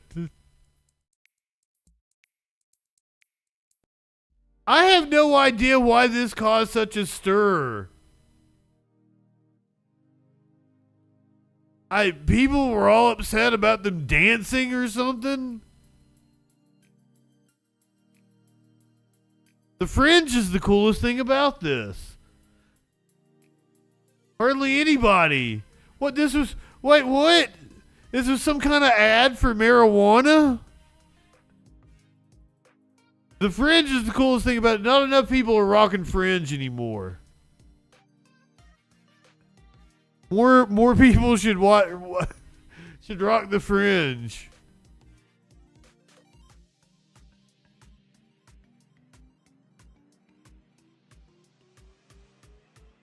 I've got no problem with any of these girls. I don't know why people got upset about it. I just wanted to point out they're all holding the big dumb cup. It isn't a Chevron station. Oh, I think they're like at the beach. They're like down in like fucking the not Jersey Shore, the Florida Bama Shore. Big dumb cup.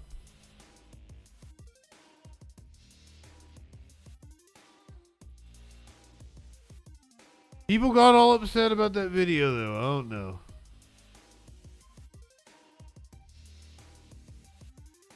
Been a fun night. I think this night went better. I was kind of dreading it earlier.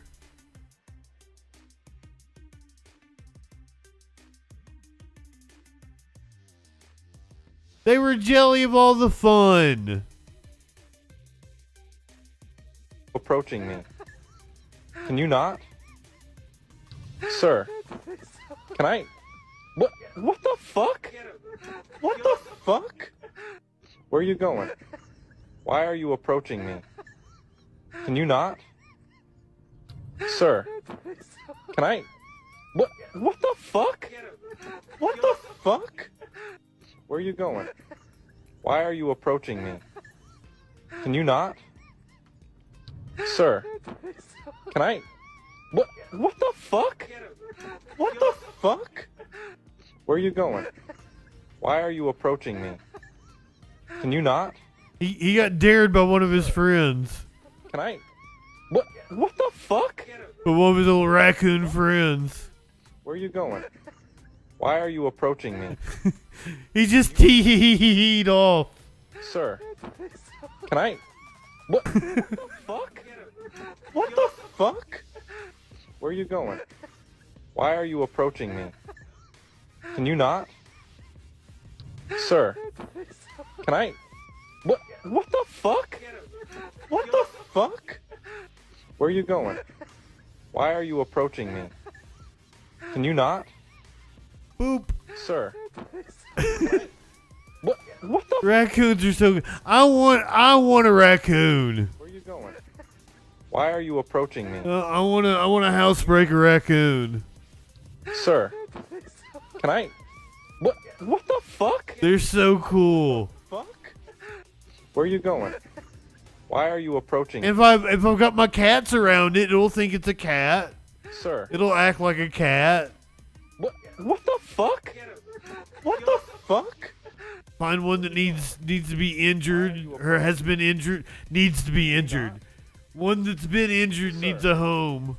Can I? What the fuck? Got rehabbed or rescued or something. Where are you going? Why are you approaching me? Can you not? Raise it, it'll think it's a cat. Sir. Can I? What the fuck? I have a raccoon. Lay on my lap while I play video games. Approaching me. Can you not? Sir. Can I? I've seen him pick shit up and stuff. I think it's cute as hell. Where are you going? But you make a good point. Can you not? Sir. Like they'll open doors and shit. They're really smart too. Where are you going?